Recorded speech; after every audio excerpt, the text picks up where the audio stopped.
Hey everybody, welcome. Glad that you're here with us tonight. We're going to have yet another great late night chat. So, yeah, let's get to it. Here we go. Of the American century. I say that the century on which we are entering can be and must be the century of the common man. A radical redistribution of economic power. I mean, we know that racism is just a byproduct of capitalism. Everything would be all right if everything was put back in the hands of the people. We need a government that will make sure Americans are taken care of and organize the economy to serve the people, not the profits of a wealthy few. We now have the techniques and the resources to get rid of poverty. We got to start getting out there with the people. Get out of the movement and get to the masses. We need a government of action.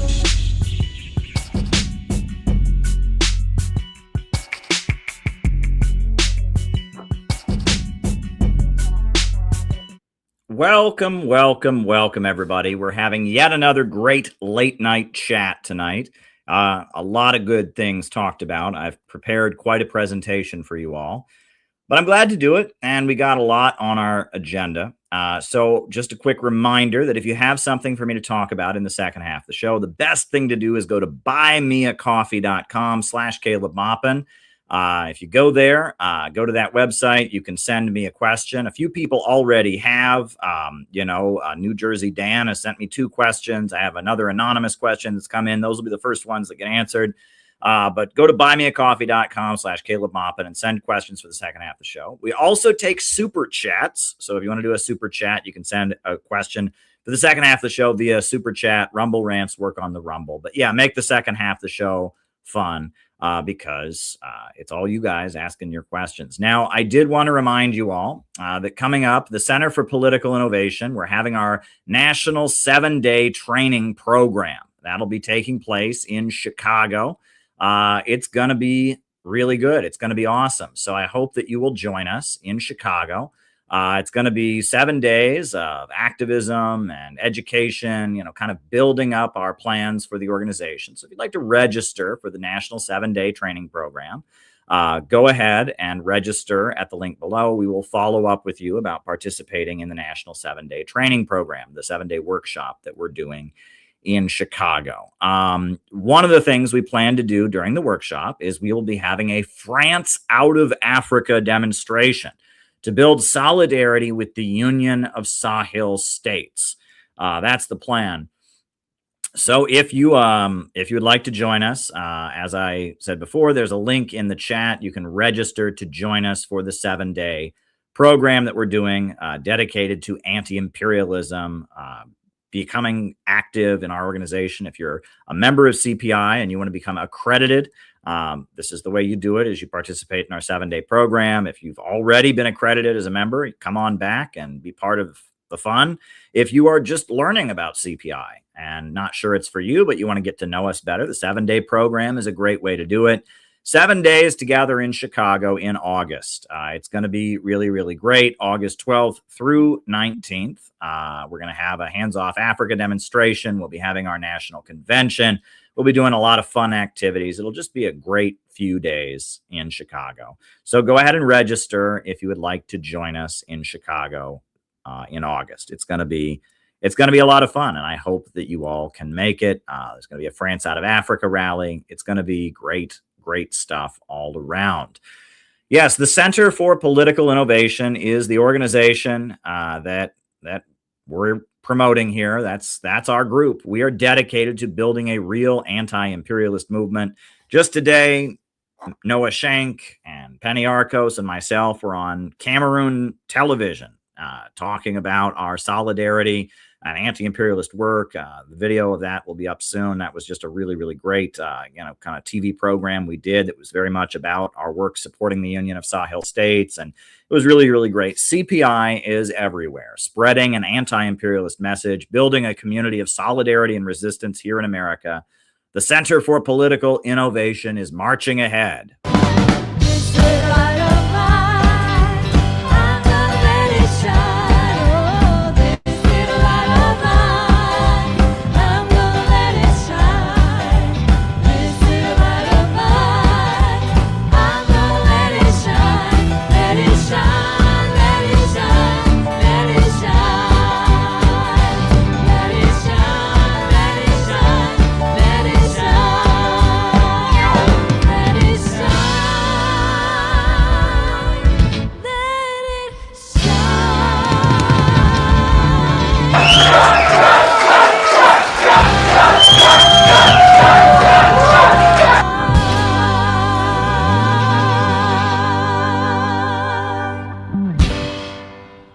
Yep, that's us, the Center for Political Innovation. We are marching ahead and building a movement, and I am so excited about everything we've done so far this year and all the big plans that we have for building a real anti-imperialist movement here in the United States of America. And our organization is where it's at. We are the anti-imperialists of America, and we are building a movement like nobody else. We blocked the No Kings parade in New York City. We're out in front of the jail where Maduro is being held. We have distributed books all over this country. We have done educational seminars and workshops. Our LA team is always out in the streets. Our Minneapolis team is always out in the streets. We're always building and organizing. We are the real anti-imperialist movement of America, and you should get involved. And I'll be real with you. I'm glad to come on here every night and talk, but we are building a movement. We're building a real movement, and we need a real community of resistance to emerge. It's not about podcasts, so I hope you will get involved. Now, just one last reminder, if you have something for the second half of the show, the best way to raise it is to send me a question via Buy Me a Coffee. Can be a question, can be a concern, can be something you want me to react to. buymeacoffee.com/Caleb Maupin is the best way to send anything you want me to address in the second half of the show. You can also do super chats because we are now remonetized. So you can do super chats. You can do Rumble rants if you're on the Rumble, but make the second half of the show fun. Basically, the way we do it is first I give my opening remarks. Then from there, we do the roll call. And then from there, I answer your questions for the remainder of the show. So you got something for the second half of the show, send it in. All right, my friends. We at the Center for Political Innovation are an anti-imperialist organization. And we understand that imperialism is not a policy. Imperialism is not when a country does something bad, when a country attacks another country, when a country is mean to another country. Imperialism for us has a real definition. We actually have been saying imperialism/globalism or globalism/imperialism. Because if you just say imperialism, people think that you're doing something related to woke and gender studies and white skin privilege, and that's not what we're doing. However, if you just use the word globalism, people think you're using a conspiracy theory, you're advocating some kind of right-wing nationalism. Well, we're doing neither of those things. But if you say imperialism/globalism or globalism/imperialism, people kind of get it, which is we're talking about a system where big banks and corporations dominate the world and keep the world poor in order to make themselves rich. And that system was described by Vladimir Lenin, leader of the Bolshevik Revolution. He called it imperialism, the highest stage of capitalism.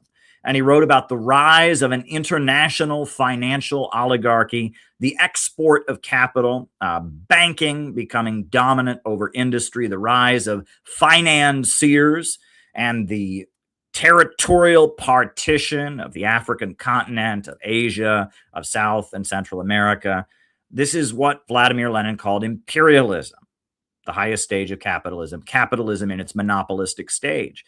But before Vladimir Lenin, you had Henry Charles Carey, the great anti-slavery abolitionist economist. And he wrote in his great pamphlet, A Harmony of Interests, about the English system versus the American system, and how the English system, as he described it, was what the practice of human chattel slavery in the U.S. South was rooted in. It was a system of free trade, dominance of the world with a mighty military, controlling trade routes, occupying tracts of land, underworking the Hindu, and sinking the rest of humanity down to his level. Depopulation, desolation, ignorance, barbarism, and pauperism. That was the British Empire system based on the theories of Malthusianism that wanted to drive down the population. And he contrasted with that the American system, the idea of having a national bank, the idea of expanding and increasing the population and of building up an industrial economy upon the land and increasing the population, increasing living standards, elevating while equalizing the conditions of mankind. And that was another understanding of imperialism. And now, rising in Eurasia and in Russia and in China, there is talk of geopolitics, and they speak of the empires and civilizations of the sea, the Atlanticist world order versus the civilizations of the land, the continental or Eurasian style civilizations, in which the focus is on the land, and how civilizations develop differently based on geography. And the British Empire system, like the Roman Empire system that originated on the Italian peninsula, like American globalism, it's an empire of the sea. This is sea civilization, the notion of having a mighty navy, controlling trade routes, the Viking, barbarian, Roman Empire way of doing things, the role of sea power in history by Alfred Mahan, the empires of the sea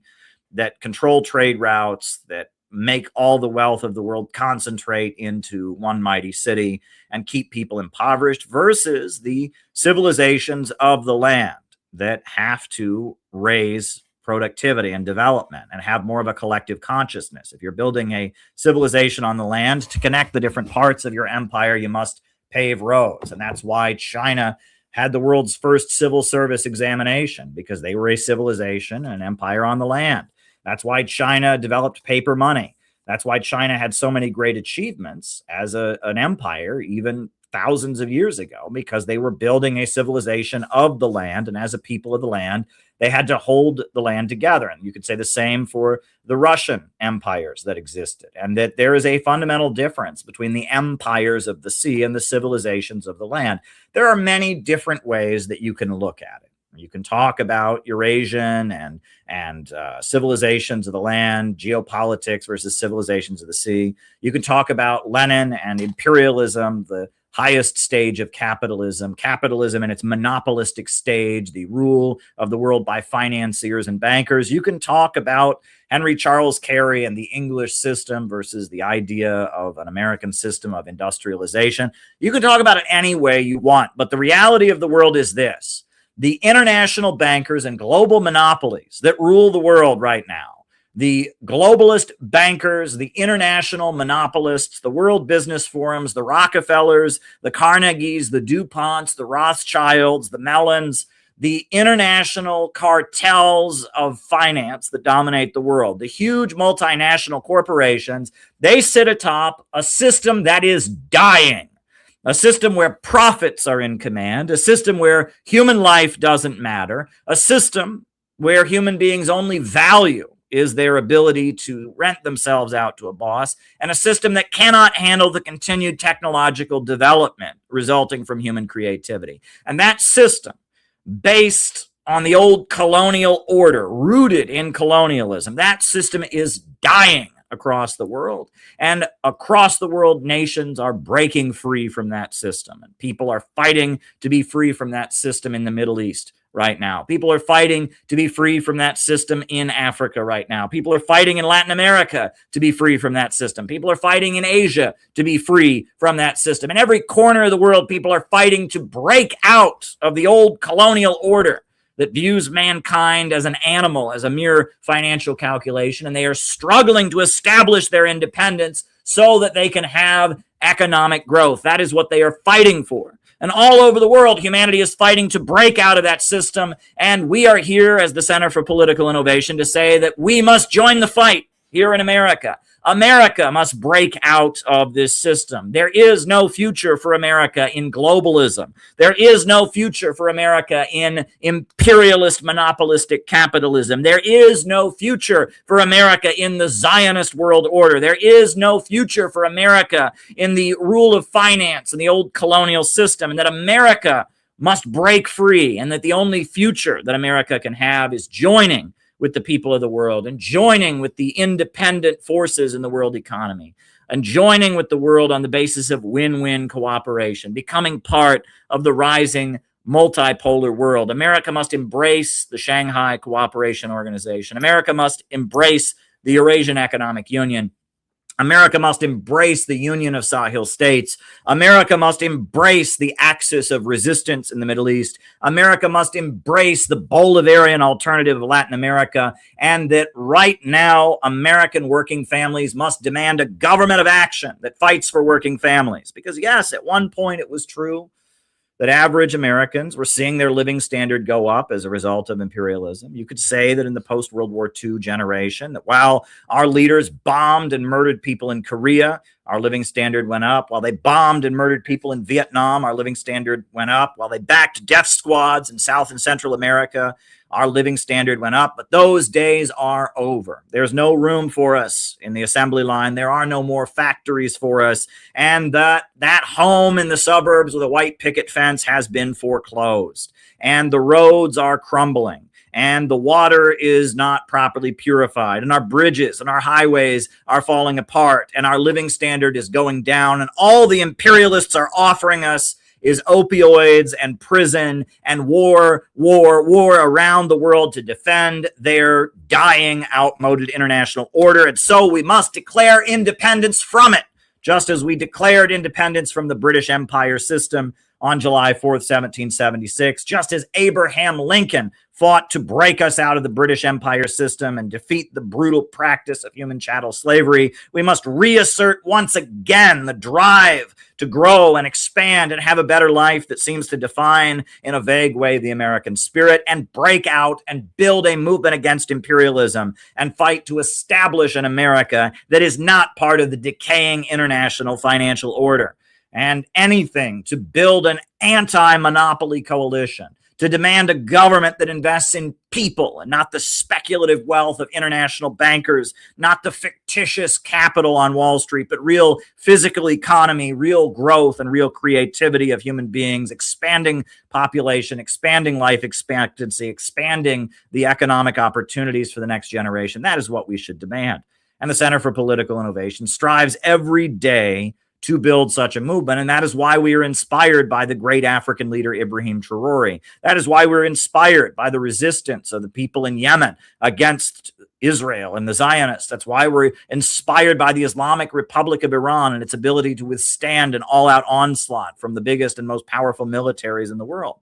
And we believe that the American people have a common enemy with the people of the world, and that America can break free from imperialism and be part of the rising new economy in the world, that America can also be free from the American empire. That is what we believe, and that is what we are striving to build each day with our anti-globalist, anti-imperialist, pro-working families, constructive, optimistic, and patriotic movement, the Center for Political Innovation. That's us. Now, if you didn't know all of that, I'm glad you heard it for the first time. But if you did know all of that, tonight I'm going to give you some very, very, very important background, because it may not make sense. Because if you understand politics the way it's been discussed in America for so long, it doesn't make sense. And I, Caleb Maupin, do not make sense. And I don't pretend that I make sense. I have known my whole life that I don't make sense, and that I think about the fact that I'm here in New York City, in Brooklyn, New York, as somebody who's met Russian President Vladimir Putin, as somebody who's had a face-to-face sit-down with Ibrahim Raisi, the deceased president of Iran, as somebody who risked my life on a ship trying to bring medical aid to Yemen, as somebody who has been to Venezuela, as someone who's had a face-to-face chat about economics with the son of the Nicaraguan president, as somebody who's had books translated and published in many languages. I don't make sense. I don't make sense. And I don't make sense in the way we used to understand politics, but I do make sense. And what we're building as a movement may not make sense, but it does make sense if you understand us. Are we leftists? Well, I used to think I was a leftist. That's my political background, but I've evolved and learned a lot.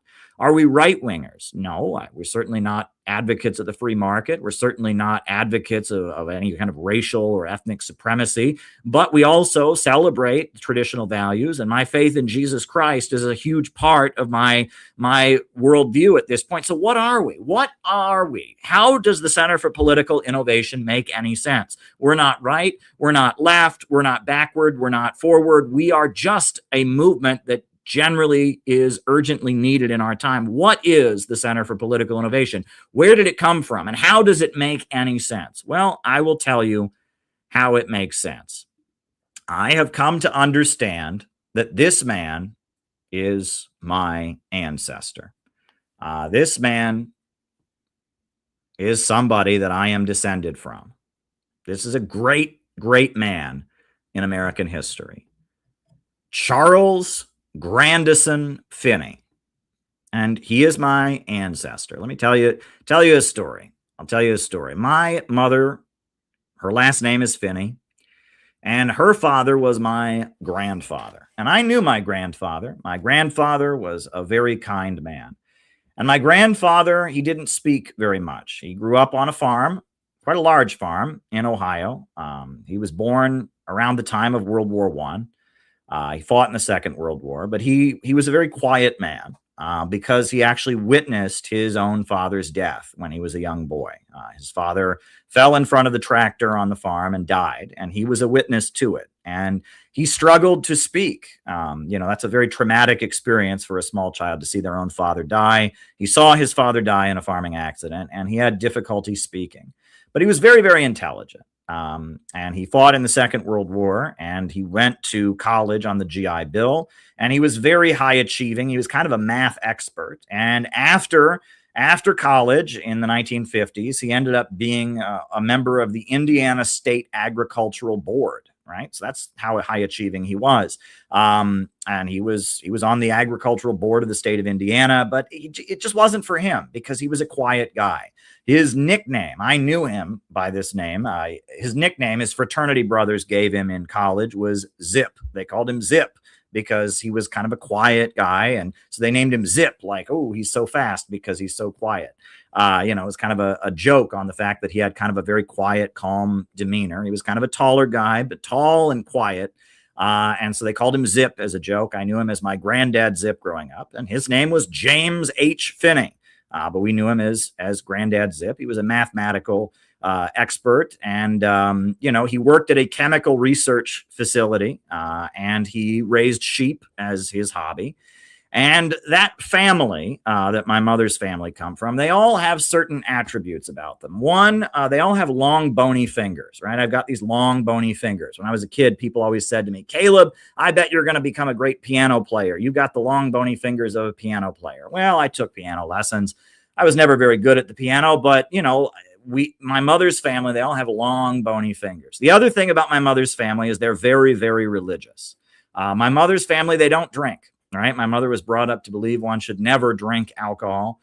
They don't drink, and they're very religious. And when my grandfather, James H. Finney, was a kid, they weren't allowed to play with face cards. He learned to play cards with a special game that they had back then called Rook, because he wasn't allowed to have any cards with faces on them, because the Bible says, thou shalt not make any graven images.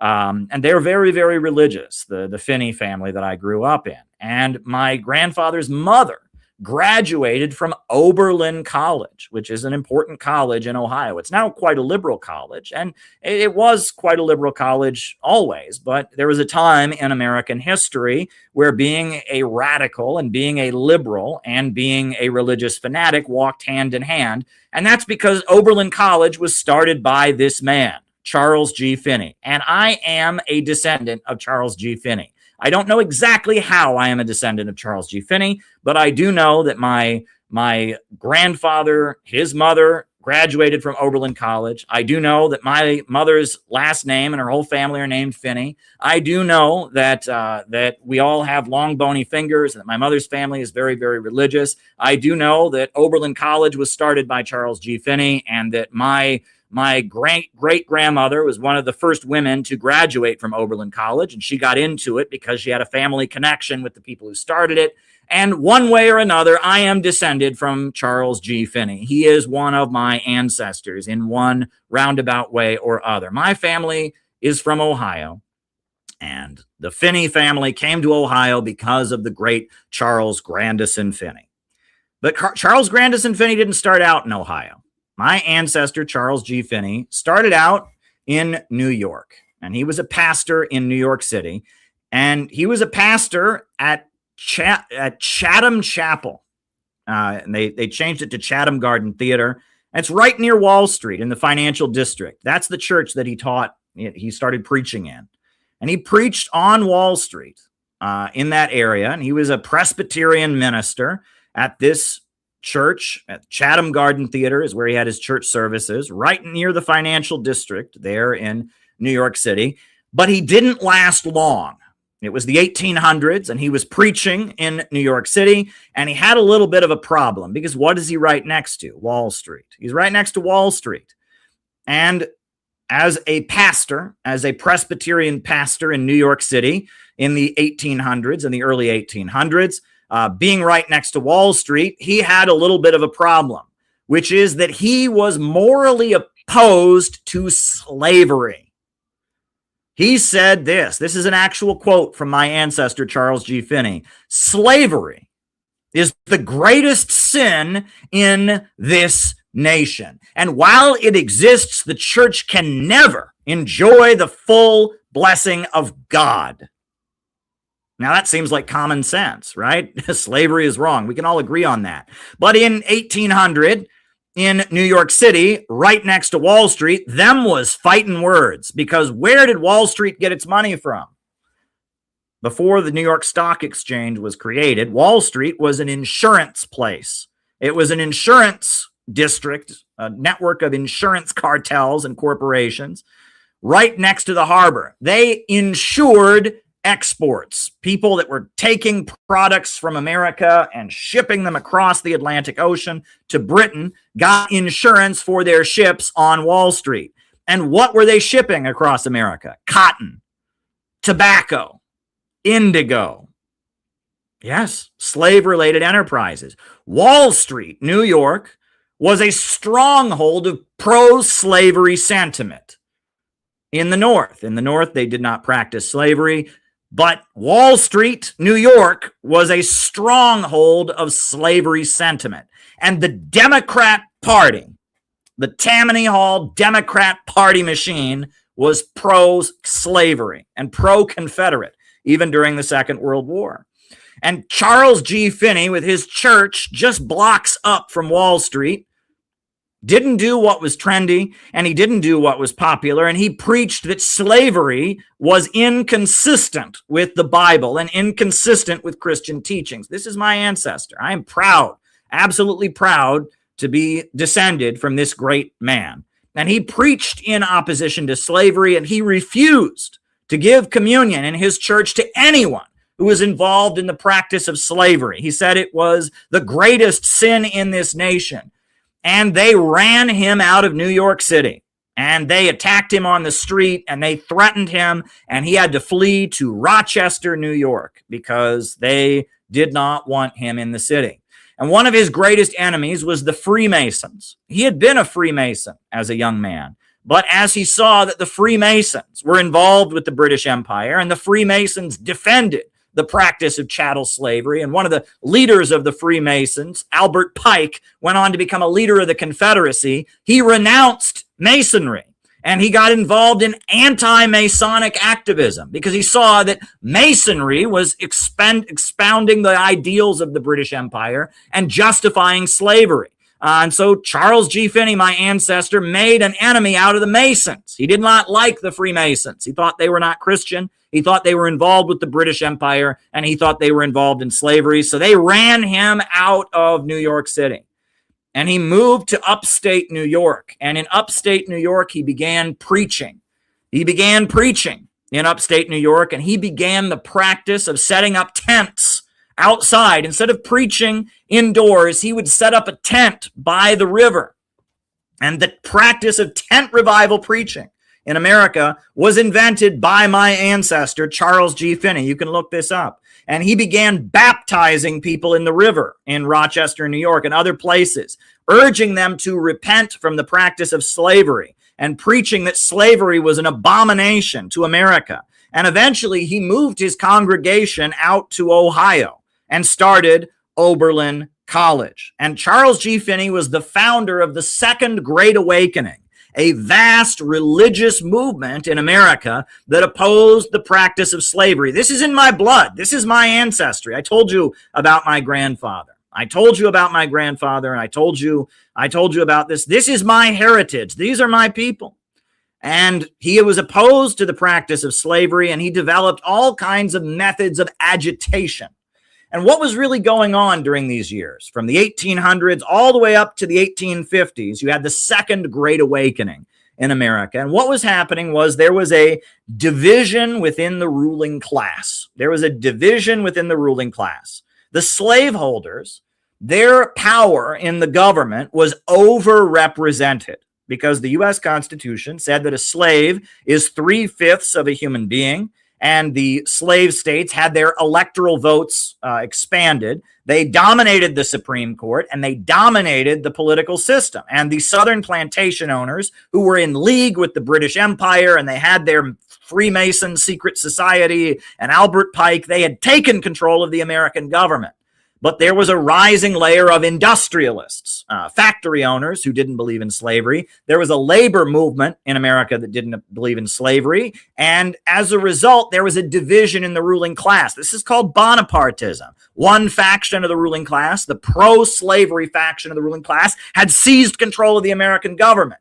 But the free soilers and the small farmers, they did not want slavery to control the American government. The industrialists did not want that. The factory owners and the labor movement, the labor unions didn't want it. And so they had to build a mass movement of the people to push back against the rival faction in the ruling class. This is how revolutions happen. When the ruling class begin fighting among themselves and start bringing people into politics, that's how people get active. And the ruling class of the North, the industrialists, began funding people like my great ancestor, Charles G. Finney, to start preaching and building a mass movement, a mass religious movement to oppose slavery. And that's what the Second Great Awakening in American history was. The industrialists and the factory owners, they started funding this movement that was opposing slavery to push back against the power of the Southern plantation owners. A division within the ruling class created an opening for the people. And the Second Great Awakening, what was the song, the anthem of the Second Great Awakening that people knew? Well, the anthem, the most famous song that we know that comes from the Second Great Awakening is the song Amazing Grace, right? And what's that song about? It was a slave exporter, a slave trader, who went to Africa, and he had a whole bunch of people he was taking back to America to be slaves.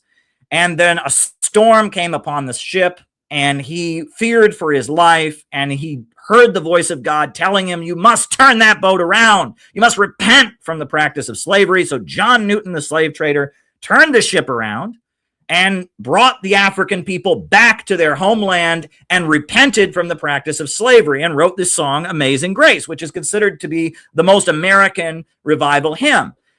And that story was told because what my ancestor, Charles G. Finney, was preaching at those tents by the river in Rochester, New York, and eventually out in Ohio, where my family's from, what he was preaching was that our nation must repent from the practice of slavery, that if we continue to be part of this British Empire system of slavery, we're going to lose our homeland, and that we've got to turn the ship around. America has got to turn around from the practice of slavery. That's what he was preaching. And that's what the Second Great Awakening was about. It was about the Christian theme of repentance. However, it was repentance for the whole nation. We must oppose the practice of slavery. We must oppose it, and we've got to turn this around, and we've got to fight back against the slave owner, plantation owning bureaucracy and the British Empire that have seized the grip of our country. And actually, it's not just the song Amazing Grace that comes out of the Second Great Awakening. The Battle Hymn of the Republic. Well, the Battle Hymn of the Republic, mine eyes have seen the glory of the coming of the Lord. Originally, that was John Brown's body. John Brown's body. That was the abolitionist John Brown who led the heroic raid on Harper's Ferry. But before it was that, it was a song that Charles G. Finney would sing at his tent revivals. In order to get people to come to his tent revivals, he would send the choir of his church to go through a town to get people to come, and they would sing, Hey, brother, will you meet us? Saying basically a song asking people, are you going to go to heaven when you die? Hey, brother, will you meet us? This was the song that my ancestor, Charles G. Finney, would send choirs to sing when he would come to a town with his anti-slavery religious movement. He would come to a town, he would send the choir to go up and down the streets of the town singing, Hey, brothers, will you meet us? To gather people to come to his tent revival services. This is the original song that eventually brought us John Brown's body, that eventually brought us the Battle Hymn of the Republic.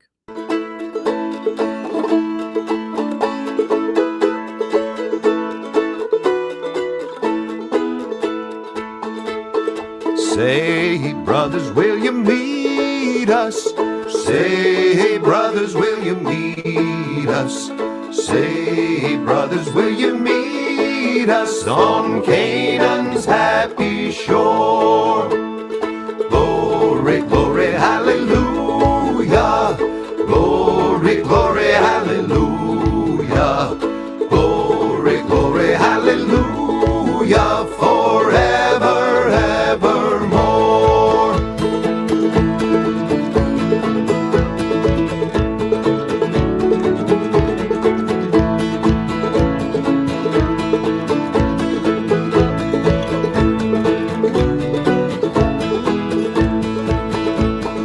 By the grace of God we'll meet you. By the grace of God we'll meet you. By the grace of God we'll meet you where parting is no more. Glory, glory, hallelujah. Glory, glory, hallelujah. Glory, glory, hallelujah. Forever, evermore.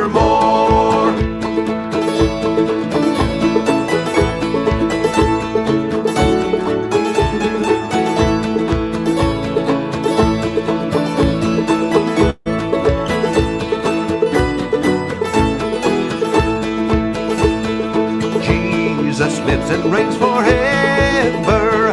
Jesus lives and reigns forever.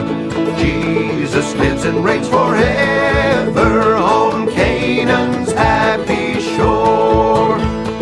Glory, glory, hallelujah. Glory, glory, hallelujah. Glory, glory, hallelujah. Forever, evermore. Glory, glory, hallelujah. Glory, glory, hallelujah. Glory, glory, hallelujah. Forever, evermore. Yes, my ancestor, Charles G. Finney, he invented a practice at his tent revival services. He would set up in the front row a bench in the front row, and he would say, if there's anyone who is thinking of converting to Christianity or anyone who is doubting their faith, sit on this bench. It was called the anxious bench. And he would preach his sermons to the people on the bench, right? And he would preach at them and try to convince them to accept the gospel and to oppose slavery and to repent from any involvement they had in slavery. And the audience that would be there would be cheering for them, would be cheering for the people sitting on the anxious bench. And one by one, these people on the anxious bench would get up and accept the gospel and accept Jesus and repent from the practice of slavery. And the whole audience would be cheering for them. This was a technique that he used called the anxious bench that he invented as part of his tent revival preaching. And it was something that he did that was very, very amazing. And that's my ancestor, Charles G. Finney. And he is considered one of the most important preachers in American history, the founder of Oberlin College, a pioneer of the Abolitionist movement. And that's my mother's family. And while we're talking about my mother's family, I'm going to talk about another relative. I told you about my grandfather, whose last name was Finney, who wasn't allowed to play with playing cards or, when he was a kid, and had long bony fingers and, wasn't allowed to drink alcohol, and raised my mother to believe you should never drink one drop of alcohol because they were that kind of religious folks. That's my background. But I want to talk about another member of that side of my family. I want to talk about my uncle.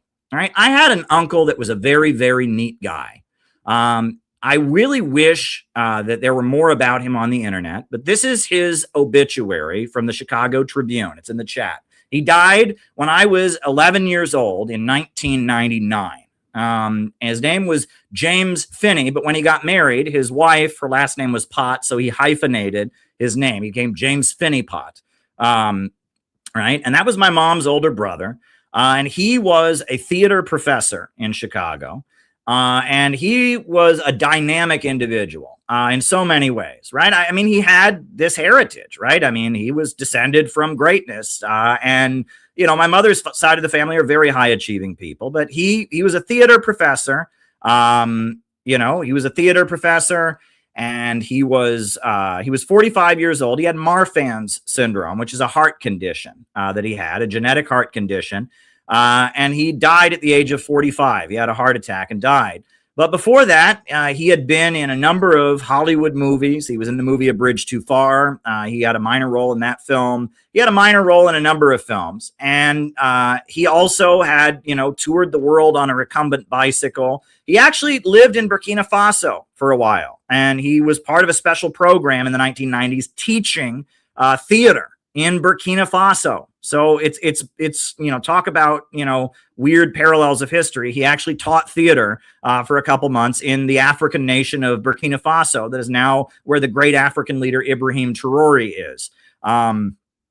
And he died when I was 9 years old, or I was 11 years old. He was my hero when I was a kid. I grew up in a rural area, in a small rural area, because, you know, my mother's family, they were farmers, Irish Americans, but rural Irish American Protestants, fanatical Irish American Protestants. They lived in a rural area in Ohio. You know, yep, from Evanston. That's where he died. He lived in Evanston when he died. You know, he was my hero. And I remember going to visit him, you know, when I was a kid, and seeing the big city of Chicago, and meeting, you know, his friends that were film directors and screenwriters and, you know, theater people. And he just breathed life. You know, I wanted to be like him when I was a kid. I didn't want to be like the people in my small town. I wanted to be like my uncle. My uncle was my hero. He was my hero. He died, and I was very saddened by his death. And it was at my uncle's funeral that I first heard on the bagpipes this song. You know, because my uncle was very proud of his Scotch-Irish ancestry, the fact that he was, you know, of Irish and Scottish descent, and he had learned to play the bagpipes. He was very proud to be a bagpiper. You know, and this is the song that I remember the bagpiper performed at my grandfather's funeral. It's called the Skyboat Song.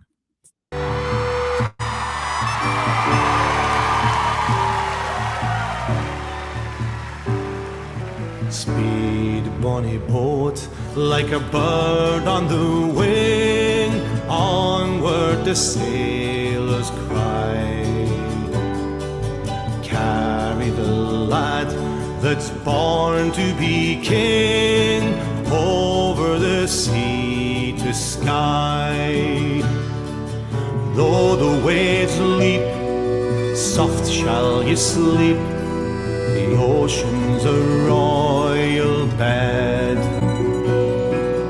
Rocked in the deep, Flora will keep watch by your weary head. Speed, bonny boat, like a bird on the wing, onward the sailors cry. Carry the lad that's born to be king, over the sea to sky.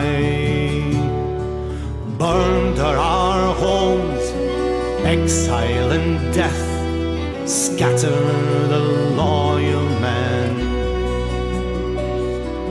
Yet ere the sword cool in its sheath, Charlie will come again. Speed, bonny boats, like a bird on the wing, onward the sailors cry. Carry the lad that's born to be king, over the sea to sky.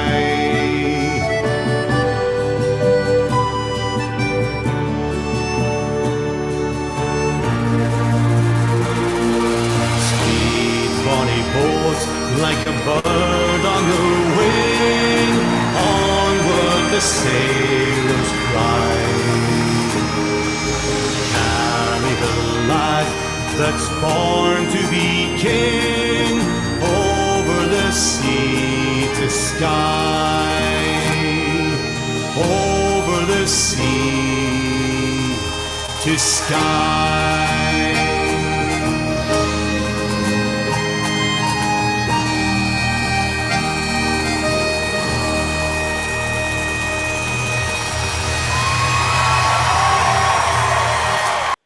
Now, that's one of the most patriotic songs in Scotland. And what is it about, this song that I first heard at my grandfather's, at my uncle's funeral, right? He had died at the age of 45, and the whole family had gathered there. And I remember, you know, sitting there in the front row as a family member. There were about 300 people at the funeral. He was quite a popular guy. And watching, you know, my grandparents and my mom and her sister and all of them walk in behind this bagpiper loudly playing.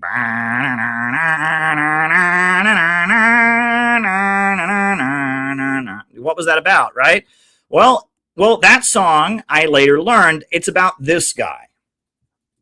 It's about this historical figure, right? Bonnie Prince Charlie. Hold on, let me pull up the image. Yeah, let me pull up the image here.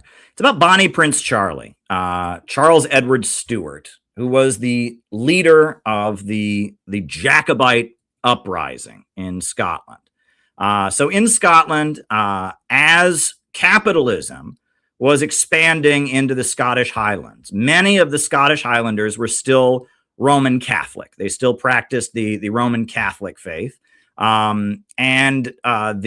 The capitalist economy of Britain was emerging, and Glasgow, Scotland, became kind of a stronghold of capitalism. But you still had feudalism in the Scottish Highlands. And so basically to resist the clearing of the commons and the genocide, the primitive accumulation, the throwing all the peasants off their land, and the impoverishment that came with the rise of the free market, the Scottish Highlanders rose up and rallied around Charles Edward Stuart to defend their homes. They didn't want to get kicked off their land. They didn't want to become homeless, and they didn't want their land to be privatized. So they rallied around Charles Edward Stuart, who claimed he had the right to be king and was a Roman Catholic from France. And Charles Edward Stuart showed up on a boat, and he came to Scotland on a boat. And he said, we're going to fight off the English, and well, we're going to fight to put me on the throne of all of Britain, and we're going to keep feudalism intact. We're not going to have the clearing of the commons. We're not going to have the clearing of the commons. And we're going to fight to defend our homes and our land. And they rallied around Bonnie Prince Charles, and Bonnie Prince Charles became this iconic figure. And he led the Scottish people to have a revolt against the English, and to demand that they put Charles Edward Stuart, a Roman Catholic, on the throne for all of Britain. And it was the Jacobite uprising, and it was a big civil war on the island of Britain, and they lost. And the reason that song is called the Skye Boat Song is because he fled to the Isle of Skye. Skye is an island. In order to get away from the British or from the English, he fled to the Isle of Skye. And he became this mythical figure that the Scottish people rallied around. And there's a lot about him. You know, if you ever heard, "My Bonnie lies over the ocean, my Bonnie lies over the sea," you know, that song is about Bonnie Prince Charlie, because they believed that he would come again, right? The last verse of that song is, "Burned are our homes, exiled in death, scattered the loyal men. But ere our sword sits in its sheath, Charlie will come again." He was the once and future king. It's almost like King Arthur. He was going to come again. And they believed that he would come again, that he would return. And they would lead the Scots once again to rise up against the Glasgow capitalist system. And that after the defeat of Bonnie Prince Charlie, and after he was forced to flee to the Isle of Skye and then go back to France, the Scottish people were subjected to genocide. They had their own language, Gaelic, and their language was beaten out of them. They would take the kids away from their parents, a lot like what they did to Native Americans later. They took the kids away from their parents. because they didn't want the kids to grow up speaking Gaelic. They didn't want the kids to grow up to be Roman Catholic. And they took the kids away from their parents, and they executed people for wearing traditional Scottish clothing, and they committed a genocide against the Highlanders. And it was other Scottish folks who were involved in it. In Glasgow, right? Glasgow was a part of Scotland that was embracing the free market and embracing free trade. Adam Smith was largely in Glasgow, and Adam Smith is one of the ideologues of capitalism, right? If you ever study economics, you read The Wealth of Nations by Adam Smith. Adam Smith was a Scotsman who hated his own people. And he was trying to argue that his own people were backward and barbaric. And one of the phrases that he uses is the civilizing influence of commerce. He was saying, my people, the Scots, are a bunch of barbarians. And at the same time, they were exterminating the Scottish Highlanders, beating the language out of their kids, taking the children from their parents, executing people for practicing their religion of Catholicism or wearing a kilt or whatever. At the same time they were doing that, Adam Smith was writing his manifestos about the civilizing influence of commerce and free trade, right? And after Bonnie Prince Charlie died, they argued that he would still come again, that spiritually he would come again in spirit, right? And that Scottish nationalism emerged after the death of Bonnie Prince Charlie. It's very interesting because Bonnie Prince Charlie was not a Scottish nationalist. He wanted to rule all of Britain. He just wanted to rule it as a Catholic monarch. But the Scottish people that were being genocided turned him into a mythical figure.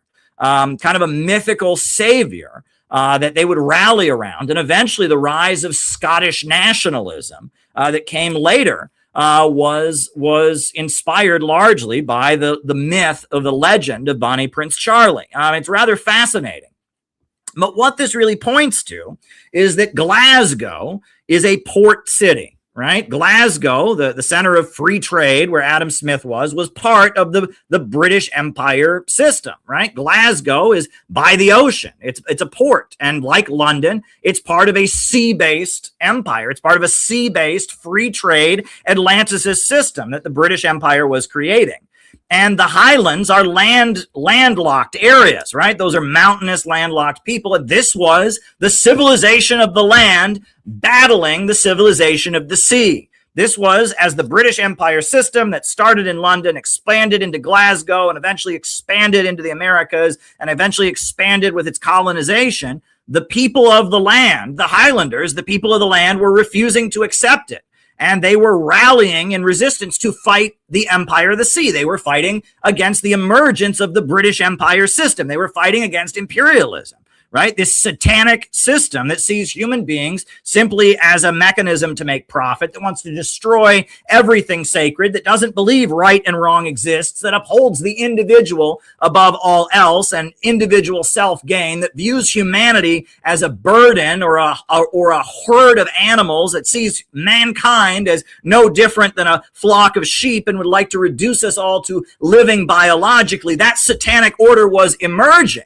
And the Scottish people were fighting against it. And they rallied around Bonnie Prince Charlie. And that this points to a reality. And this is a reality that you will see all over the world. You saw this in ancient Rome with Spartacus. You saw this all over the planet. You'll see this right up until today. And that it points to a historic reality, which is that when the civilizations of the land, when the peoples of the land are besieged by the empires of the sea. When the Roman Empire has conquered a territory, right, then the people of the land from among them and from among the soil, really from the soil of the land, will emerge messianic figures who will rally the people to fight and defend their homelands and assert their humanity against the barbaric empires of the sea. Land messiahs, land figures, land saviors, people of the land fighting back will emerge. That's what the Houthis are. The Houthis are from the mountains of Yemen, and they are people of the land fighting back against the free trade British Empire system and its Zionist creation. They are people of the land, people of the mountains, with a religion that they have practiced for thousands of years, fighting to defend their land from the empire of the sea. That's who the Houthis, Ansar Allah, are. And that's who Ibrahim Traoré is. He is a man of the land. This is the people of Burkina Faso fighting against the French imperialists, fighting against the civilizations of the sea, the people of the land fighting back. And from the soil, from the land, emerges messianic figures who fight back against the empires of the sea. And this is just a historic law that when the empires of the sea begin to overtake and besiege the civilizations of the land, from the land itself will become, you will see from the soil of the land, messianic figures who rise up from the soil to defeat the empires of the sea, to repel the imperialists and the colonizers. From the soil arises the messianic figures that fight for humanity's will to live and fight against the destructive evil of the empires of the sea. And this, we can talk, and we're going to talk a lot about Marxism and economics tonight, but we will start with the book of Genesis. Right? The book of Genesis says, "Then the Lord God formed man from the dust of the ground and breathed into his nostrils the breath of life, and a man became a living soul." Now, what in the world does that mean? What in the world does that mean? Humans come from dust. Humans come from soil. Humans come from dirt. What does this mean? What does this mean? That human beings come from dust. And this is reiterated in the Bible, in Genesis as well. It says, "For dust you are, and to dust you shall return." What in the world is this about? It points to the fact that human beings have two sides. On the one hand, we are matter. We are physical matter, right? Just like a tree, just like a slab of wood, just like a stone, just like a rock, we are material. But when we were created, we took on a spiritual existence and breathed nostril. It says, "The Lord God formed man from the dust of the ground and breathed into his nostrils the breath of life. And man became a living soul," meaning that we're not simply matter. We have a spiritual existence, but for dust you are and dust you shall return. Our physical existence will vanish, will go away. And the only thing eternal about mankind is our spiritual existence. This is really heavy stuff, right? And that when I say that from the soil emerges a messianic figure, a civilization of the land fighting back, I'm talking about the fact that from the material, from the land, from the dust, emerges forces asserting humanity. Because that is what the empires of the sea essentially are doing. They're holding back development. They want human beings not to take on a human existence. They want human beings to live only biologically. That's a concept in CPI we talk about a lot, living biologically. If you want to talk about life, what is the meaning of life? That's a big philosophical question. But in the biological sense, many things are alive. Trees are alive. The weeds in your garden are alive. Rats and mice are alive. Cats and dogs are alive, but they're not alive in the same way that humans are. They have a biological life. They live biologically in the biological sense, but they're not living in the spiritual sense. They're not really human. They don't have a living soul, right? They have dust. They are matter, and that matter takes on some kind of material process that biology defines as being alive, but they do not have a living soul. But human beings, unlike any other species, are the only species that have a living soul. And you say, "Hey, Caleb, how do we know they have a living soul?" Well, we'll put the Bible aside and we'll go to Frederick Engels.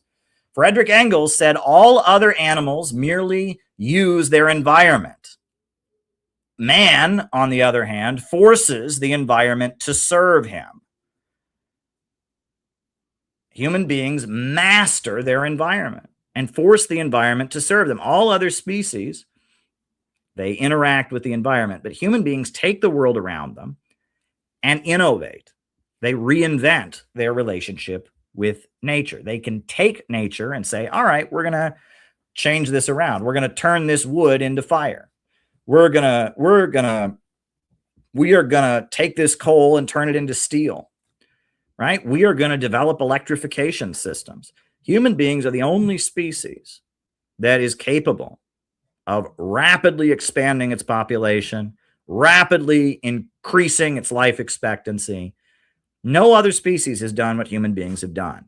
And this is the missing puzzle, the clue, the answer to the puzzle of human history. What is human history all about? Well, this is something that Marx developed. He called it historical materialism. Understanding that human beings are constantly having technological breakthroughs and advances and reinventing their relationship with nature in order to reach a higher mode of production. That for most of human history, we were hunters and gatherers. But eventually we got so good at hunting and gathering, we had to start developing agriculture, growing crops, and having animals be domesticated, and having, animals as growing animals for the purpose of eating them and food, etc. And that domesticating animals and that growing crops was a new mode of production. And that out of hunter-gatherer civilization came the Asiatic mode of production. Out of the Asiatic mode of production came slavery. Out of slavery came feudalism. Out of feudalism came capitalism. That is the understanding that human beings are constantly reinventing our relationship with nature. And as we reinvent our relationship with nature, society changes. First, there's a technological revolution that invents a new way of interacting with our environment. A new technology is invented. And then that new technology creates a new class. A technological revolution leads to a social revolution. A new class comes into existence because of this new technology. A new social class is created. And then that new social class that is created seizes power and creates a new form of government. And so you have a political revolution where that new class comes into being. This is what Marx called historical materialism, that human beings, as we reinvent our relationship with nature, we rise to a higher mode of production and we reinvent government and the nature of society in the process. This is the nature of humanity. Human beings as the toolmaker species, as the species with a living soul that has the ability to reinvent its relationship with nature, human beings are constantly striving to a higher plane. We have creativity. We have a living soul. This is what it means to be a human being. And the problem that even Marx talked about with capitalism was not that it's simply unfair. Some people have more money than everybody else. That's unfair. Okay. It was not simply that some people sell their labor power and other people own the factories and sell commodities. Okay, that's part of it. But the real problem with the capitalist mode of production was that the more creative human beings become, the more efficient we get, the better that we master and reinvent our relationship with nature, the more human technology advances, the more unstable and impoverished people get. This is the only system in history where people are homeless because there are too many houses. This is the only system in history where people are hungry, not because there's a shortage of food, but because there is too much food.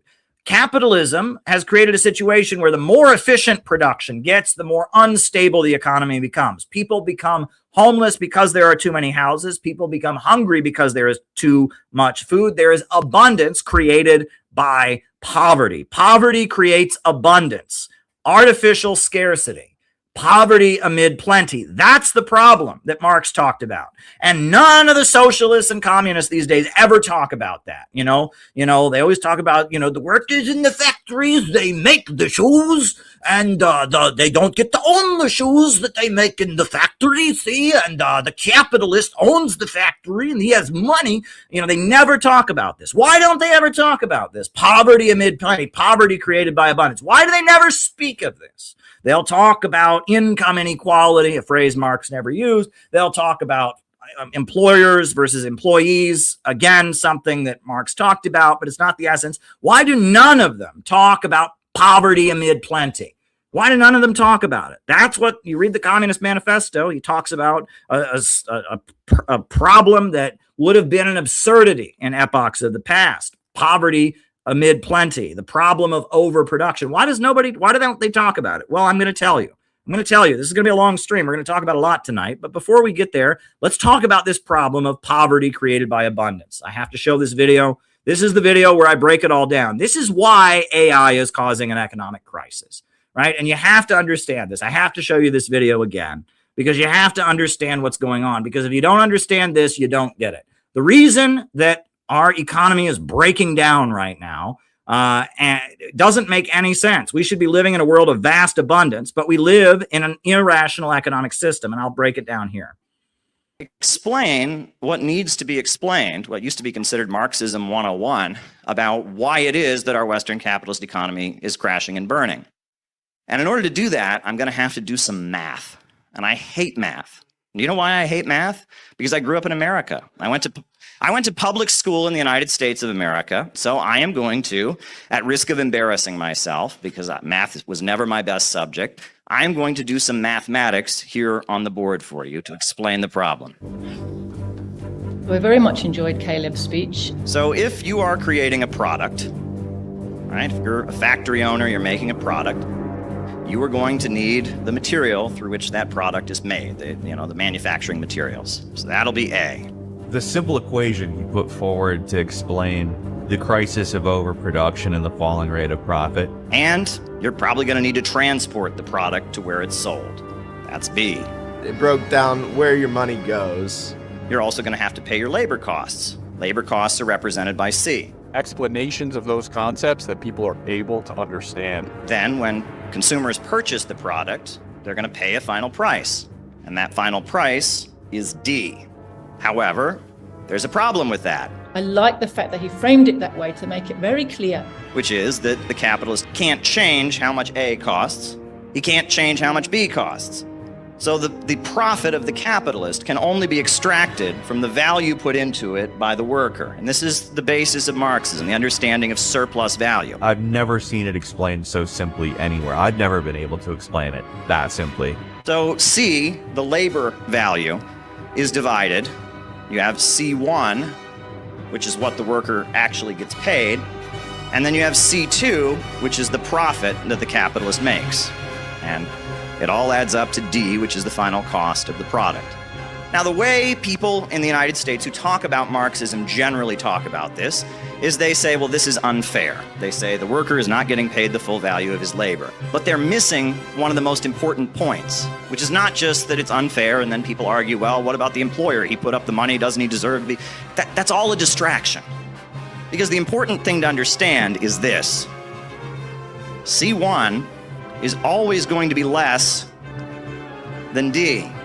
The wages paid out to the worker are never enough to buy back the product that he produces. There is always more products created than there are wages paid out to the worker.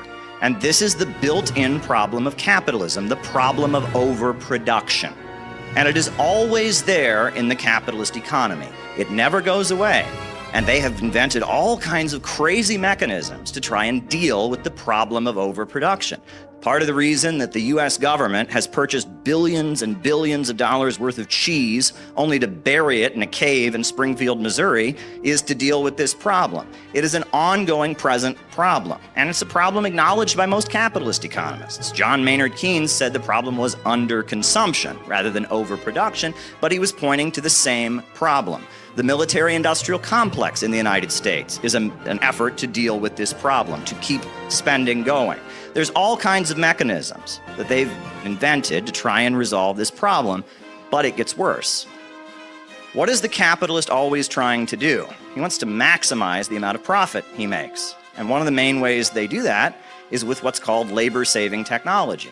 Get rid of workers and replace workers with machines.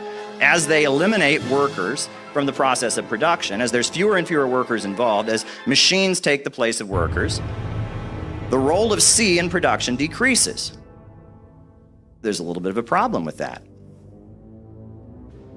As C goes down, C2 also goes down, right?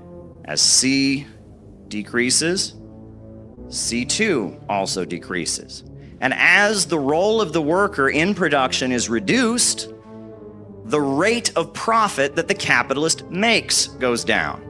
And this is called the tendency of the falling rate of profit. Only human labor creates value. And this is something that Adam Smith acknowledged. This is something some of the popes even acknowledge. Human labor creates all value. And so when you reduce the role of human labor in production, the amount of value created decreases, and the ability of the capitalist to extract surplus value also decreases. So this causes the capitalist to have to churn out even more products because he's making less and less of a profit on the overall product. He's making less and less of a percentage, so he has to churn them out. So this problem of the worker never being able to buy back what he produces and more products being created than are necessary, this problem becomes exacerbated. And this points to what is understood to be the deeply irrational nature of the capitalist system. Yeah. And that is the issue. And that ultimately, the only solution to this is you need to centralize the means of production. The banks, factories, and industries have to be under the control of a state that is working in the interests of all society.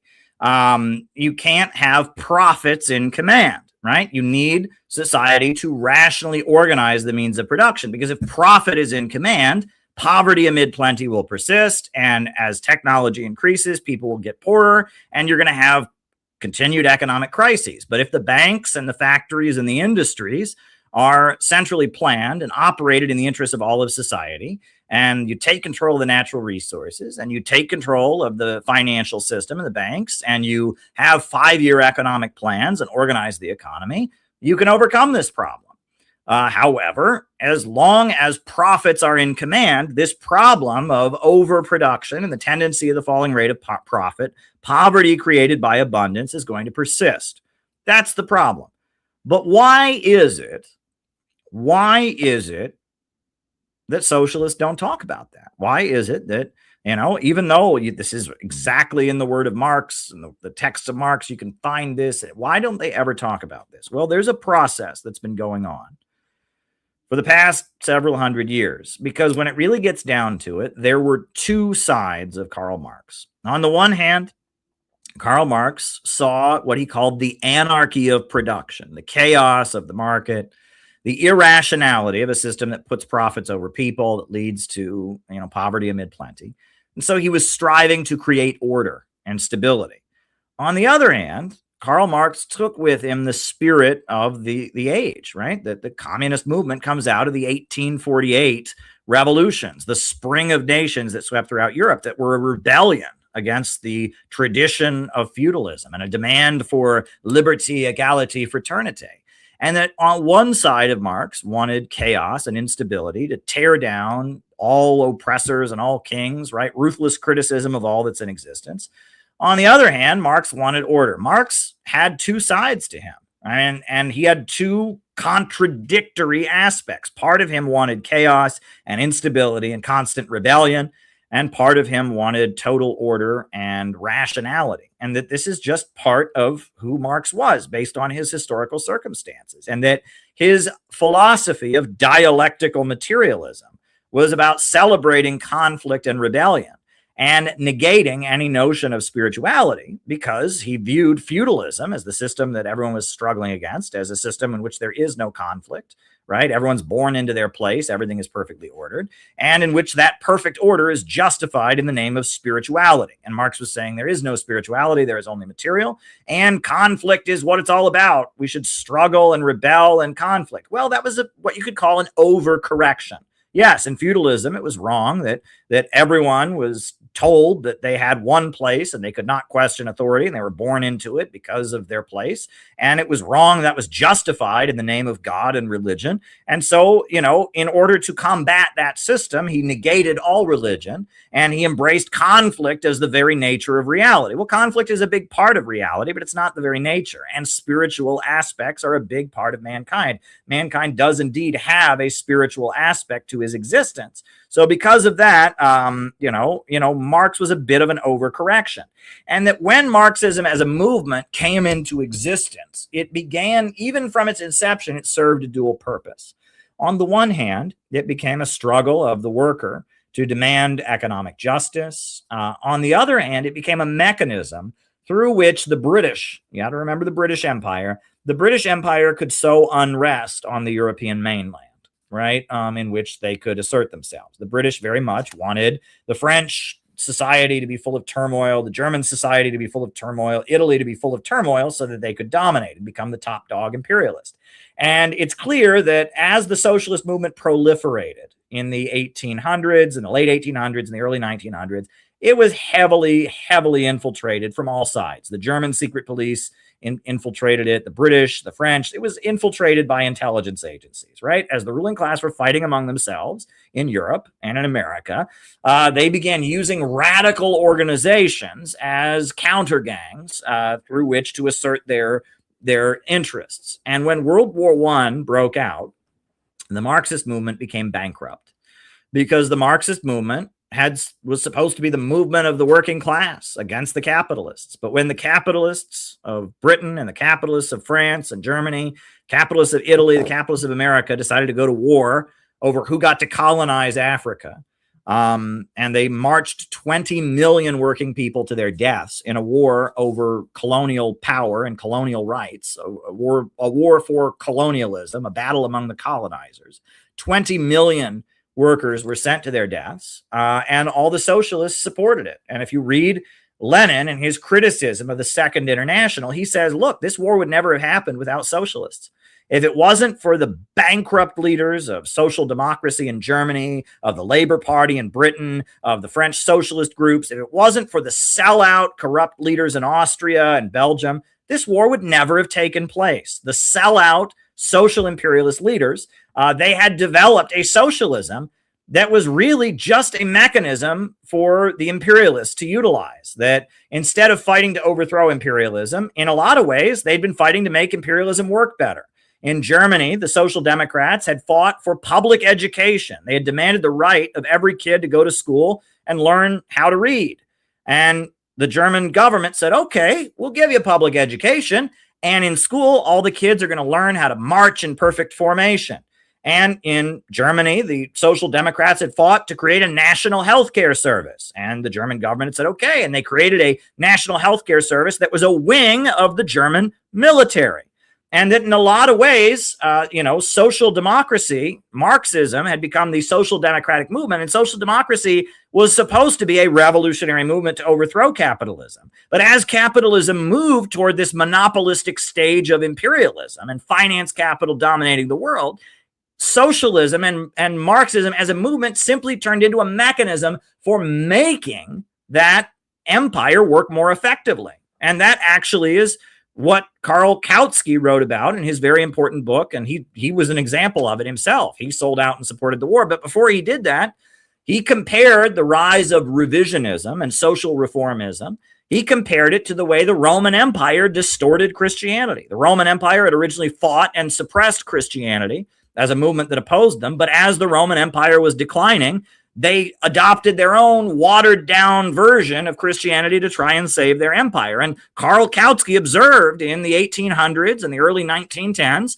that as the Western imperialist system was entering more and more frequent crises, they began adopting their own version of socialism to try and save their empire. And that's the same thing that is happening right now. You're exactly right, Chris H., Zoran Mamdani and Bernie Sanders and AOC, they are the Pharisees. They are the synagogue of Satan, right? They are the false teachers, right? That as the imperialist system is dying, instead, they've tried to suppress revolutionary movements against it, but now they've invented their own version of it, their own watered down version of it to try and save their empire. So you're exactly right. Just like the Romans made a fake Christianity to try and save their empire, the imperialists made a fake socialism to save their system, right? Instead of making a system, instead of having a revolutionary movement that would overthrow them, they made a socialism that would make their empire work more effectively. And that's what revisionism is.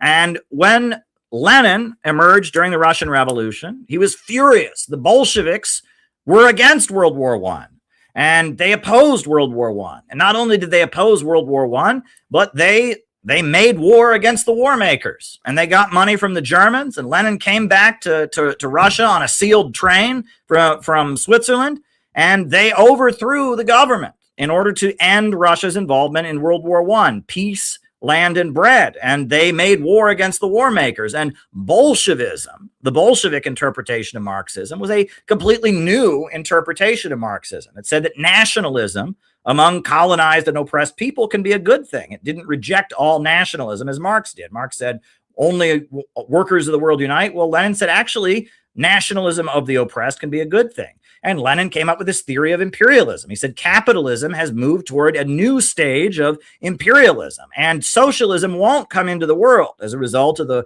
worker in the Western country struggling against his employer. It'll come into the world as a result of colonized and oppressed nations struggling against the imperialists and the rule of the big monopolies and the Western monopolies, right? And where did they have their revolution? They had it in Russia, a civilization of the land.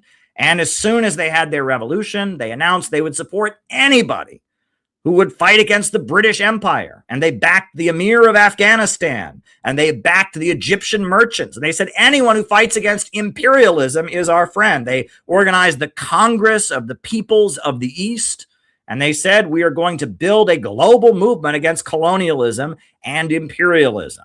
And that's what the Bolshevik movement was. And it's because of the Bolshevik Revolution that you got the Chinese Revolution of 1949. It's because of the Bolshevik Revolution that you got the revolutions on the African continent with Gaddafi and with Kwame Nkrumah. It's because of the Bolshevik Revolution you got Fidel Castro. It's because of the Bolshevik Revolution you got, the Ba'athist movement in the Middle East, Saddam Hussein. It's because of the Bolshevik Revolution that you got Bashar Assad. It's because and the Syrian Ba'ath movement. It's because of the Bolshevik Revolution that the anti-colonial struggles, Vietnam, all over the world, there have been anti-colonial revolutionary movements, and they all got impetus, and they were all given birth by the Bolshevik Revolution of 1917, which happened because it was a break with regular traditional Marxism. It was saying that we don't want a Western Marxism, a Marxism that fits in with the British Empire way of doing things, a Marxism that is focused on making the Western system better. We're going to change Marxism to make it a movement of the colonized people against imperialism.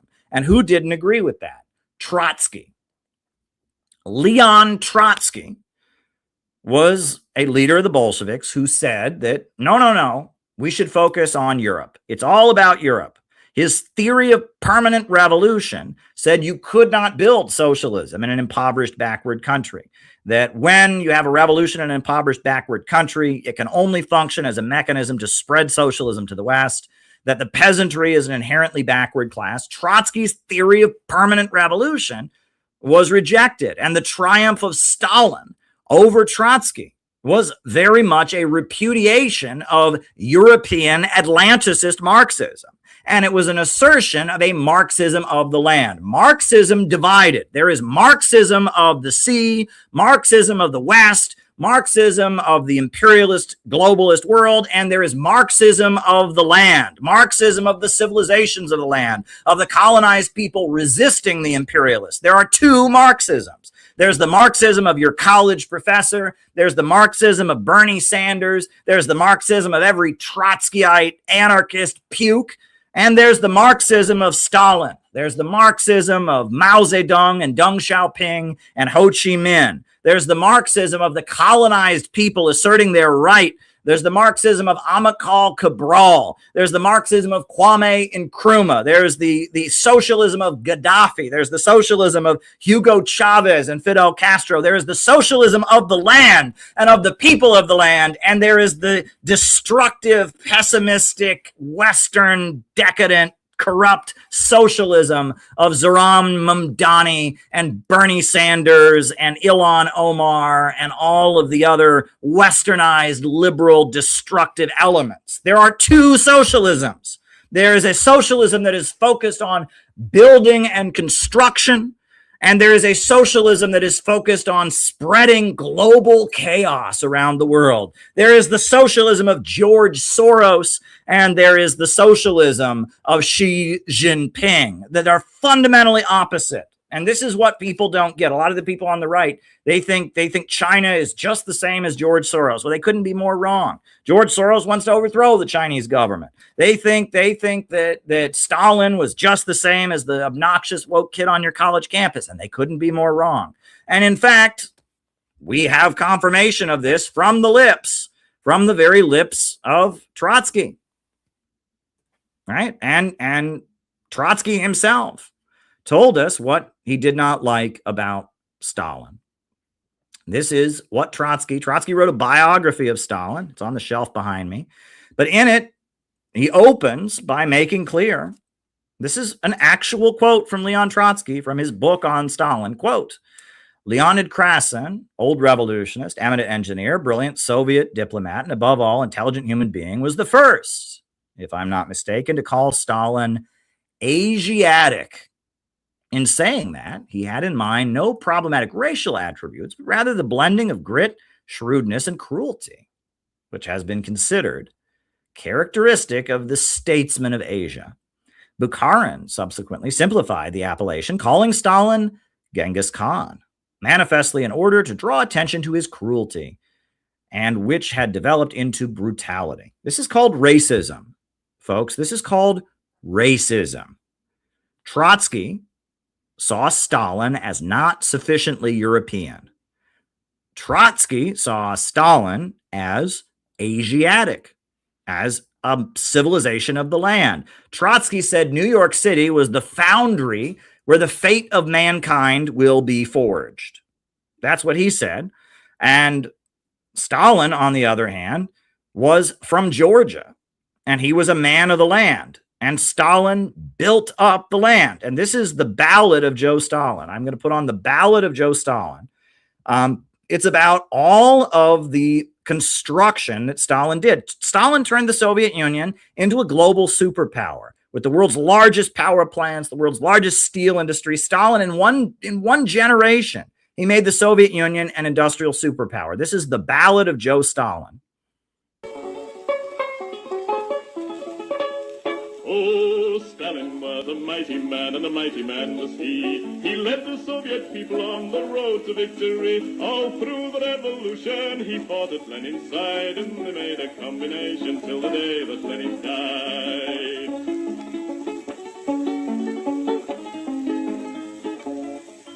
He said, come all you people, we must work with brain and hand. And then one day the Nazis came into the Soviet land. They plundered to the Volga, to Stalingrad. And then Joe Stalin said, come on, me boys, and kick them out again. Oh, Stalin was a southerner, in Georgia he was born, where the oranges grow thick and fast and fields of waving corn. And Stalin is a farmer, his fingers they are green, and he has planted the biggest crop the world has ever seen. One day he looked upon the map and frowned and shook his head. There's too much brown and not enough green, these were the words he said. We'll have to change the weather, boys, he said, and then he smiled. So let's begin by planting trees along 3,000 miles. So Stalin rolled his sleeves up then and said it's time to start. The Volga River and the Don, they are too far apart. I think we'd better join them, so come and help me, pal, and we'll build a mighty waterway, the Volga-Don Canal. Then Stalin went into the north, and there saw rivers three, all emptying their waters into the polar sea. Now that's not right, Joe Stalin said, these rivers, they are ours. We'll turn them round and make them work and make electric power. There was a range of mountains that were standing in the way, so Stalin put his hand out and smoothed them all away. For Joe, he is determined to make the land all green, and that's the biggest project that the world has ever seen. Oh, Stalin is a mighty man, and he has a mighty plan. He's harnessed nature to the plow to work for the good of man. He's hammered out the future, the fortunate he has seen, and he's made the worker state the best the world has ever seen. So that last verse, Stalin is a mighty man, and he made a mighty plan. He harnessed nature to the plow to do the work of man. What is that? All other animals merely use their environment. Man, on the other hand, forces the environment to serve him. Stalin is an expression of man's drive to build. And that's the point. And I'll tell you a couple other things. First of all, I told you about my ancestor, Charles G. Finney, who built a movement of people of the land against civilizations of the sea and against slavery, right? And he built a movement, and he started a college, and that college was called Oberlin College. Well, I'm going to put on the screen one of the greatest graduates of Oberlin College. It's so wild. There's just so much synchronicity here tonight. I don't even know where to begin. At Oberlin College, they have a room named after a famous woman who attended their college. And at Oberlin College, to this day, you can go, and in the upstairs of the library, they have the Anna Louise Strong room. Anna Louise Strong was born in Nebraska, and she graduated from Oberlin College, the same college started by my ancestor. And she was an American who wrote books about the greatness of Stalin. And she wrote, "No voice today can be final about the Stalin era. Stalin is one of those who are judged by long history. What we know, at least, is that he set out in 1928 to build socialism in one country, a backward peasant land surrounded by a world of foes. And when he began, Russia was peasant, illiterate, and when he finished, it was the world's second industrial power. Twice over, he thus built it, once before the Hitler invasion and again upon the war's ruin. That stands to his credit forever. He engineered that job." And that's a woman from Nebraska who graduated from Oberlin College in Ohio. And she went to the Soviet Union. She wrote great books that I discovered when I was in high school about Stalin and his efforts to build the Soviet Union into a superpower.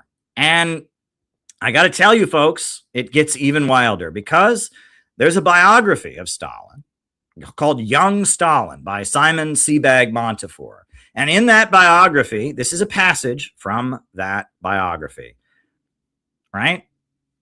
And it talks about Stalin and Trotsky not agreeing with each other before the Russian Revolution. Stalin went to seminary school.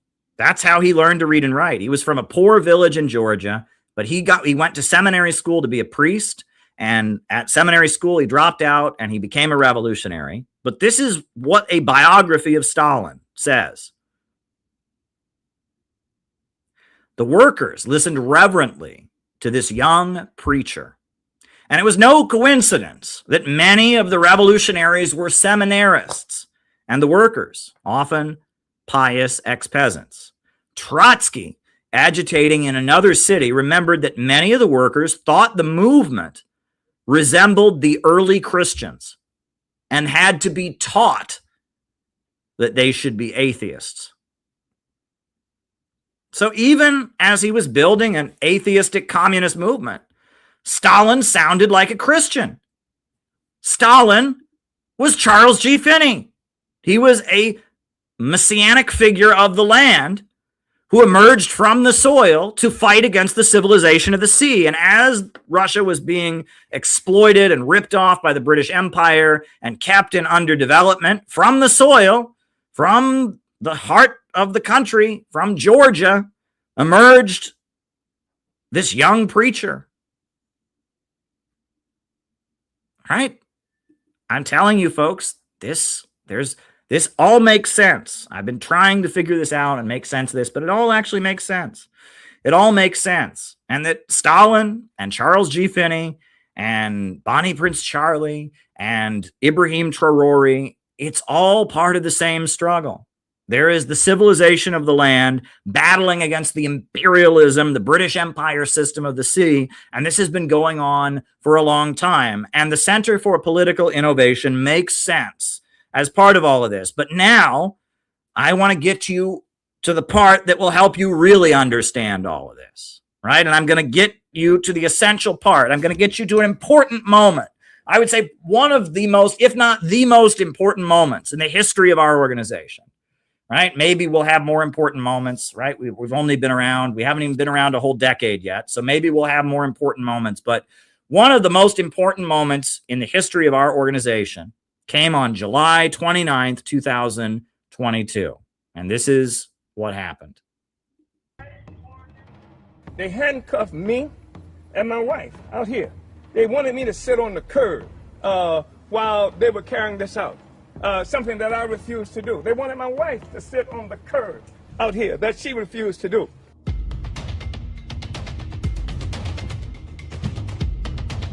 As I was coming out, this big old drone met me.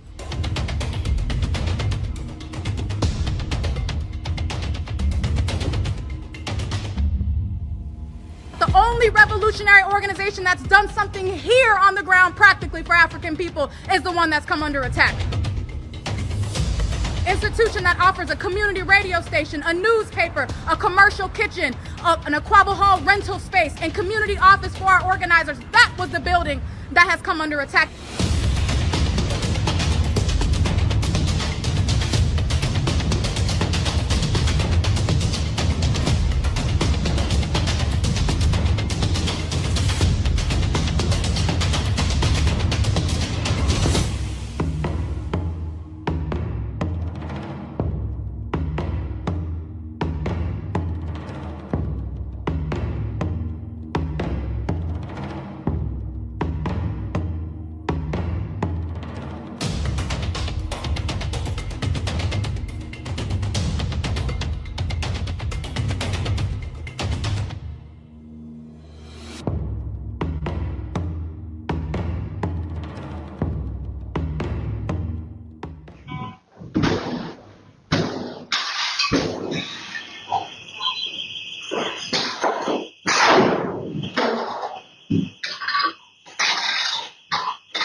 Yeah, breach, what do you need?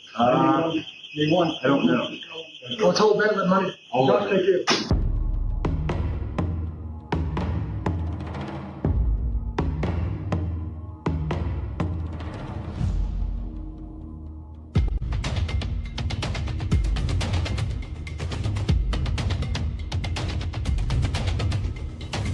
We will build a movement of white people that says hands off the Uhuru Movement. They see in the African People's Socialist Party a vanguard for the struggle for the liberation of our people. They see that because not just what we do here in the United States, but because we had the temerity to do like Garvey, to do like Malcolm. And that is why we absolutely condemn the horrendous FBI raids carried out against the African People's Socialist Party, the Uhuru House, and Chairman Omala.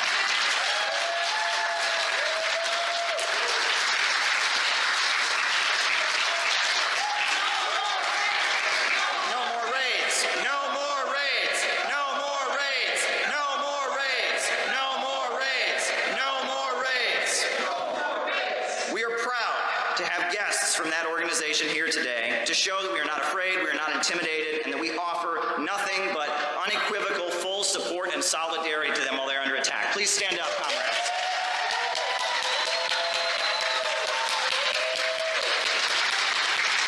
Come on the stage, please.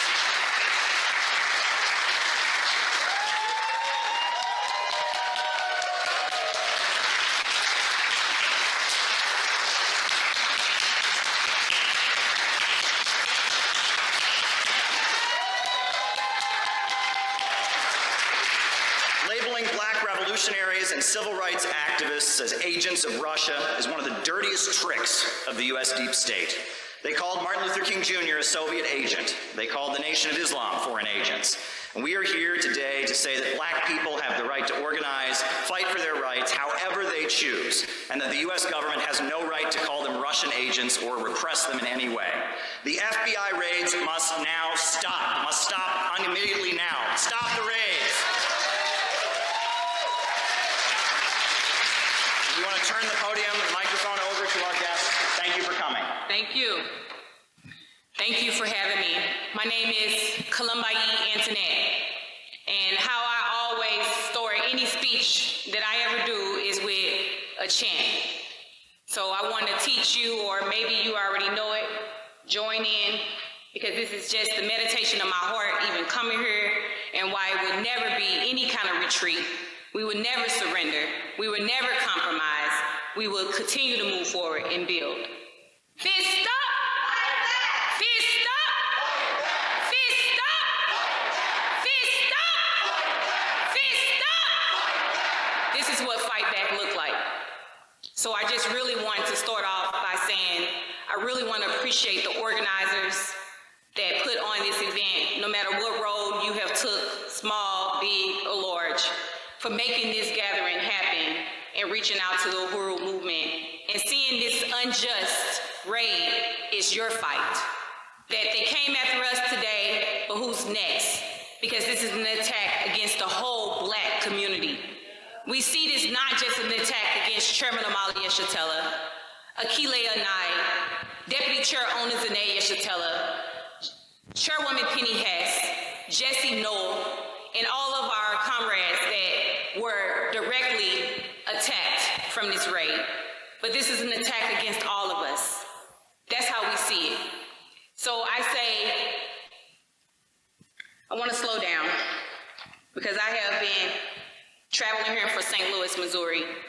And when Chairman told me, I'm sending you to Chicago and speak to a group of people, I went to y'all website. I said, Chairman, you sure me? You sure you want to send me? Yeah.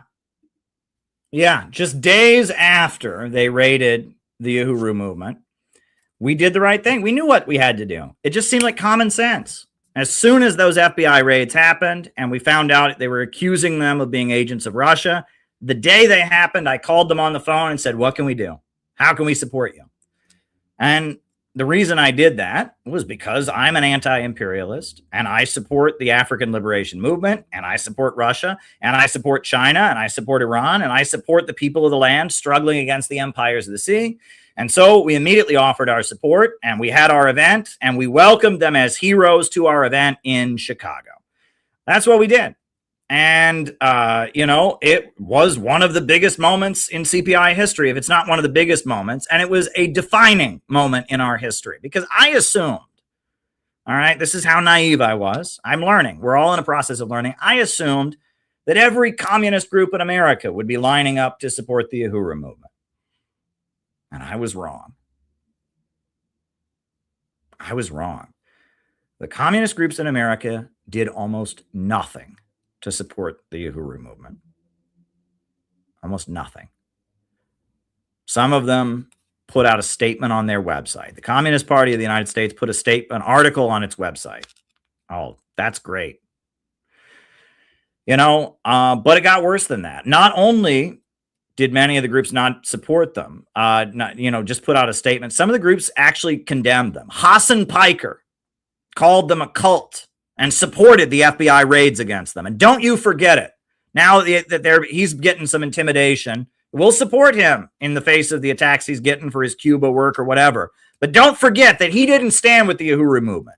Vosh, right, who's this big internet socialist, he not only did he not support the Uhuru Movement, he attacked CPI for supporting the Uhuru Movement, right? These leftists, they didn't do anything to support the Uhuru Movement. Nothing. And I couldn't believe it. And we stood alone. We stood alone as all the communist groups found ways to make excuses not to support the Uhuru Movement. Yes, Tucker Carlson supported the Uhuru Movement, and he supported them because of us, because at that conference, Tara Reid was a speaker, and Tara Reid is a friend of Tucker Carlson's, and he heard about it, and he covered it on Fox News. But Tucker Carlson has done far more to support the Uhuru Movement than any communist group in America has. And that is absolutely outrageous. And when that happened, I was in kind of disbelief. We CPI, we did everything we could, and we continue to do everything we can to support the Uhuru Movement. And I'm going to talk more about that later in the stream. But it just seemed like common sense. Why wouldn't you support this group of black socialists who are being accused of being Russian agents for their speech, not for any crime? They didn't frame them for drugs. They didn't frame them for murder. They accused them of talking about Ukraine in a way that Joe Biden didn't like. And they threw them, they tried to throw them in jail, and they dragged them into federal court. And we rallied in their defense, and all the socialist and communist groups did almost nothing to support them. Why? What in the world is going on?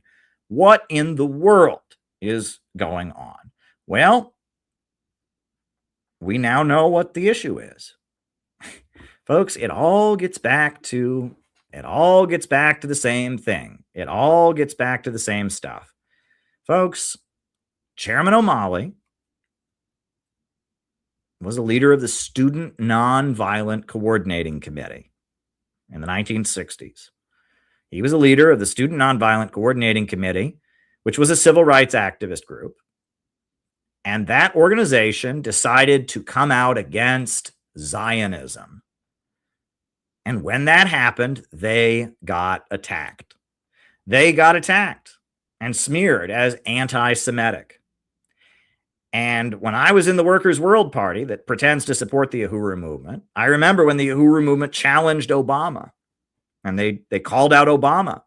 And we were told, oh, the Uhuru Movement is a cult. They're just a cult. It's just a crazy cult. What was going on there? And in fact, even now, right? You see Charles Barron, New York City Council member, state assemblyman, he supported them, but where are the communist groups? Why won't they do anything for Uhuru?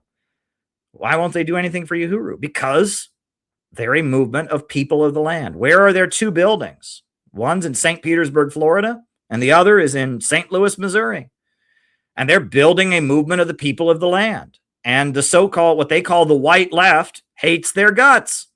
Hates them and calls them a cult and demonizes them. Why? Because they're against Zionism, and they're really against Zionism.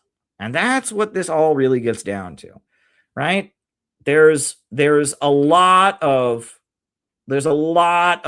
people now that it's trendy to march for Palestine. People like Brian Becker, right? People like Hassan Piker, people like that say, oh, yeah, we're against Israel. We're totally against Israel. But they're not really against Israel. They're not really against Israel because they don't support Iran and the Houthis and Hezbollah and the Shia axis of resistance. That's who's really opposing Israel. So if you really oppose Israel, you would support the axis of resistance. They don't. They find excuses to repeat CNN propaganda against the axis of resistance. But even more than that, what is the argument that the Zionists use for creating Israel? What is the argument? What is the Zionist belief? The Zionist belief is that Jews are the greatest people ever. They're just the superior group. And everywhere they go, they get persecuted. They get persecuted because they're just so much better than everybody else.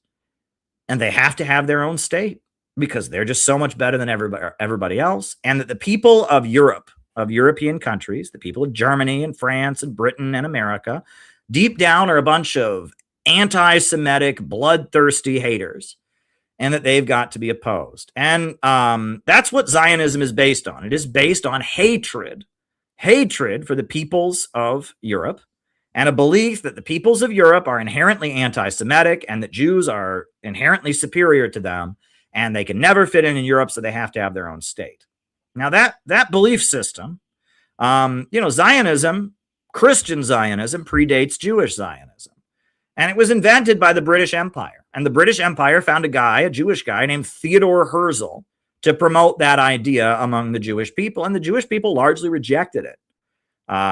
Most of the Jewish people were socialists and communists who rejected Zionism. It wasn't until the Holocaust, when millions of Jews were killed, that Zionism got the upper hand. Zionism was based in Britain. Theodore Herzl, who was funded by the Rothschilds, the wealthy oil banking elite family in Britain, they funded Theodore Herzl. And after the Holocaust, Zionism got a big boost. But Zionism was a minority current. And the only reason that Zionism took off was because Theodore Herzl was funded by the British Empire to promote this idea. But what does the British Empire also promote? Malthusianism, the idea that there are too many people in the world. So think about it. There's one ideology that says The people that are not Jewish are just inherently backward and dangerous and evil, and they're evil. And there's another ideology that says the people are the problem and we need to drive down the population. Are you starting to see how they line up? One ideology says that we need to drive down the population and that most people, we just got to get rid of people because people are the problem. To save the world economy, we need to drive down the population.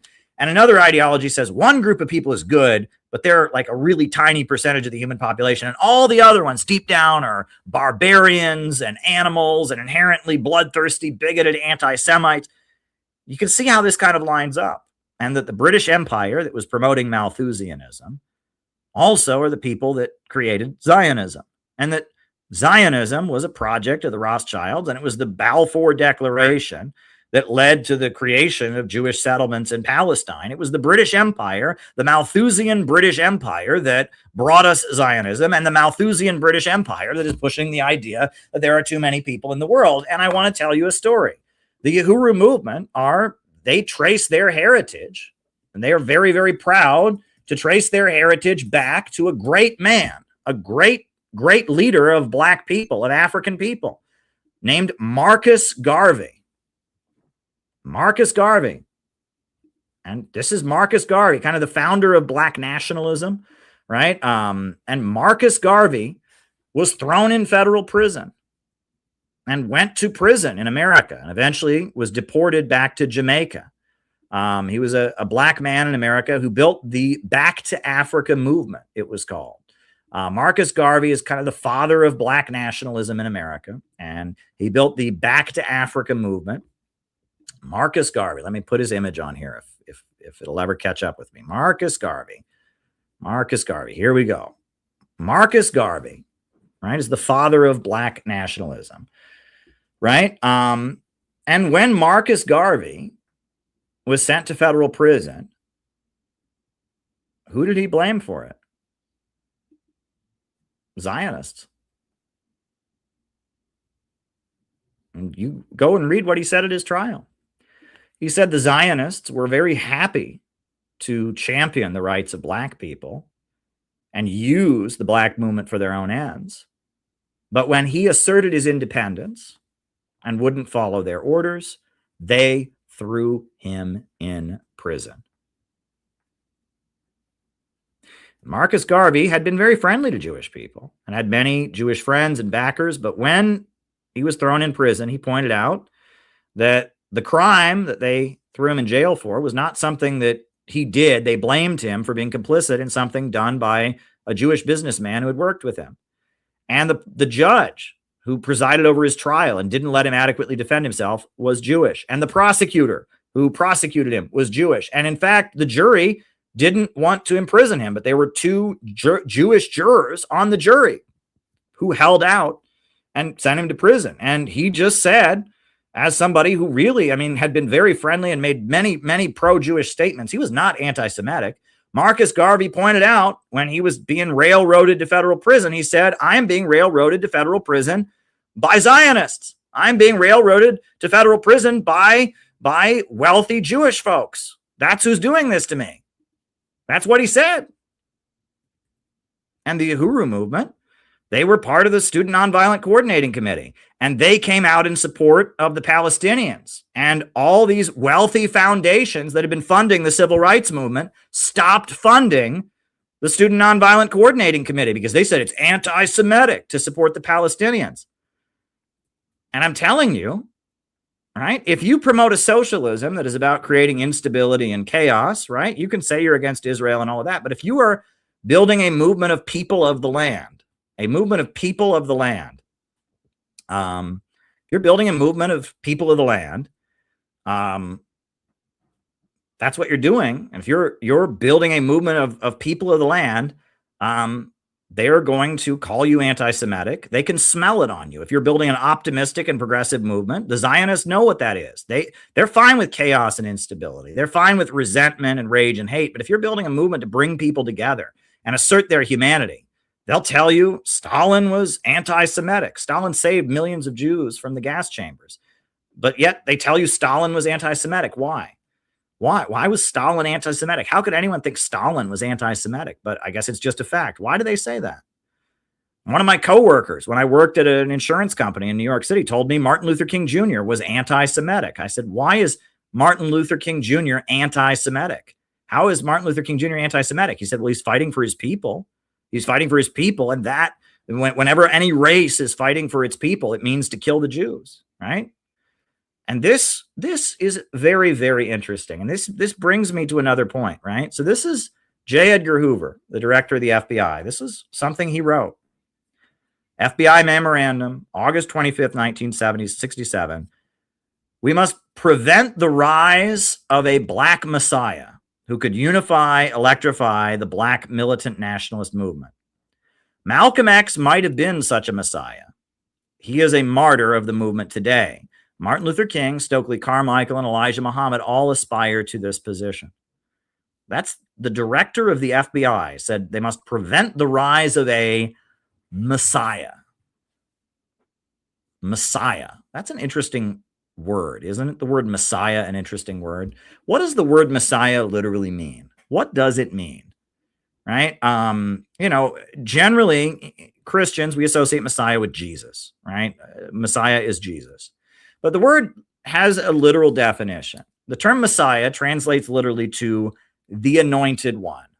It originates from the Hebrew word Mashiach, referring to the ancient practice of anointing someone with oil to consecrate them for a divine or royal purpose. The Greek translation of the word is Christos, which is where we get the name Christ.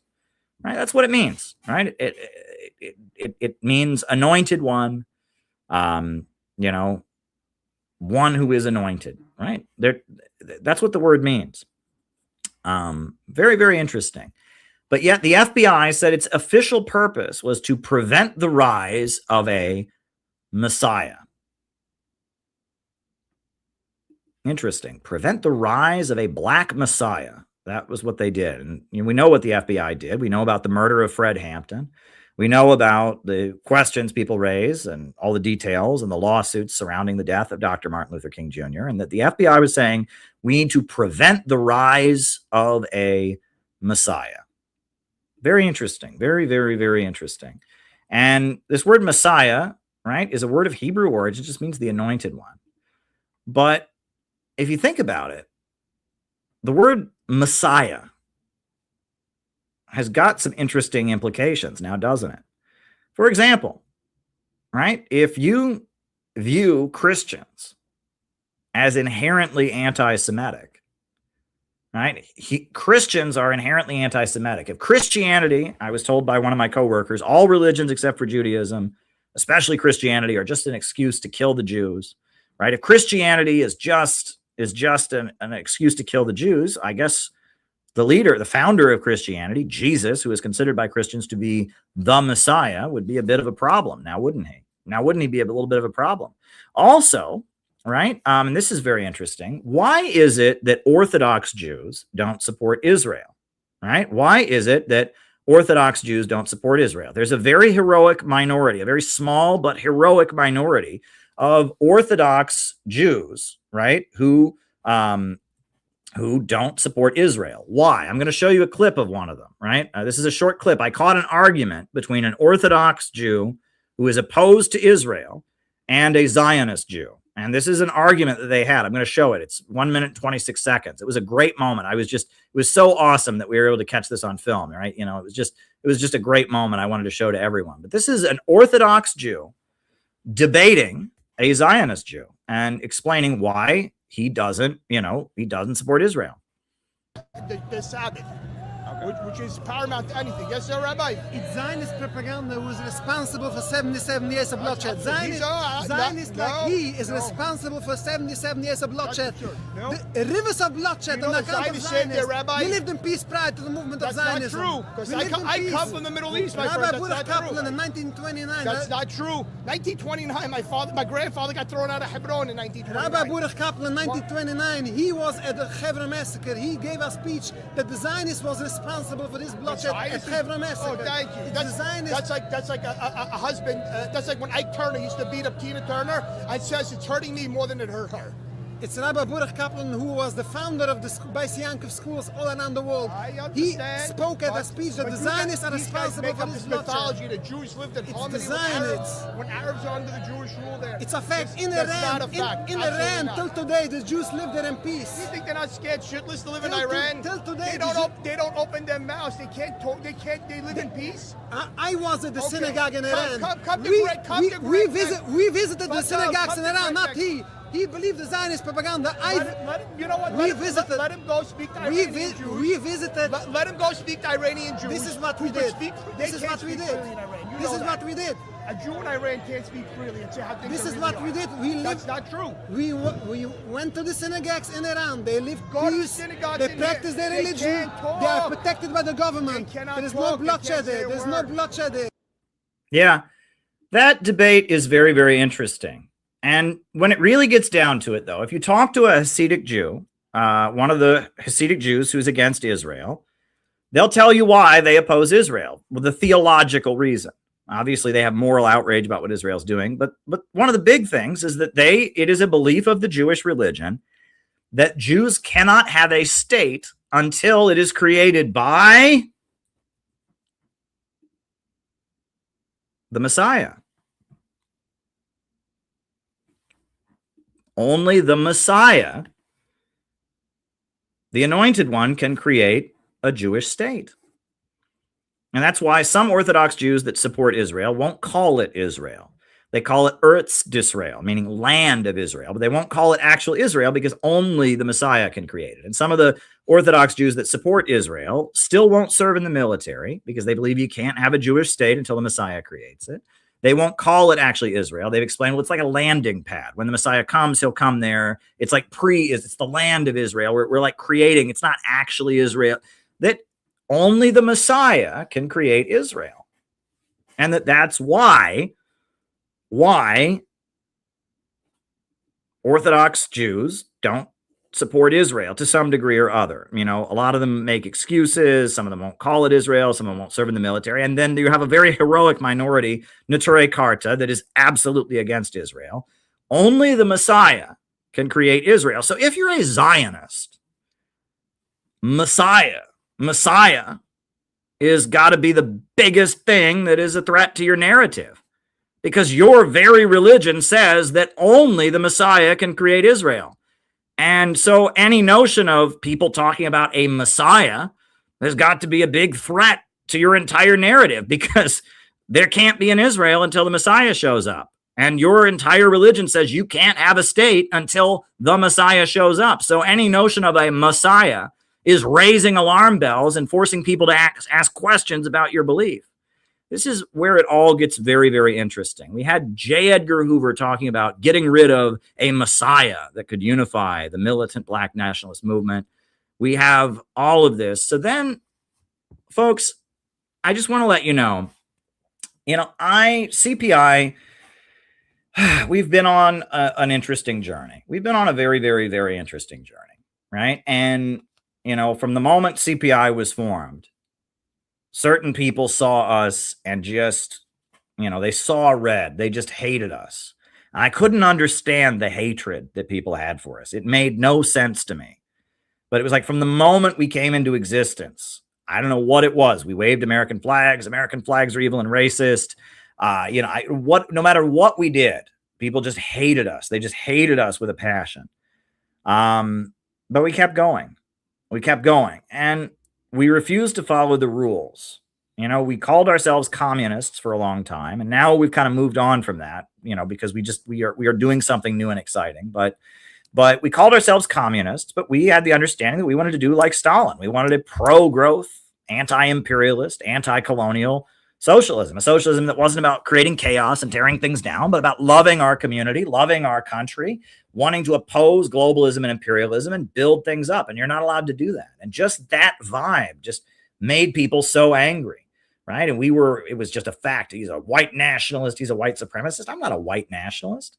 Before I moved to New York City, I was videotaping police brutality acts and getting young Black women acquitted in federal court. but I guess it just became a fact. I mean, I'm married to a non-white person, but it just became a fact that I was a white nationalist. I'm definitely not a white nationalist, but I must be a white nationalist because I don't want to destroy America, because I wave an American flag, because my movement is not, the movement that I'm building is not based on chaos and instability and sowing resentment. There were some weird things that happened. Yes, I was opposing police brutality long before Black Lives Matter. You can read the article about me in Cleveland Scene magazine. I mean, I was on the local news for my anti-police brutality activism, but it's just a fact. He's a white nationalist. What was going on?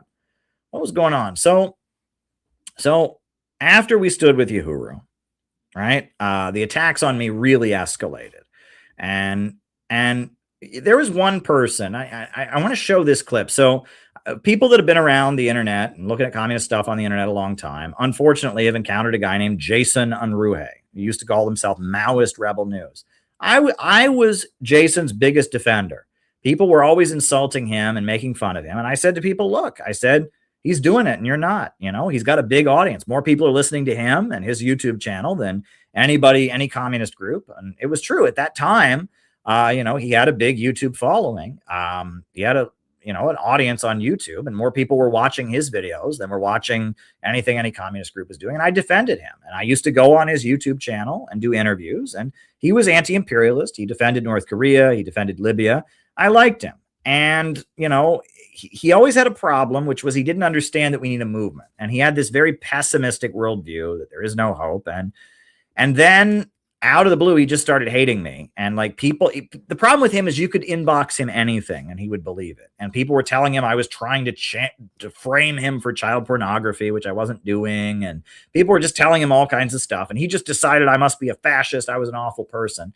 So we had a debate. And the debate, I look back on it now, it was a complete waste of time. It got a lot of views. Everybody loves watching people fight. Everyone loves it. But it wasn't productive. And I kept trying to make it about politics. And I kept reading him quotes from Mao and saying, let's talk about where we actually disagree. He wanted the debate to be about, you're bad. And it was one of those really unproductive debates. It was him saying that, oh, well, you said this and what that means, you know, and it was a dishonest debate. It was, I don't like you, so I'm going to try and twist your words into saying, making you a bad person. Not a productive debate. People should debate about what they actually disagree about. And the question that if I debate him or anybody else ever again, I'm going to begin the debate by saying, what do you want the audience to learn from this debate?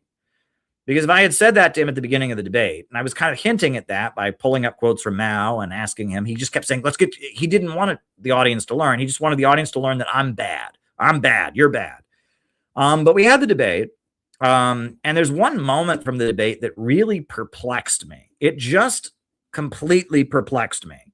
It took me completely by surprise. So we had published, and it's still out there, we have a book called Jesus is a Socialist. And it's a book that, it's got verses from the Bible criticizing capitalism, and it's got quotes from Dr. Martin Luther King Jr. opposing capitalism. And it talks about how Christianity and socialism can overlap.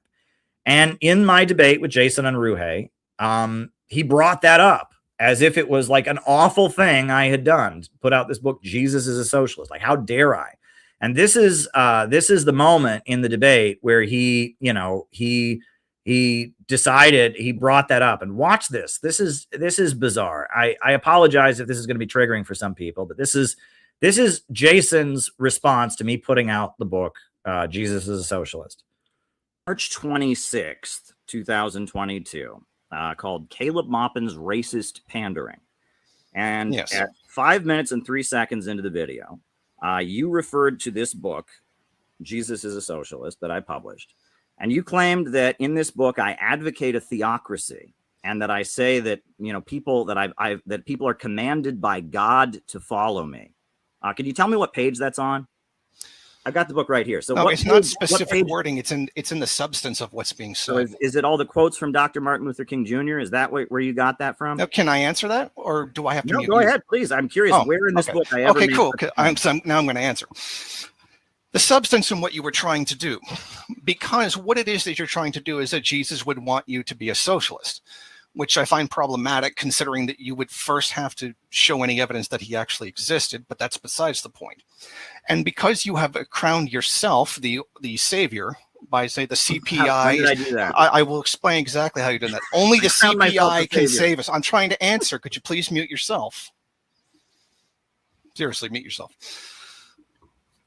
To answer your question before you interrupted me again, like the hypocrite that you are, because you have posed yourself as only the CPI can save us and only the CPI's line is correct. Yes, that's why you started the party, and that's why you attack literally everybody else. Nope. Okay, Center for Political Innovation and Organization, whatever it is that you want to call it. We have members of the Communist Party in our group. That's what you're doing. You're appealing to people, telling them that, oh, I want God.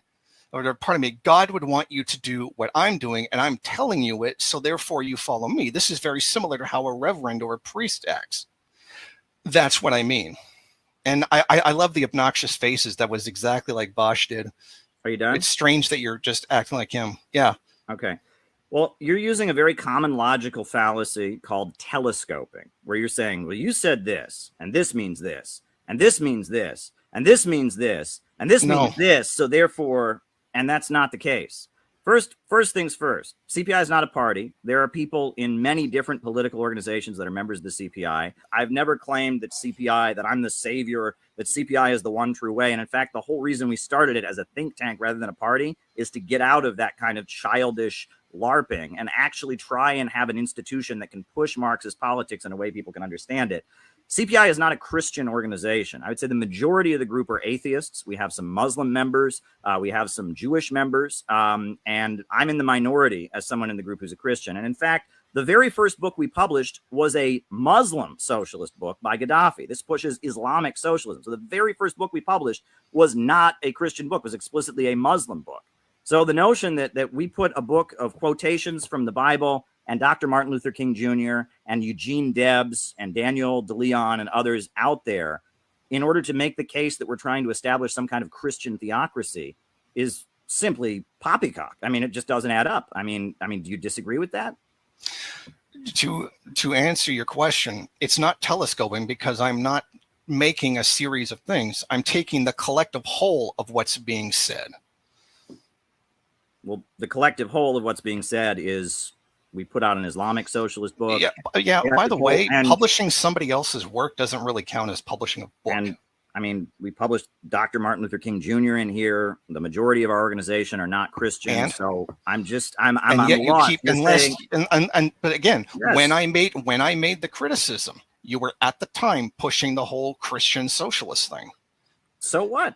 And there are Muslims in our group who that's push the Muslim how it's thing. relevant. And there are atheists in our group who push the. No, and you're not letting me answer. I mean, and how do you get from that I think I'm the savior? Because I quote the Bible and make the case that if you're a Christian, can I answer that? You shouldn't support capitalism. Oh, okay, how in the world you're not going to let me answer that? Okay. How in the world do you get from that I think I'm the savior?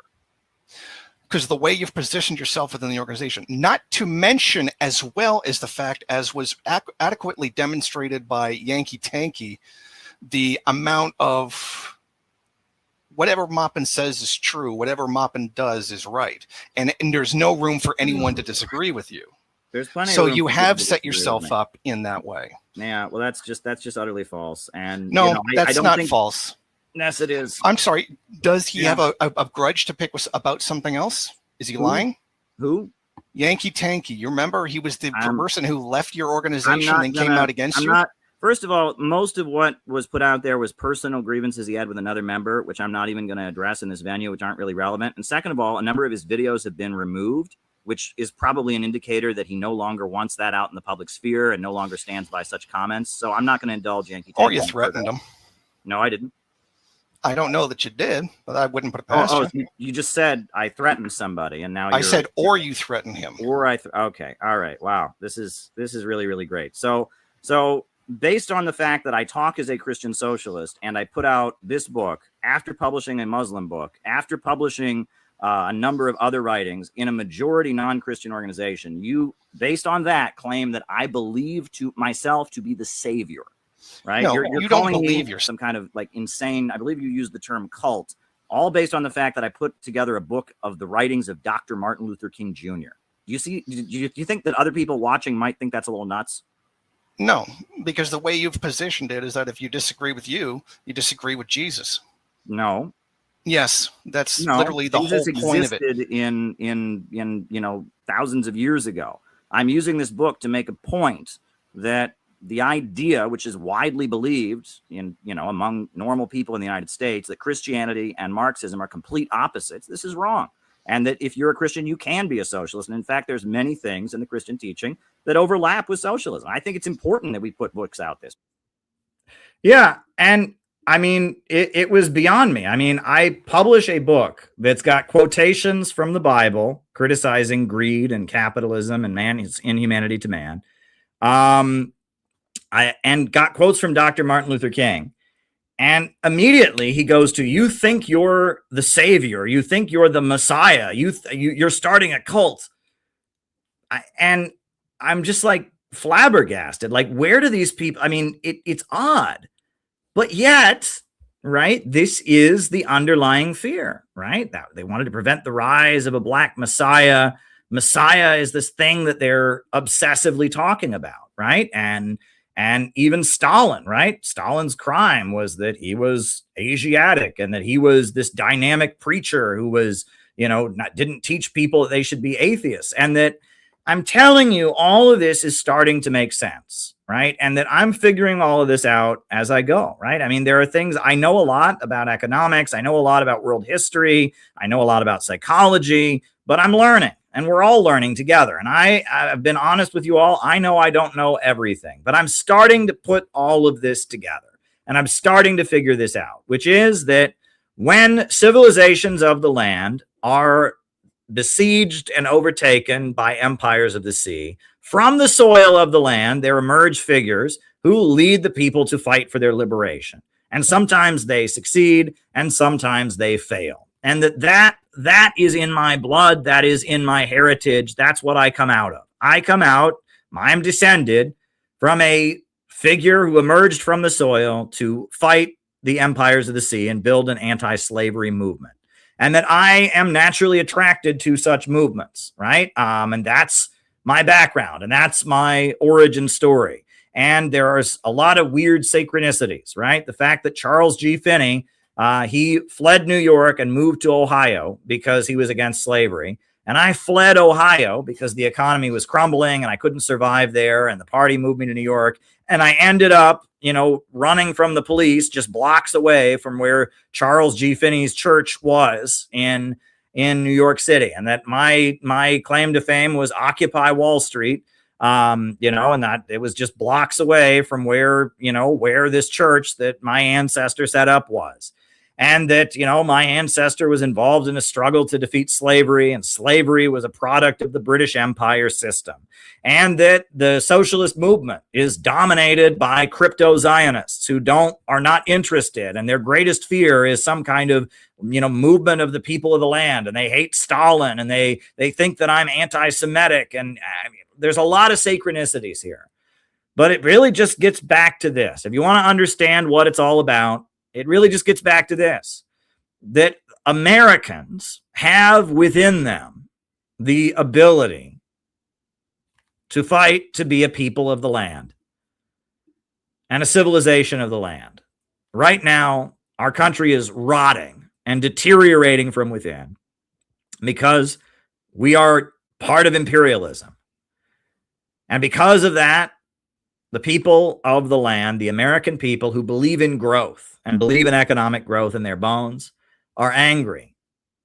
And from among the soil of America and from among the American people, a movement is going to emerge to demand that we become a civilization of the land, to assert our right to grow and build and struggle, to assert our right to have a society that enables human beings to grow and to create and struggle. And that based on my background and based on my heritage and based on the values that I learned from my uncle and from my grandfather and based on who I am an expression of geopolitical forces that are bigger than myself. And that to some degree or other, I have taken on and become an expression in my life, has been an expression of values and societal forces and spiritual conflicts that are bigger than me, and that I am trying to build a movement for a people of the land to fight back against imperialism. And that's what the Center for Political Innovation really is. We are a movement of people of the land, demanding a government of action that fight for working families, demanding a society where human beings are allowed to grow, repelling the empires of the sea, repelling globalism and imperialism, demanding that America join the multipolar world, and that we build and we construct and we don't have a destructive society, and that we promote optimism and growth, and that we invest in human beings as the source of all labor power, and that we stand in solidarity with people like the Uhuru Movement that are trying to do the same thing in their own community, and that the Zionists can smell us. They can smell us, and they immediately accuse us of being messianic figures, right? That's what they're calling. They're calling us Christians. Basically, they say there's something Christian about your movement. There's something Christian about your movement. We don't like it. We want movements about rage and vengeance. We want movements about instability. We want movements we can use to spread chaos all over the world. But you sound like Stalin. You sound Asiatic. You're not an empire of the sea. You're not the kind of socialism we like that's about rage and tear things down. You're building a socialism about optimism. You sound like that Asiatic Stalin. You sound like that Ibrahim Traoré, who we think is a dictator, who we spread propaganda against in Jacobin. You sound like Chairman O'Malley, who is anti-Semitic as he's building a movement among African people, not promoting Israel like the civil rights movement that we gave money to. You sound like some kind of messianic movement that's making people feel optimistic and hopeful. I bet you think you're the savior. I bet you're trying to set up a Christian theocracy. You want to kill the Jews. That's what you want to do, Caleb. You want to kill all the Jews, right? That's what you want. Well, I don't want to kill any Jews. I don't have anything against anybody. But I am against Zionism, and I'm against globalism and imperialism. And I want a country where people come before profits and human creativity is unleashed. And I reject the empire of the sea. I reject the satanic international order that is bombing and destroying people all over the world and kept Africa in poverty and kept Latin America in poverty and is backing Israel and is at war with the Islamic Republic of Iran and has murdered Palestinians. I reject that satanic international order. And I'm not going to reject it in the name of hateful rage and resentment. I'm going to reject it in the name of hope. I believe in humanity. I believe that human beings are beautiful creatures that are capable of building and constructing. And I don't accept their perception that human beings are just another animal. And I don't accept their claim that there's too many people in the world and we need to drive down the population. And I don't accept their notion that we can only maintain a biological existence. I maintain that human beings are special and hopeful, and that every child who's born has something beautiful to give to the world, and that we should unleash human creativity and brilliance. And what Stalin did, turning Russia into a superpower, and what Mao Zedong and Deng Xiaoping did, making China the second largest economy in the world, and what the great African leader Ibrahim Traoré is now doing on the African continent. All of this points to the fact that human beings can break out of the cage of this irrational economic system, and we can grow and produce and expand, and we can have a life that is beautiful for all mankind. And yes, I maintain that we can overcome a system where abundance creates poverty, and that human beings can transcend, and we can build a world with a beautiful life for everyone, and that we can march forward and we can build a beautiful world, and that we don't have to accept the artificial restraints that keep them at the top. That's what I believe. I don't think that's anti-Semitism. I don't think that's hate. I don't think that's racism. I don't think that's fascism. But they do.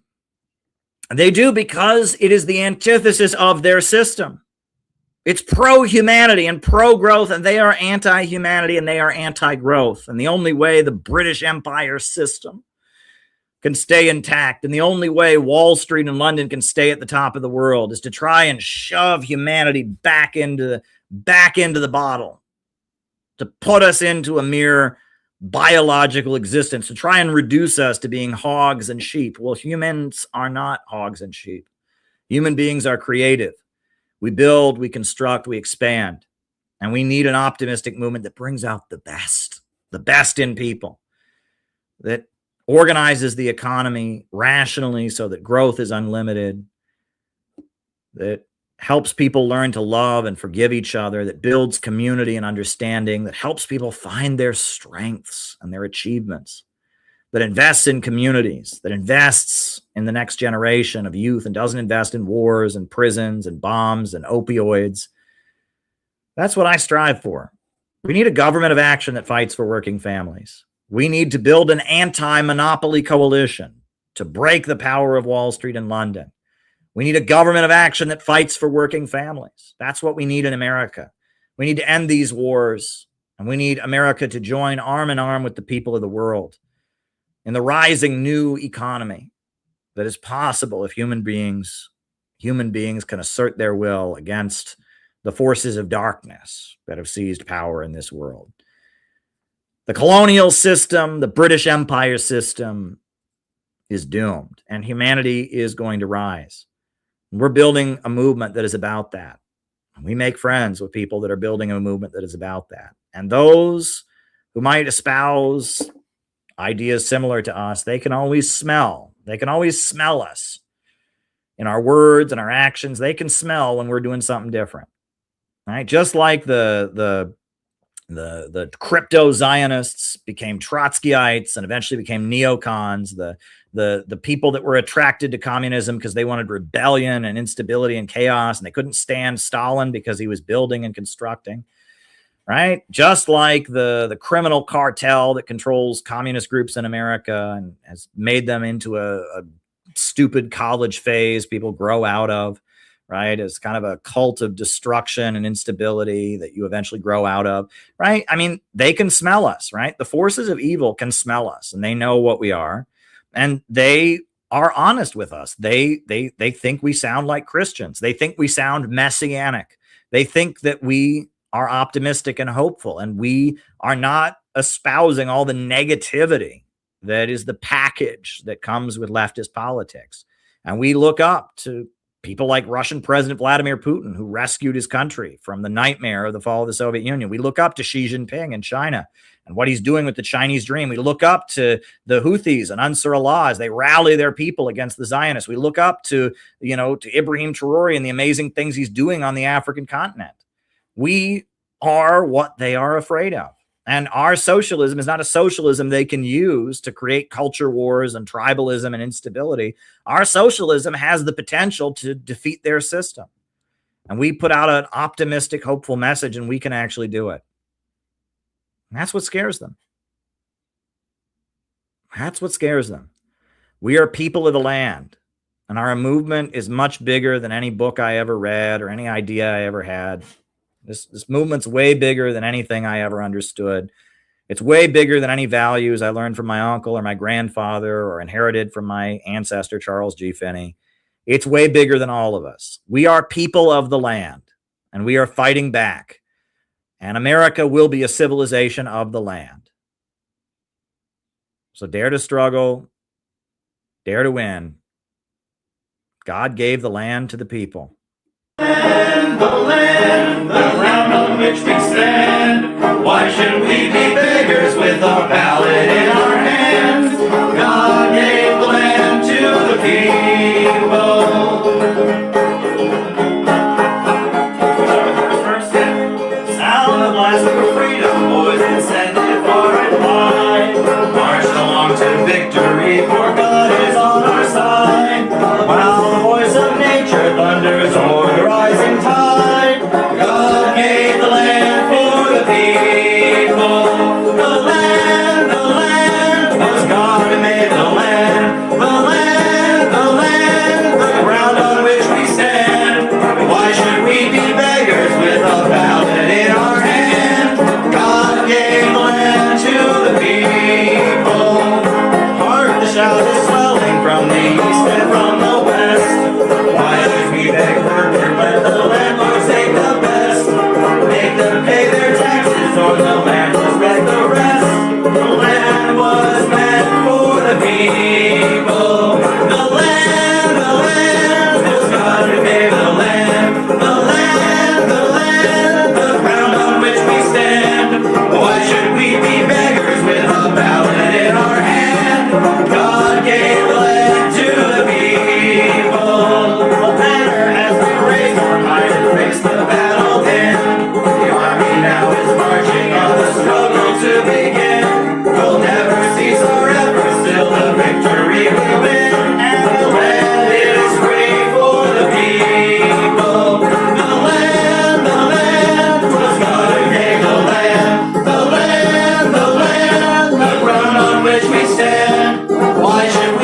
right, folks. So now I'm going to start answering your questions. First, we'll do the roll call. And then I have a special thing I need to talk to you all about, an update on the Uhuru case and some stuff I need to talk to you all about. You know, we have something about that. But then I'm going to start answering your questions. So let's do the roll call.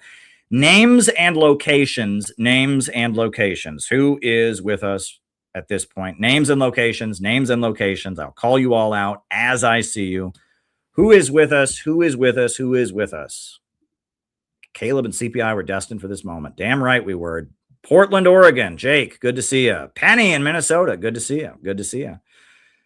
Names and locations. Names and locations. Who is with us tonight? Names and locations. Ryan in Kansas City. Bendigo, Australia. David Fox. John in Florida. Alex in Brazil. Names and locations. Names and locations. Who is with us? Who is with us? Who is with us? Rise from Adelaide, Australia. Good to see you. Good to see you. Good to see you.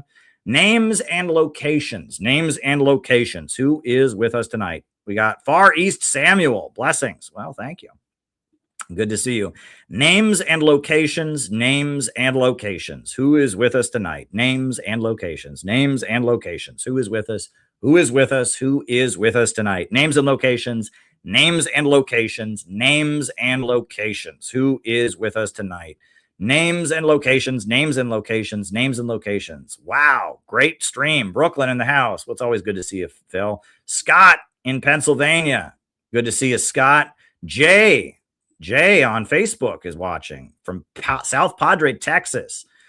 I don't always understand your views, but your respect. Well, thank you. Thank you. And I'll be answering super chats later. Gabby in Chicago. Good to see you. Names and locations. Names and locations. Who is with us tonight? Names and locations. Names and locations. Who is with us tonight? Names and locations. Names and locations. Anybody else? Names and locations. Diana in Orlando, Florida. And don't worry, Yogi. I'll be answering all the super chats. All the questions will get answered tonight.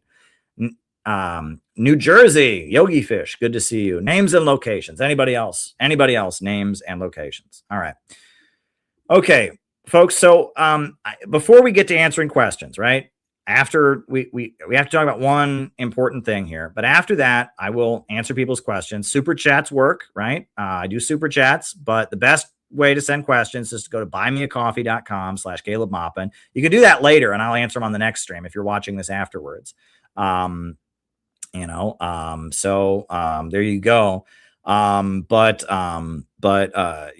can watch this afterwards. Can send your buy me a coffee works anytime.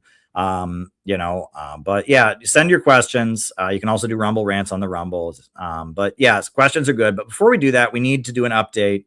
The Uhuru case. So they were acquitted on the main charge, of being foreign agents, but they're about to have their appeal in federal court and they're hoping to overturn their conviction for, conspiracy. So this is their lawyer, explaining what's going to be happening at their upcoming appeal in federal court. And thank you to John McCarthy for cutting this clip. This is very important. This is their lawyer, Leonard Goodman, explaining, what's going to be happening on July 22nd in federal district court in Atlanta, Georgia. So here we go.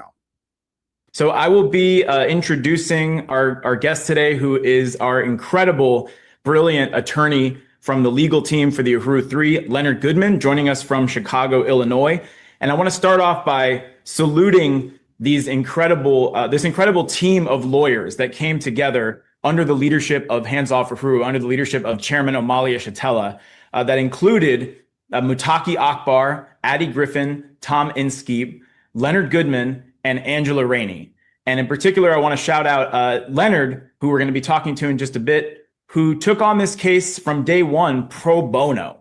And I'm going to be asking him a little bit about why he felt it was important to do that and why he continues to do that. Leonard Goodman also hired for the trial Angela Rainey, who proved to be an absolutely indispensable part of the Hands Off Uhuru, the Uhuru 3 legal team. And Angela Rainey has since started her own private practice and has agreed to stay on the case pro bono herself. So this is an incredible stand taken by these attorneys. Very inspirational stand that they've taken. So as Chair Mwezi and Chairwoman Penny pointed out and announced, the precedent-setting Uhuru 3 appeal hearing is set for Wednesday, July 22nd, 2026, 9 a.m. in courtroom 339 at the Elbert Tuttle U.S. Court of Appeals building in the 11th Circuit Court of Appeals in Atlanta, Georgia. This comes just a week before the 4-year anniversary of the FBI raids on the Uhuru Movement. And every single step of this process, we're going to be talking about legal precedents, but as Chairman Omali Yeshitela has always helped us understand, the real precedent that has been set with this fight back is in the fight back itself. The political precedent that the chairman created the moment that he stood on the steps of his home on July 29th, 2022, and launched the fight back that has secured every victory since, has proven that when we fight, we win. And this appeal hearing is a continuation of that reality. The hearing is not a given. Getting an oral argument hearing is not a given in an appeal. And the fact that this hearing is happening is once again evidence that the chairman and the Uhuru Movement have beaten the odds and shown that you can push back the colonial state. Just doing a little bit of cursory research, I was able to find that the U.S. Court of Appeals for the 11th Circuit grants oral argument hearings only about 11% to 14% of the time. So this is not the norm. This is actually one of the federal appeals courts with the lowest rate of granting oral arguments in the country, with 86 to 89% of cases being decided based solely on the written briefs and the record, and with the vast majority of those cases being decided in favor of the lower court's decision. So the Uhuru 3, as we know, faced trial in Tampa in September of 2024 and faced charges of acting as unregistered Russian agents and conspiracy to act as unregistered Russian agents, which carried a maximum penalty of 15 years in federal prison, effectively the threat of a death sentence for Chairman Omali Yeshitela, who was the primary target. And the attorneys brilliantly argued and carried out the political legal strategy to prove that everything that the Uhuru 3 and the chairman engaged in was legal speech protected by the U.S. Constitution's First Amendment and the Bill of Rights, and which ultimately even the judge had to admit on the record. And it wasn't just any speech. It was speech consistent with more than 50 years of leadership and work by the chairman and the party, reparations speech, speech against genocide, speech for the liberation of Africa and African people, and yes, speech in opposition to the U.S. proxy war against Russia, consistent with, as the attorneys showed through 50 years of burning spear newspapers, the fact that the chairman has opposed every single U.S. imperialist and U.S. proxy war that has taken place since the inception of the party and even before the inception of the party. So the chairman famously condemned this prosecution as a political attack. He said it was the canary in the coal mine, opening the door for escalated attacks on free speech rights for everyone. That has proven to be the case. The trial ended with a split verdict. The Uhuru 3 were acquitted of the main charge of acting as unregistered Russian agents, and that was a tremendous political victory. As the chairman said on the steps of the courthouse that day, the government could not convict the Uhuru Movement of working for anyone except for Black people, and the jury rejected the government's attempt to delegitimize the agency of African people by attributing the voice of African people to Russian propaganda and disinformation, quote unquote. But due to a lot of the issues laid out in our appeal that attorney Leonard Goodman is going to talk to us about, including confusing, misleading jury instructions and prosecutorial misconduct and lies, the jury came to a split verdict convicting the Uhuru 3 of conspiracy to do the thing that they found the Uhuru 3 not guilty of actually doing. So, by the way, I have done some research and asked actually lawyers and people in our legal support committee to look into if there's ever been a case where someone goes to trial and gets convicted of conspiracy to act as an agent without notifying the attorney general's office, but is acquitted by the same jury of acting as an unregistered agent. No one's been able to find anything. This is actually unprecedented, the way this case turned out. So the conviction has been widely denounced.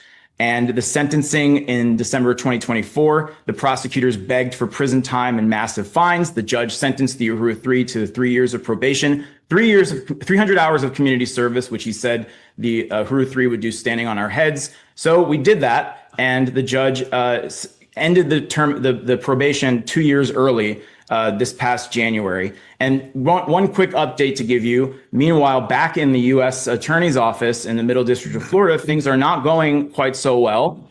Daniel Marcet, who you may remember from the trial, is no longer employed by the U.S. Attorney's Office. And we recently learned that he's been replaced by a federal prosecutor named Joseph Ruddy. I'm sorry, I don't think we have a photo of him. Maybe we could get one and pull up, or you can just literally just go to Google and search Joseph Ruddy, federal prosecutor. And the first thing you will see is his mugshot, him wearing an orange jumpsuit after he was arrested for DUI, hit and run, drunk driving. There's body cam footage of him urinating on himself while he was being arrested.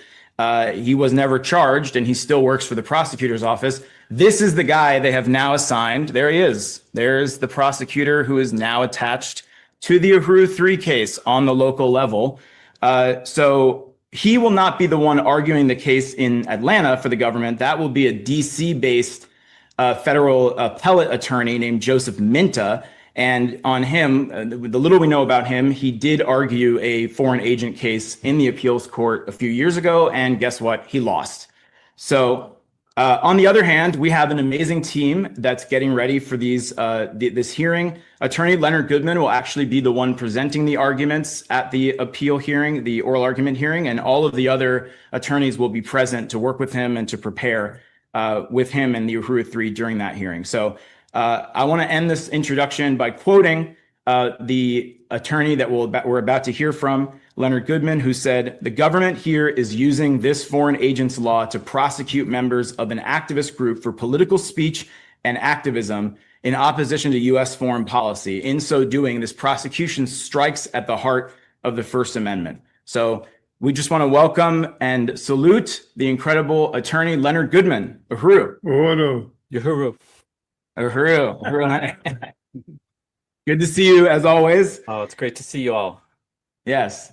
So first question is to just talk about what it means that this appeal brief that you did so much incredible work on, and our other great attorneys as well.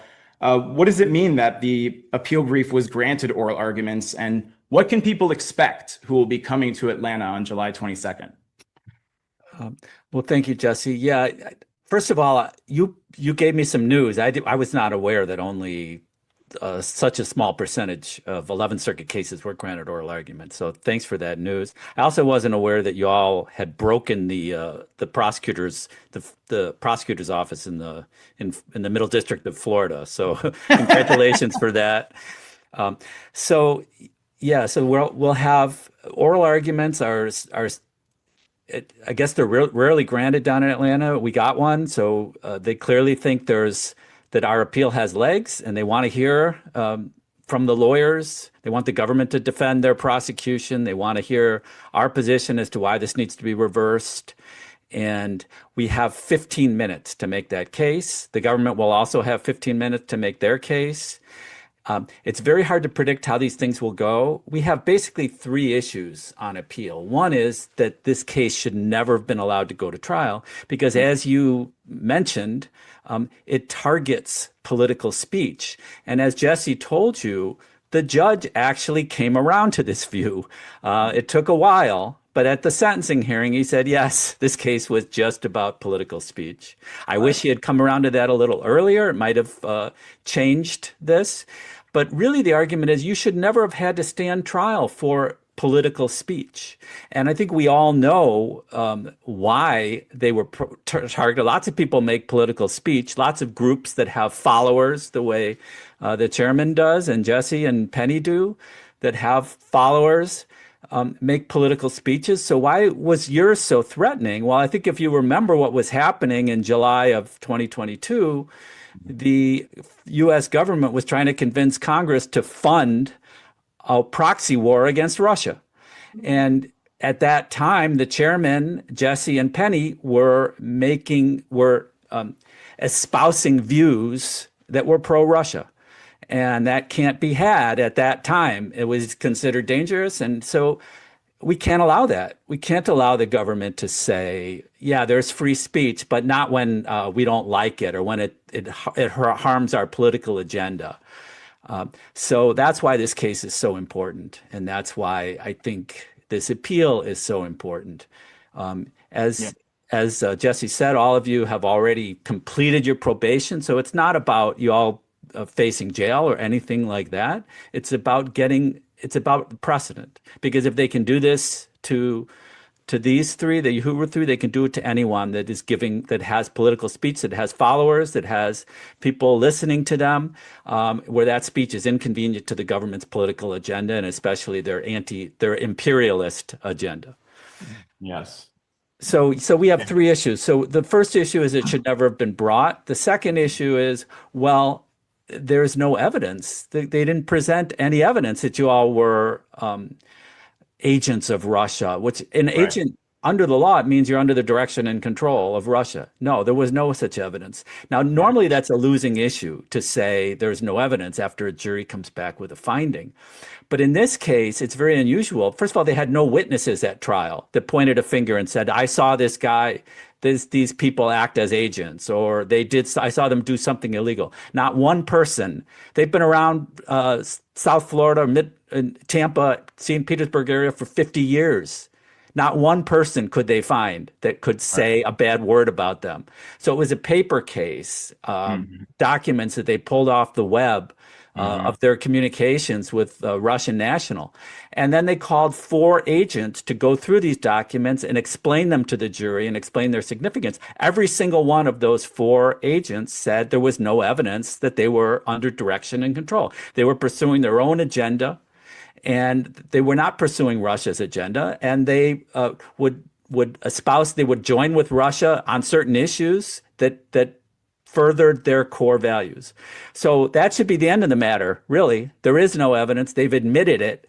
The government really has no answer to any of these. You know, they bring up the argument of national security, which is sort of the last refuge of scoundrels. Well, we're doing this for national security. And the one thing I think people need to keep in mind, and I think it's wonderful for people to come down to Atlanta and show support, but it's very important for people to be respectful of the court, because we don't want to give any fuel to this bogus argument that this is somehow a national security case. You can look at the indictment. The court can look at the indictment. There's nothing in there about national security.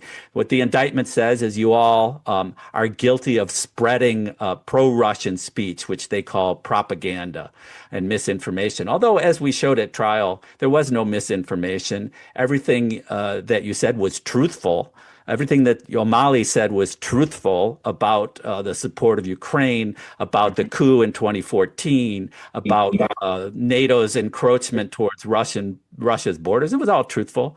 But, that doesn't matter to the government because it was inconvenient and they didn't want you making those truthful points. So that's the second argument. The third argument is, well, how do you convict somebody of a crime with no evidence? Well, you mislead the jury. And so that's our third argument.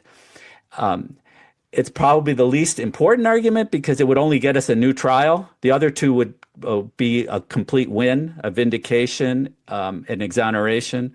A new trial will still take as a door prize, but and win the case at a retrial. But so those are our three arguments, and we'll have 15 minutes to present it. Now, when you have 15 minutes, the judges are going to let you know what they're interested in and what they're concerned about. So the point for us and these other great lawyers that I've been working with, and I've been so proud to get to know, Mutaki and Adi especially, and also Angela and Tom.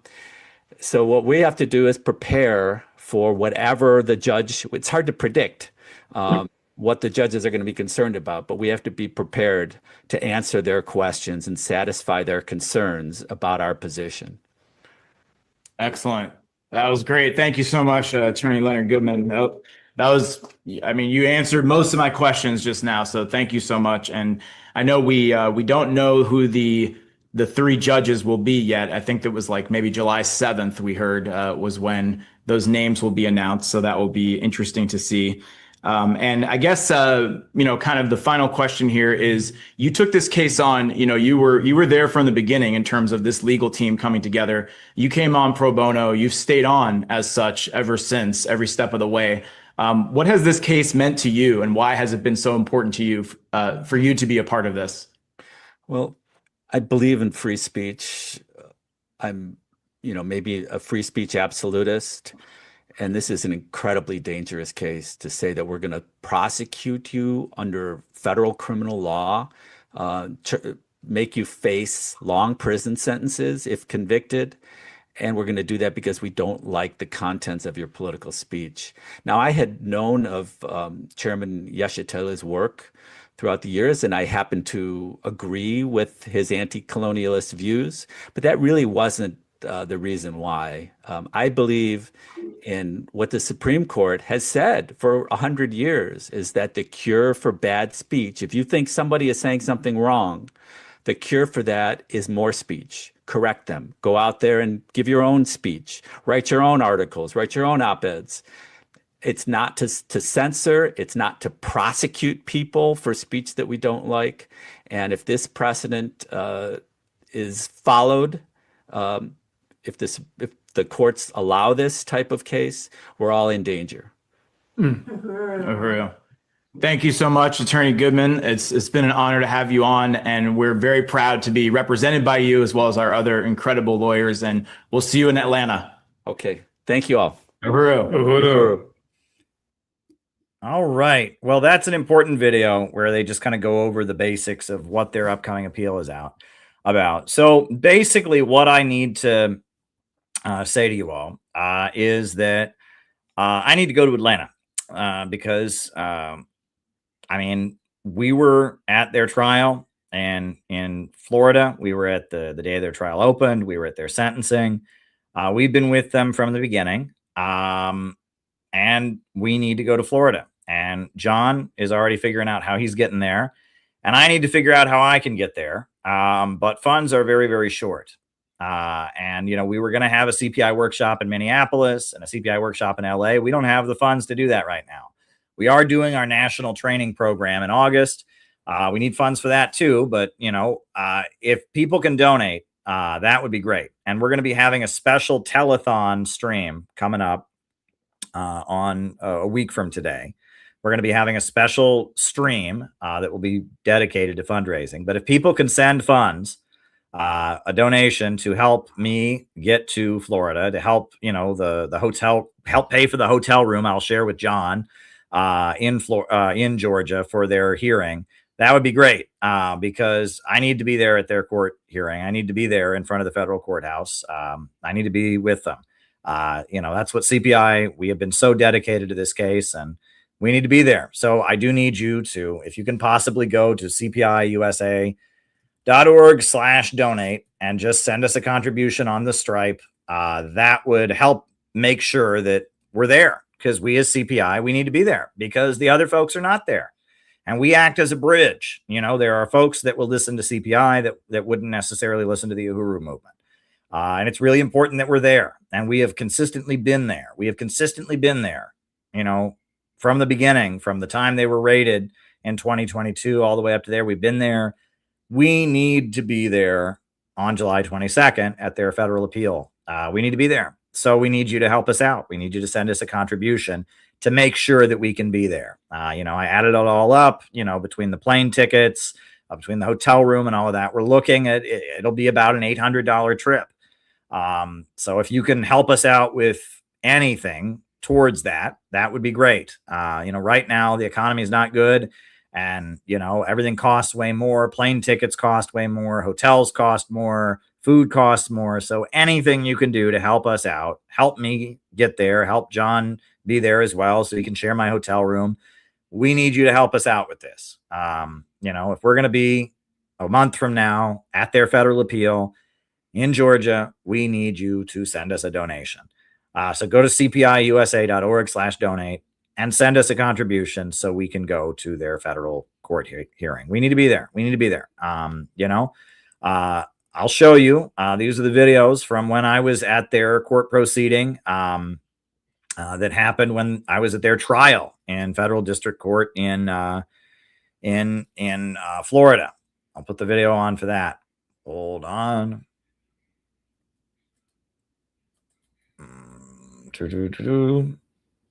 Yeah, this was before their sentencing. This was me in front of the federal courthouse. Next, please come up, Caleb Maupin from Center for Political Innovation. None of us here ever had the opportunity to vote for the FBI.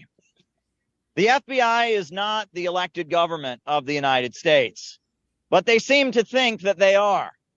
If you look at what the FBI did in our previous election, covering up the Hunter Biden laptop scandal because they felt that Joe Biden should win the election.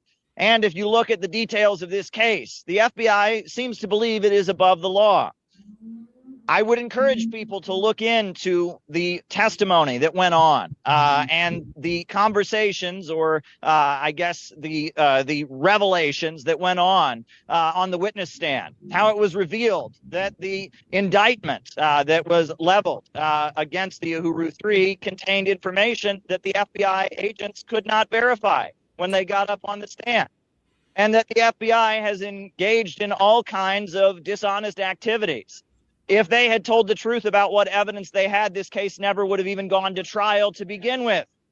And the FBI is putting itself above the law, and this is a threat to the freedom of all Americans. This is a threat to our civil liberties. This is a threat to our democratic rights.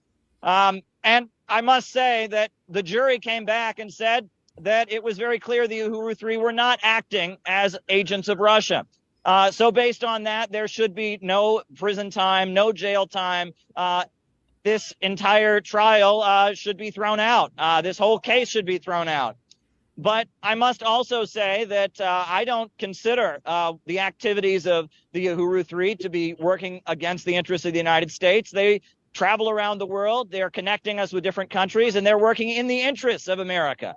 Because the only future that America is ever going to have is with the new economy that is emerging in the world today. The Western financial system is falling, and the new economy of the world today, which is in Africa, which is in Russia, which is in China, that is the future. And the only future America will ever have is to be part of that economy, connecting us with people around the world, making America really a country that could trade and interact with the world in a more prosperous way, in a win-win way, a way based on win-win cooperation, not a zero-sum game. That is the future. So there should be no jail time. The conviction for this conspiracy charge needs to be completely thrown out. The FBI needs to be charged for the way that they conducted themselves in this case and the way they are violating the freedoms of Americans. Thank you.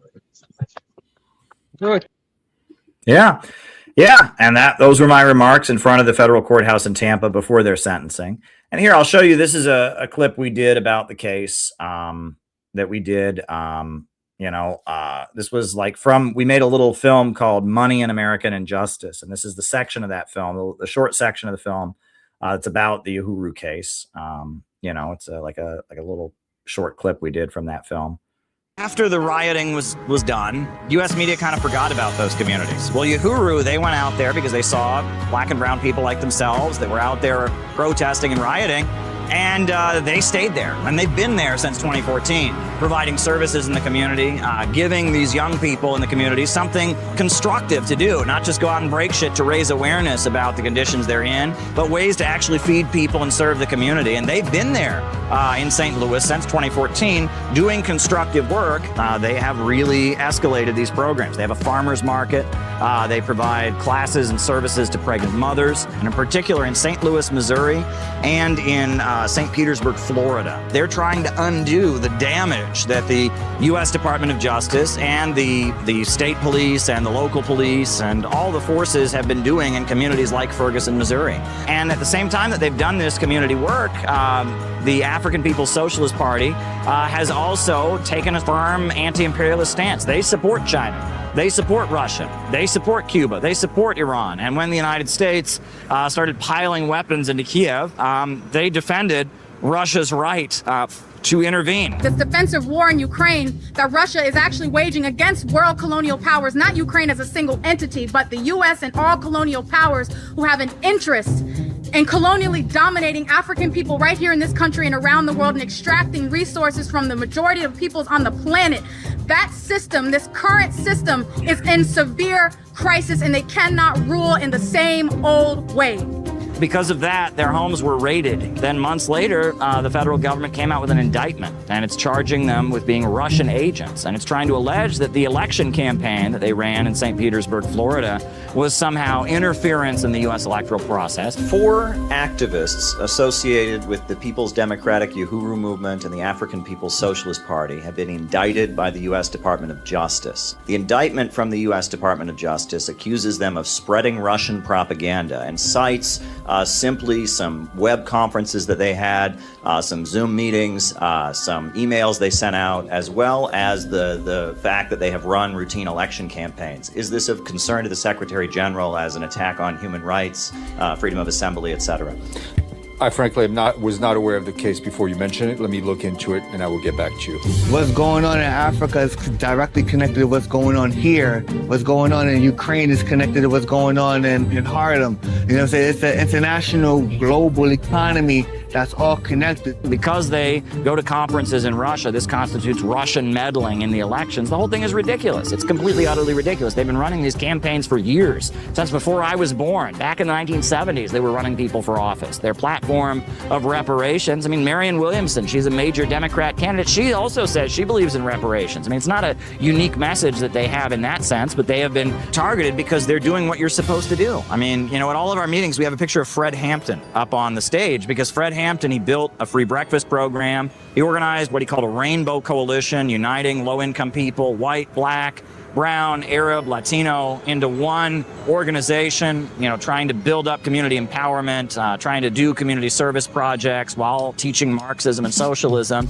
You know, we look at Fred Hampton as a great example of the American revolutionary tradition. And, you know, the African People's Socialist Party and the Uhuru Movement, you know, they don't like that we wave the American flag. They don't like that we consider ourselves patriotic. They have their own kind of unique analysis. They talk about what they call the colonial mode of production. That's not traditional Marxist thinking. And we don't agree with them on a number of issues. But it doesn't matter. We support them. We all have to stand up and oppose the ideology of division and support an ideology of unity based upon our material interests, you know what I'm saying, to work together. People who can't understand that, people who can't get past, you know, this or that, like, we got to put aside our differences and say that if they come for them, they come for all of us. If they go after them, they got to deal with all of us. That needs to be the attitude among anti-imperialists.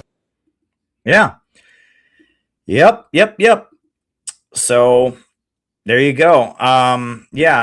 So if people could help make sure I get to their court date, that would be greatly appreciated, because CPI needs to continue its tradition of standing in solidarity. But anyhow, so now I'm going to start answering people's questions. There were a couple questions that came via Buy Me a Coffee. 2 from Dan in New Jersey. New Jersey Dan sent 2 questions. And before we even started tonight, the first one, he said, why does it seem like the race problem in America got so much worse during and after the Obama's regime? Could it be related to the financial crisis and the growth of social media? Thank you. Okay, so there's a couple factors there. One factor, why did it seem like race relations in America got worse after Obama became president? Well, the first thing is disappointment. You know, I was in Detroit in 2008, and I was trying to build a campaign to stop home foreclosures in the state of Michigan because there was widespread home foreclosures going on. And I remember every community meeting we had, somebody got up and said, no, we just have to vote for Obama. Everything will be fine.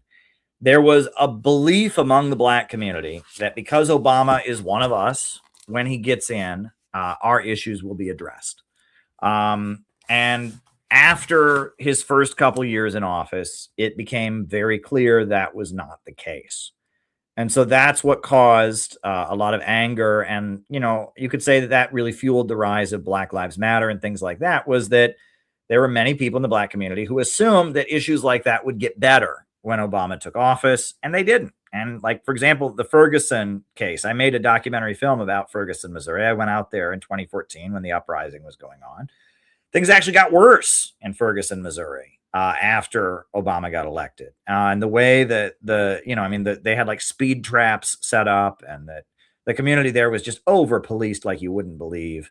And things got worse. And then Baltimore came after that, right, with Freddie Gray, and that the issues like police brutality that the black community was expecting to get better got worse. That's part of it. Number two, and this may not win any popularity contest. This may not be something that people want to hear, is that in addition to the problem getting worse, not getting better, there was a certain formula that Barack Obama's team developed with social media. Okay. And I remember this, right? For years in America, there was the issue of police brutality, and there would be high-level police brutality cases like Sean Bell, who was gunned down on his wedding day in New York City, and there were very big protests about that case. And people remember Rodney King, and there would every so often there would be a city where there'd be a police murder, and there would be a rebellion. And there was one in like Toledo when I was a kid, and there's been some in Miami, and that kind of thing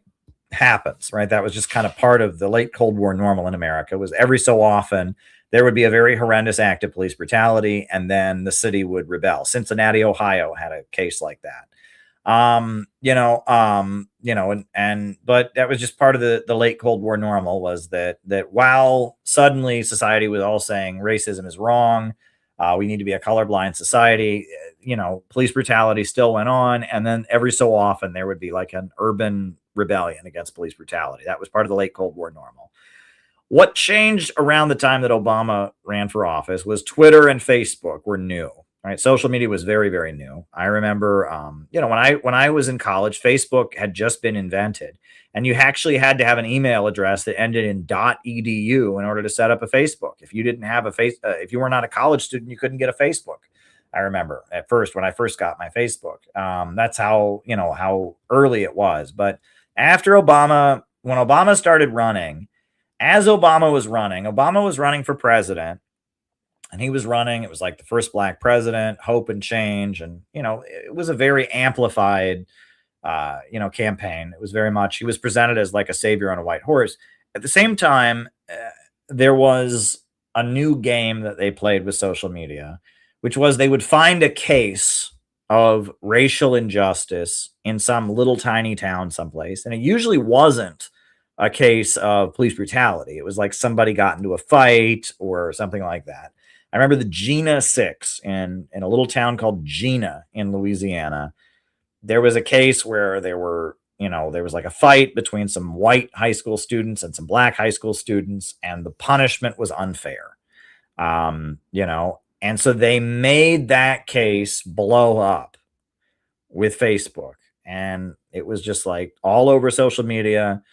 People wore black on this certain day, and everyone wore black to support the Gina 6. And, people from all over the world, all over the country went to Gina to court dates. And then, remember with Trayvon Martin, it was a similar thing. And that with social media, they could take an incident that often was not a police brutality incident. It was a white person and a black person getting into a fight, and it being perceived as an unjust case, and blowing that up and getting people very, very emotional about it.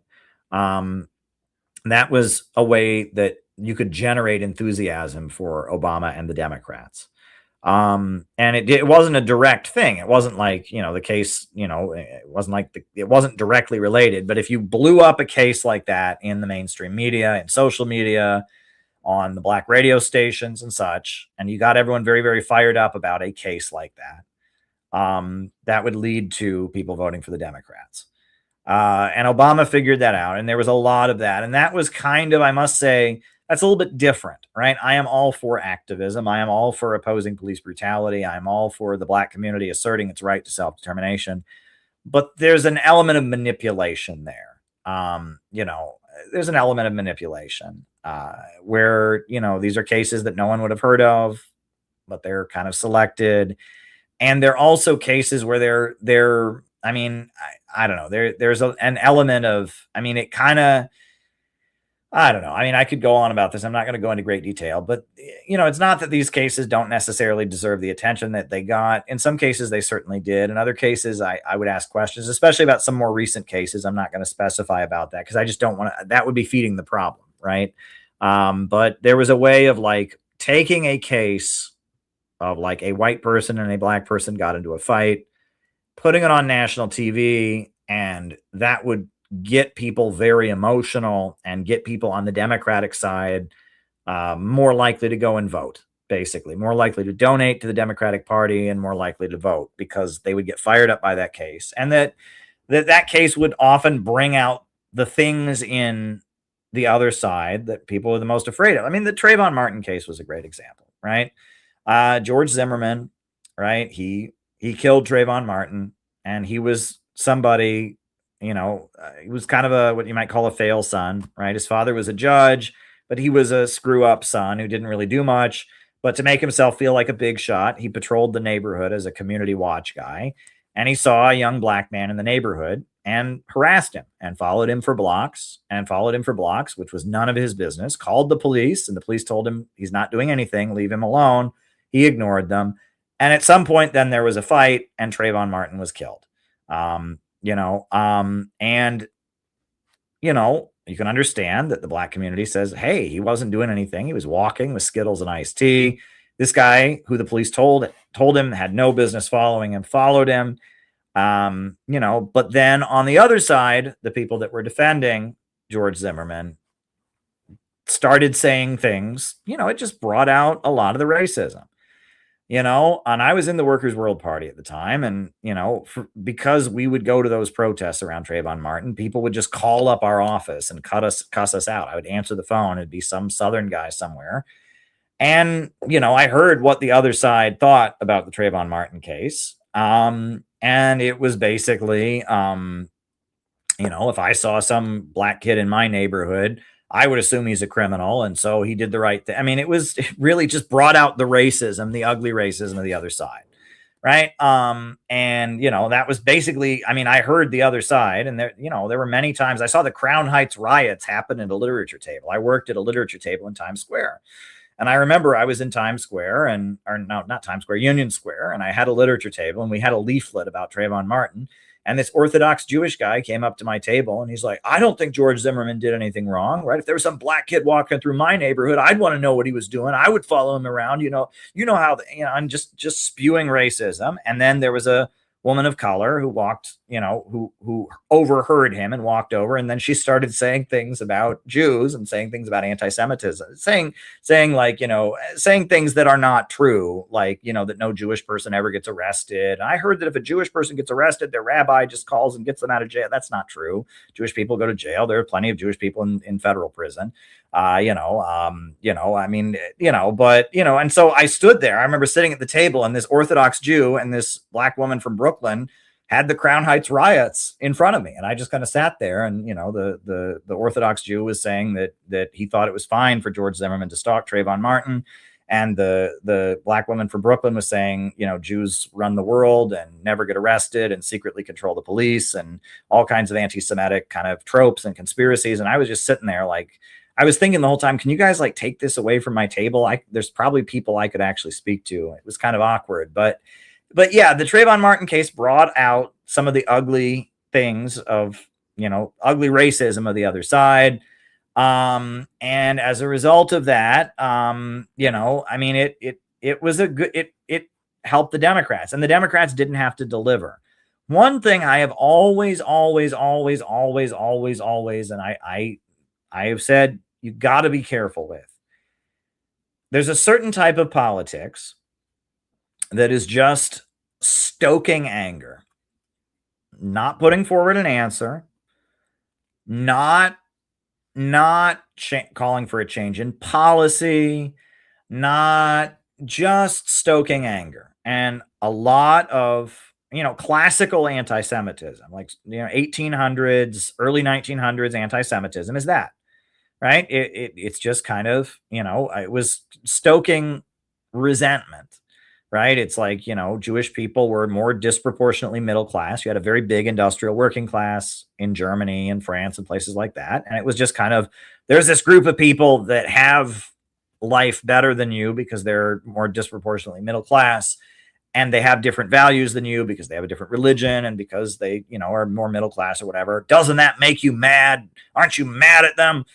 Well, there's no answer. There's no policy. There's no analysis of wider society. It's just kind of be really, really mad.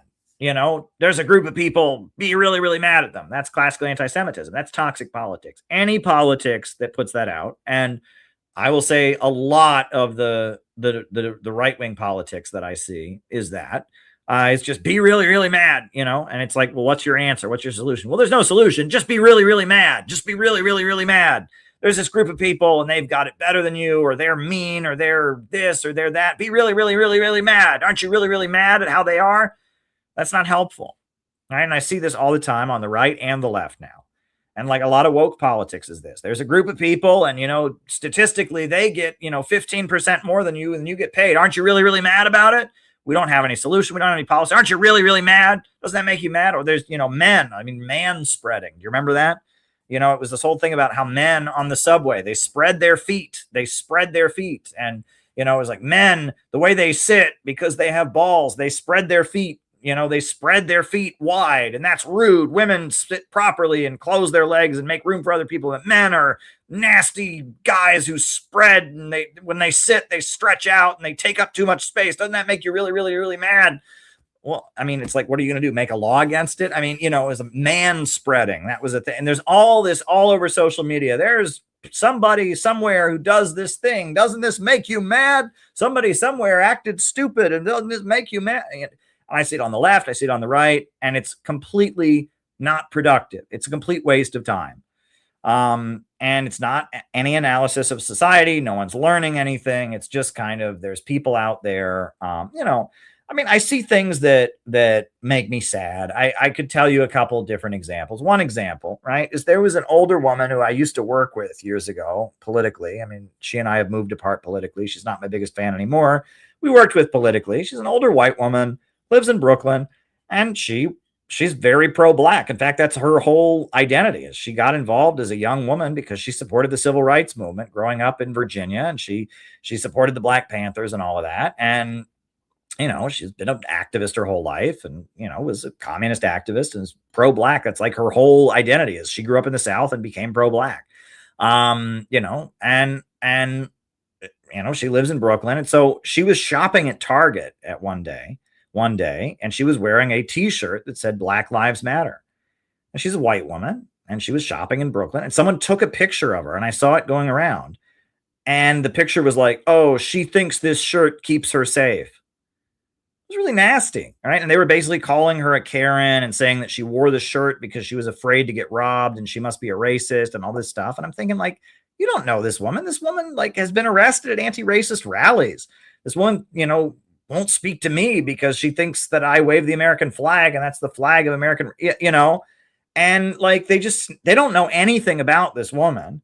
They just know she's a white woman and she was shopping at Target in downtown Brooklyn, and they snapped a picture of her, you know, in her Black Lives Matter shirt. And she just happened to be a white woman. And I know who this woman is. And, you know, I mean, she probably hates my guts, but, you know, now she thinks I'm a whatever, you know. Politically, we're not on the same page, but I saw that and I was like, what is wrong? I mean, why would you do that? You don't know who this woman is. This one's a lifelong leftist activist who's, you know, been supporting black protests and black liberation her whole life, you know, and she just happens to be shopping in downtown Brooklyn. Someone took a picture. Oh, she wears that because she thinks she's safe. Oh, look at all those Karens who wear these shirts because they, you know, it was a really nasty thing to do. And it's like, and how is that productive? What if she had? Okay, let's say that they were right in everything they'd said. What if she was actually a white woman who was actually racist and actually wore that Black Lives Matter shirt because she was convinced it would protect her from being robbed? What if that was the case? So what? You know, I mean, would you rather she wear a Ku Klux Klan t-shirt? I mean, I don't know. I mean, you know, I mean, if a racist person is pretending not to be racist, isn't that a good thing? I just, you know, it's stuff like that. It's just not helpful, right? And I see it on the right is like this too. A video came up in my feed the other day. I think it's because I talk about Emmett Till and so many of my like slideshows and stuff. Marty Walsh, who's like a right-wing commentator, decided he was going to debunk the Emmett Till case. And I watched the video. He didn't debunk it.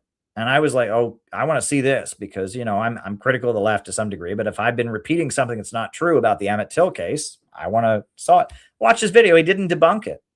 He didn't debunk it. And first of all, like, why would you want to debunk the Emmett Till case? All he had was that at the trial, the phony trial, where Emmett Till, Emmett Till was murdered for allegedly whistling at a white woman.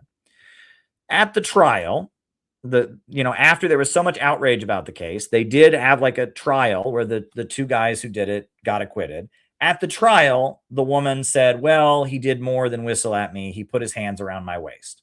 But that wasn't the original accusation. Originally, it was allegedly he whistled at it. But yes, at the trial, she said, oh, he put his hands around my waist.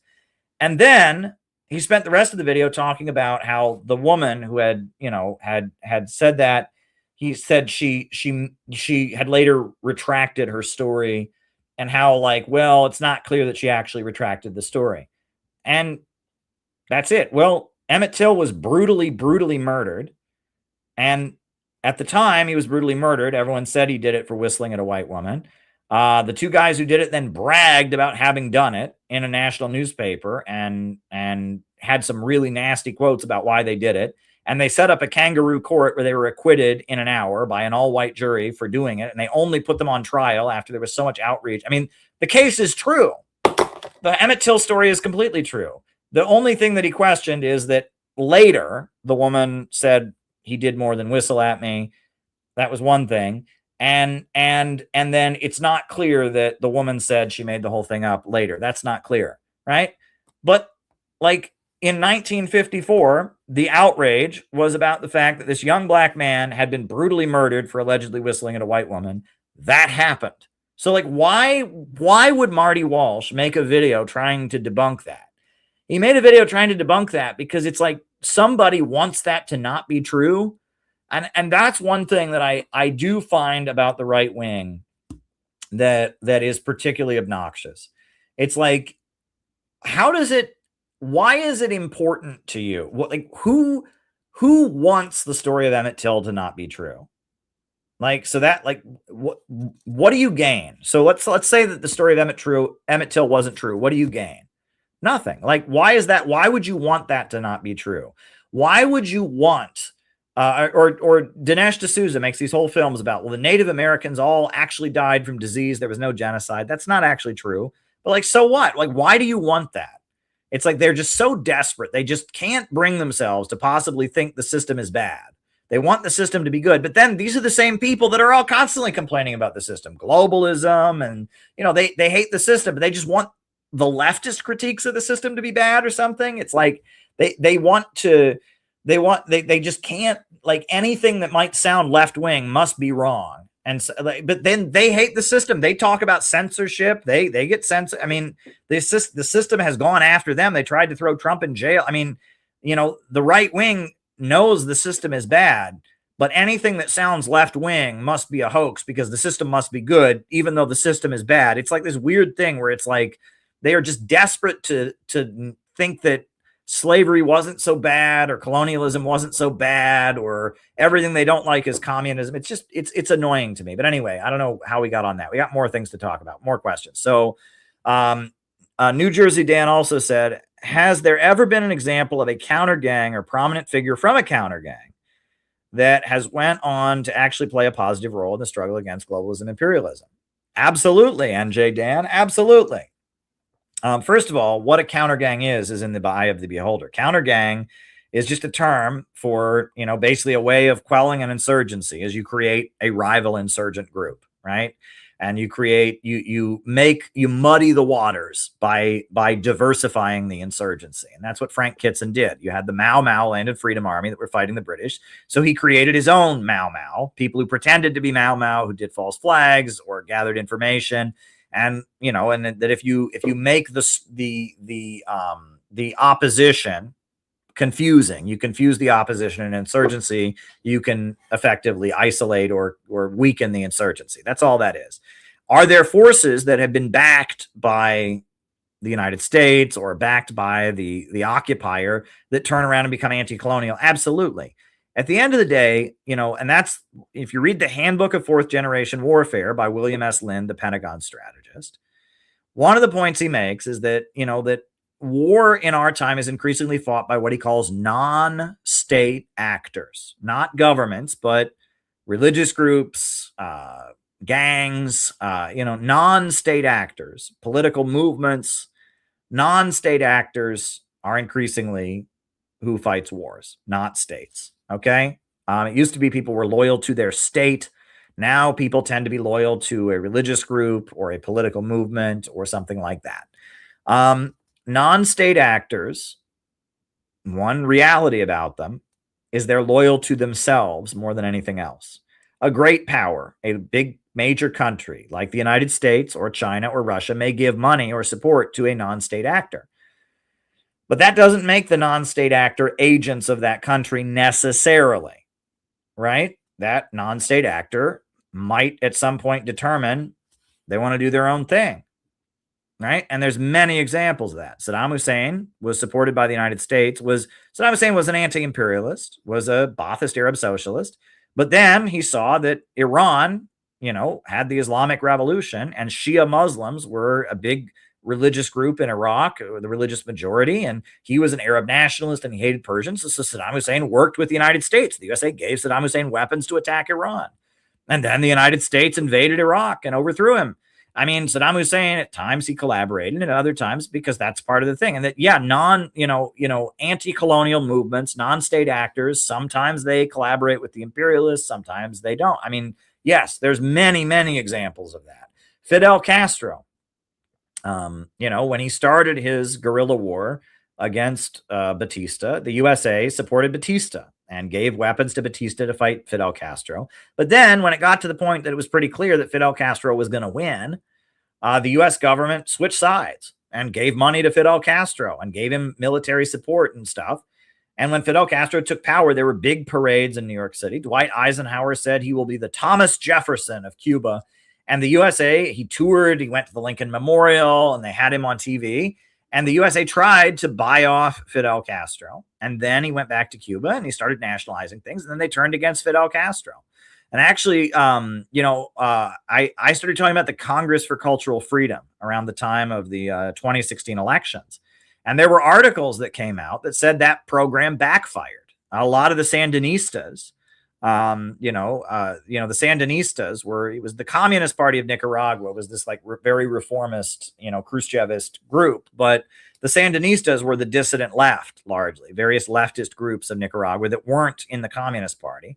And a lot of the Sandinistas were people that originally got funding from the CIA for being against the Communist Party of Nicaragua. They eventually became anti-imperialists and led the movement. But a lot of them started out, a lot of the people that went on to found the basis of the Sandinista movement were people that had at one point gotten CIA funding. A lot of artists and people that got funding through the Congress for Cultural Freedom ended up joining the Sandinistas.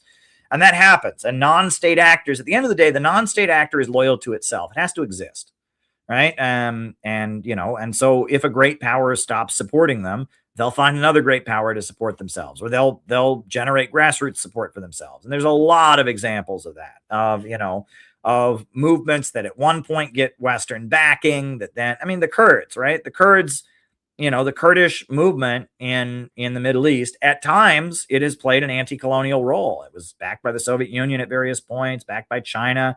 But then we saw they acted as agents of imperialism. But at various points they were aligned with Assad, and it's complicated. So yes, Dan, that happens all the time. And non-state actors, the nature of non-state actors and the way they work is important to understand, because at the end of the day, they have to survive, right? They have to be relevant politically. They have to play a role or they stop existing. And so, yes, there are many examples of non-state actors that were created. The other thing that happens, and this is also very common, much more common, is that the U.S. imperialists will foment a non-state actor to muddy the waters. During the 1970s in America, part of the cult scare in America, right, the Cult Awareness Network, was that the U.S. government was very afraid of the new communist movement and very afraid of communism internationally.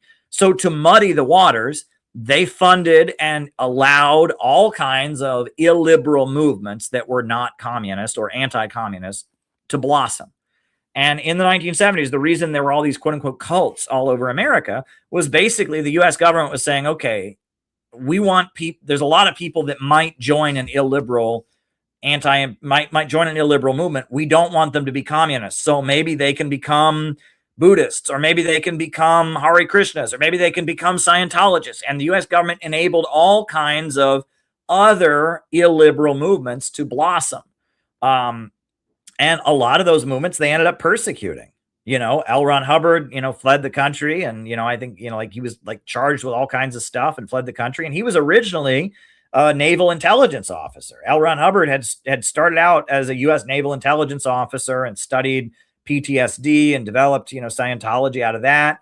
And it looks like he was originally he had intelligence, U.S. intelligence connections, but he got too big for his britches, and and so he ended up like fleeing the country and living on a ship. And like the final years, I mean, this is somebody that they kind of enabled, and then they didn't like what he did. And there's many examples of that, of forces that are kind of fomented by the imperialists as a barrier against communism or a barrier against anti-imperialism, that they lose control over. And that's actually George Soros. A lot of in the late 1980s, when the Soviet Union, the Eastern Bloc, was falling, George Soros didn't just topple Marxist-Leninist governments. He also toppled a lot of these kind of military Bonapartist governments, right? The USA invaded Panama and overthrew Noriega. Noriega wasn't a communist, but the USA had allowed him to set up his military dictatorship to prevent communism in Panama. And then he realized that if he could be very popular and he could be more independent, so the USA invaded Panama to remove him. And Marcos is another example. Marcos in the Philippines was an anti-communist, authoritarian strongman, but then, he got more independent, and they removed him. They pulled off a coup against him. And that the other thing is that in order to have a military Bonapartist regime, you need to, the only way people are going to tolerate that kind of authoritarianism is you have to hand out the goods, right? You have to hand out the goods. And if you don't hand out the goods, people overthrow your regime.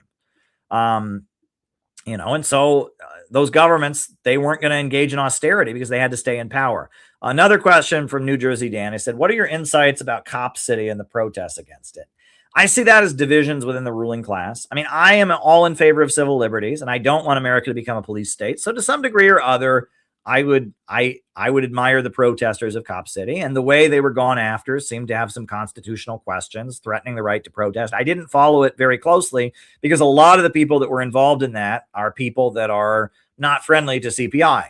But that said, that doesn't mean, and if the issue is, it was like they had built this kind of institute to train police in more authoritarian methods. It was part of the crackdown, and they were protesting against it. These kind of woke activists were protesting against it, and they faced all kinds of crazy, very extreme charges. I support them against those extreme charges. I support the protests against the police state. And so I'm not in favor of suppressing those protesters, and I'm not in favor of Cop City. The reason that I didn't follow the cases closely was because the forces that kind of dominated that protest were people that were very hostile to me. And that, I mean, if I had gone to a Stop Cop City protest, I probably would have gotten beaten up. It's the way the left is controlled by crypto Zionists, and the way that they have acted. I mean, it's just really the way they've gone after me, the way they've refused to stand with Uhuru. I mean, it's unbelievable. It's really unbelievable, right? I mean, I don't get it. I mean, I risked my life on a ship, to help the people of Yemen, to try and deliver aid to Yemen. I've gone and spoken at anti-Israel conferences in Iran.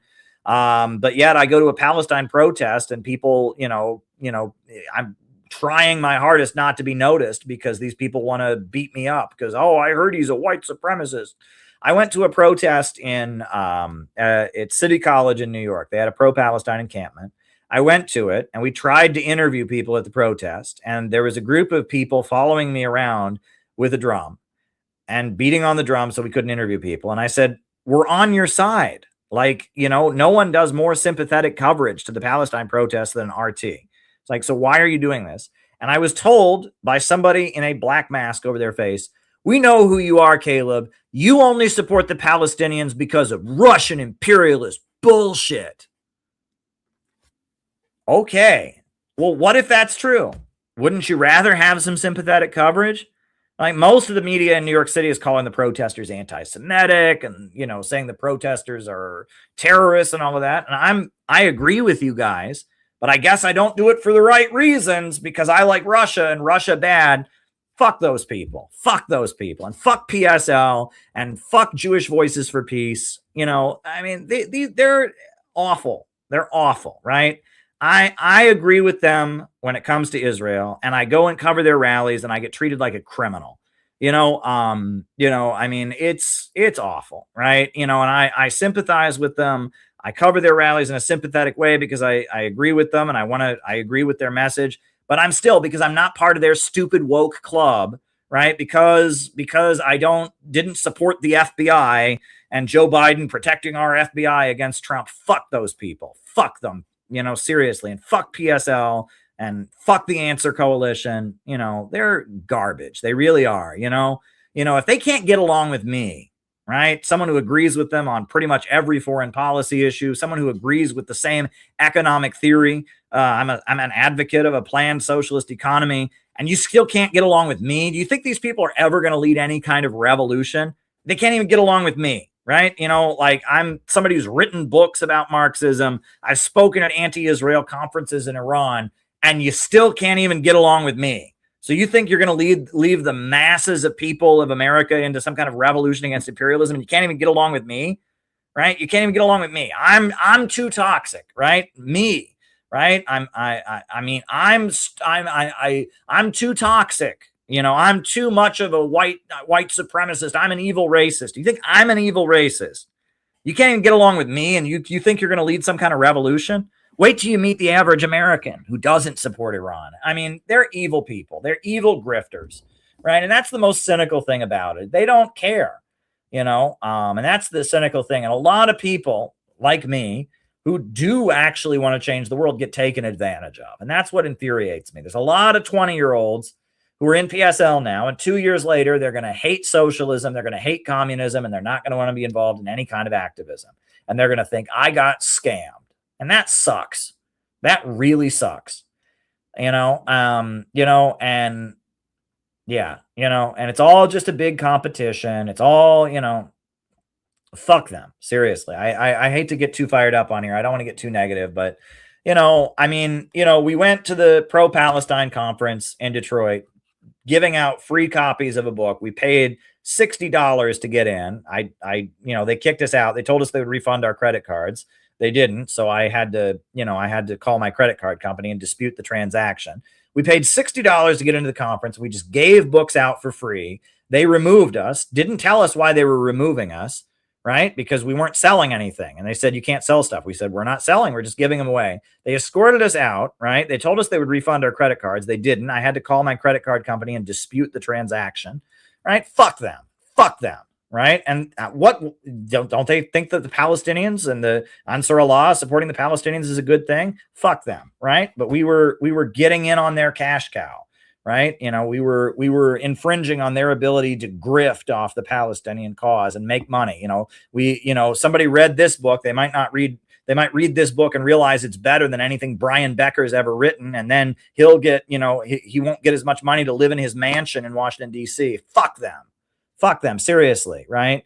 Yeah, it's a way to divert people back to the Democrats. It's a way to get people. It's a way to prevent the movement that we actually need, right? Yeah, and you look at the way they've gone after me. The viciousness with which these people have gone after me. You saw me there, Jason, saying that I think I'm the savior, I think I'm the Messiah, all this stuff. When did I ever say that? Well, I don't think I'm the savior. I don't think I'm the Messiah, but they see in me, they see what they're scared of. They see Christian values. They see, not the spirit of the ghetto. You're allowed to be a socialist as long as your socialism is Trotskyism. As long as your socialism is permanent revolution and chaos, and it's alienating to most Americans, and it's foul-mouthed, and it's, but if you build an actual socialist movement, that scares them, because then you're Stalin. Right. Then that means you're going to form a mob and it's going to be a pogrom. Right. These people hate the American people. They hate the American working class. They think the American working class are all just a bunch of bloodthirsty anti-Semites. The only type of socialism they want would be a socialist movement that would be about hating the American people. Right. And it's true. Right. Why in the world? Look at the history of communism in America. The Communist Party, when it was a serious force, waved the American flag. They said, communism is nothing but 20th century Americanism, but yet they think anyone who waves the American flag is a neo-Nazi, is a white supremacist, because they're not really, when it really gets down to it, these folks are not really against imperialism. They're just against Americans. They're against country music. They're against the Bible. They're against guns. They're against flags. They don't care about imperialism, right? They want Americans to be poorer, right? they're not against imperialism. They're against Americans. And for them, becoming a socialist is a way of expressing, it's a way of saying, I hate Americans. That's all it's about. It's just an ethnic, cultural, I don't like the culture of America.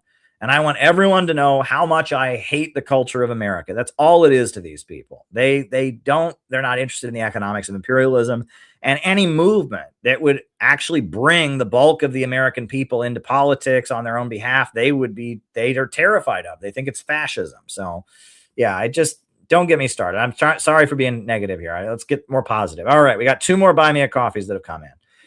Someone sent me a very, very, very long question about China and COVID. Look, I'll just be real with you.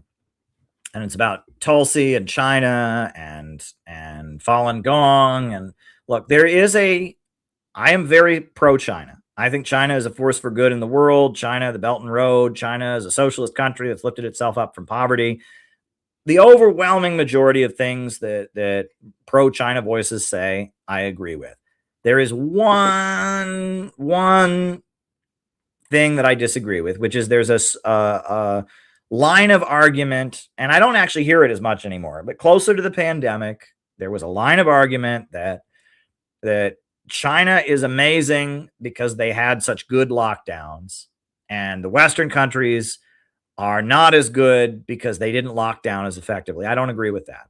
I just don't. I mean, I don't. And, I think the lockdowns were devastating. In China, maybe it was different. I wasn't in China, and China's a different society. It's a socialist country with a planned economy. It's a different thing. But, the line of argument that lockdowns are great and China's amazing because they had such good lockdowns, and the West, one of our problems is we didn't lock down. So I don't think that. I think the lockdowns were devastating for America.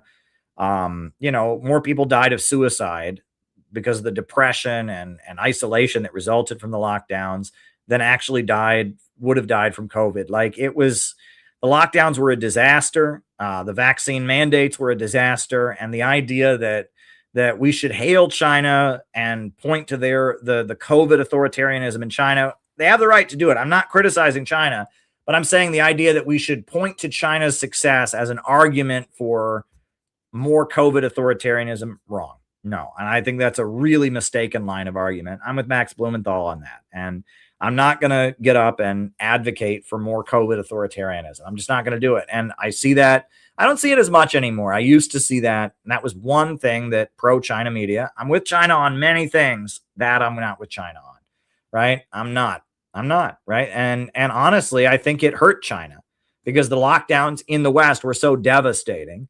And the person who asked, they said, well, why was it all the anti-China people that were pushing the idea that China invented COVID, that the lockdowns were all like China? Because the lockdowns were very, very unpopular, right? Yeah, the difference is that China paid people to stay at home. Exactly. And I mean, it's more than that, but no, the idea that we should point to China and the way they handled the lockdowns to demand more lockdowns and more vaccine mandates over here, no. And PSL, they ran one of their platforms. They wanted longer lockdowns. Seriously. Right. And I mean, that you want to talk about hating the working class, an anti-working class position. That was PSL's election platform when they ran for office in New York City. One of their candidates called for longer lockdowns. Can you think of a more anti-working class position? Right. And no, I mean, and the lockdowns in China were different. And I'm not criticizing China around that. But the idea that we should use China as an argument for COVID stuff, no, wrong. Don't agree with that. I just don't. Right. I just don't agree. And I don't think it helped China to say that. I think the lockdowns had a different, were different over here. And yeah, so there you go. Okay. Now another Buy Me a Coffee came in. They said, thoughts on Cuba reforms? Sounds like they're embracing the stuff you wanted to. North Korea, I think they have special economic zones. Yes, they do. It'd be cool to do a slideshow as your opening remarks about Cuba and North Korea, how they've changed over the decades. Well, the thing is, Cuba and North Korea haven't changed over the decades as much as China and Vietnam and Laos have. And the reason for that is because of the severe sanctions they're both subjected to. But, Cuba has for a very long time been very open about the fact that they would like to take the Chinese or Vietnamese road. that's been, and they've repudiated the economics of Fidel Castro or of Che Guevara very openly. They say Che Guevara was a great revolutionary, but that his economic policies were not good. Cuba has the economics. I mean, they are very open about they want a market sector and all of that. They want market reforms and all of that. Marco Rubio routinely lies about that.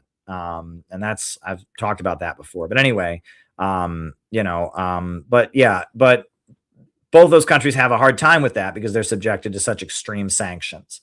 And, maybe I could do more research on that and eventually do a slideshow. I don't have enough information to do a slideshow on that as of yet, but I'd like to. So if I can learn more information and develop kind of, narrative and, get information to give you a fully factual presentation, that would be good. Yeah. And that was one thing that, that was, when I was in a communist group that was aligned with Cuba, people were always saying, oh no, Cuba's adopting market reforms. It's going to be like China. It was like people were saying Cuba's wrong to have the market reforms. They wouldn't listen to the Cubans. There's a lot of that. Western leftists don't listen to the actual socialist countries. I do, right? And that's why I sound the way I do, right? And the actual socialist countries were saying, why aren't you guys waving American flags? Why aren't you guys patriotic to America? Actual socialist countries talk about Zionists and the role of the Zionist lobby, right? Actual anti-imperialist countries, but Western leftists think they know better, right? And it's like, they don't. And there's a lot of that. And that was a big thing, when leftists were going to Cuba. We better go to Cuba now before Cuba becomes just like China. And like, no, Cuba would like to have more market reforms. There's a lot of, this belief, I really don't agree with it. This idea, and even some of our friends buy into this idea that China would be better off if they hadn't done the market reforms. No, wrong. You don't need the market sector, this is revisionism or something. No, wrong. I just don't buy it. And the arguments that the people make, they don't really, they're kind of straw manning and they don't really think about things. And I've had conversations with people, but anyway, I could get into that more another night. But anyway, we do have some more questions that have came in. Garland, CPI is everywhere. Thank you, Garland. Dare to struggle, dare to win. Garland is making a message for our fundraising stream that we are doing on next Saturday. Please join that fundraising stream next Saturday. It's going to be important.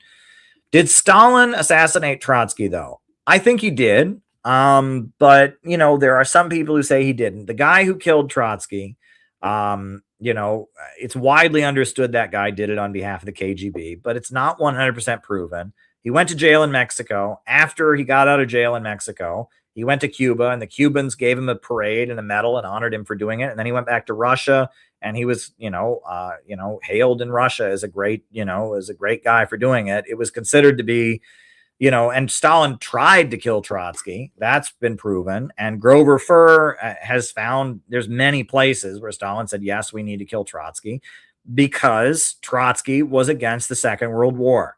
And he was trying to undermine the war effort. He was trying as a communist, yeah, I know, Gabby, don't worry. I know. Was trying to undermine the war effort, and he took the position that World War II, plague on both your houses, and his followers joined the U.S. military and were trying to form a union to disrupt the war effort during World War II, and that Stalin needed the whole world to do everything they could to defeat Hitler, and Trotsky was trying to undermine the fight against Hitler and trying to sow confusion in the labor movement. And so it was like a military strike. I mean, it was like they decided, look, this guy is using his credibility as a guy who was a leader of the Russian Revolution, who fled the country. He's using his credibility to try and undermine the fight against fascism. We have to get rid of him. So there you go. Yeah, he killed Trotsky. I think he did. I mean, again, not 100% proven, but it looks that way. Okay. Say a household owned a power drill or any physical tool for that matter. Most households will only use the drill for 10% of its useful life. What if the drill got shared by 10 households and got 100% utilization?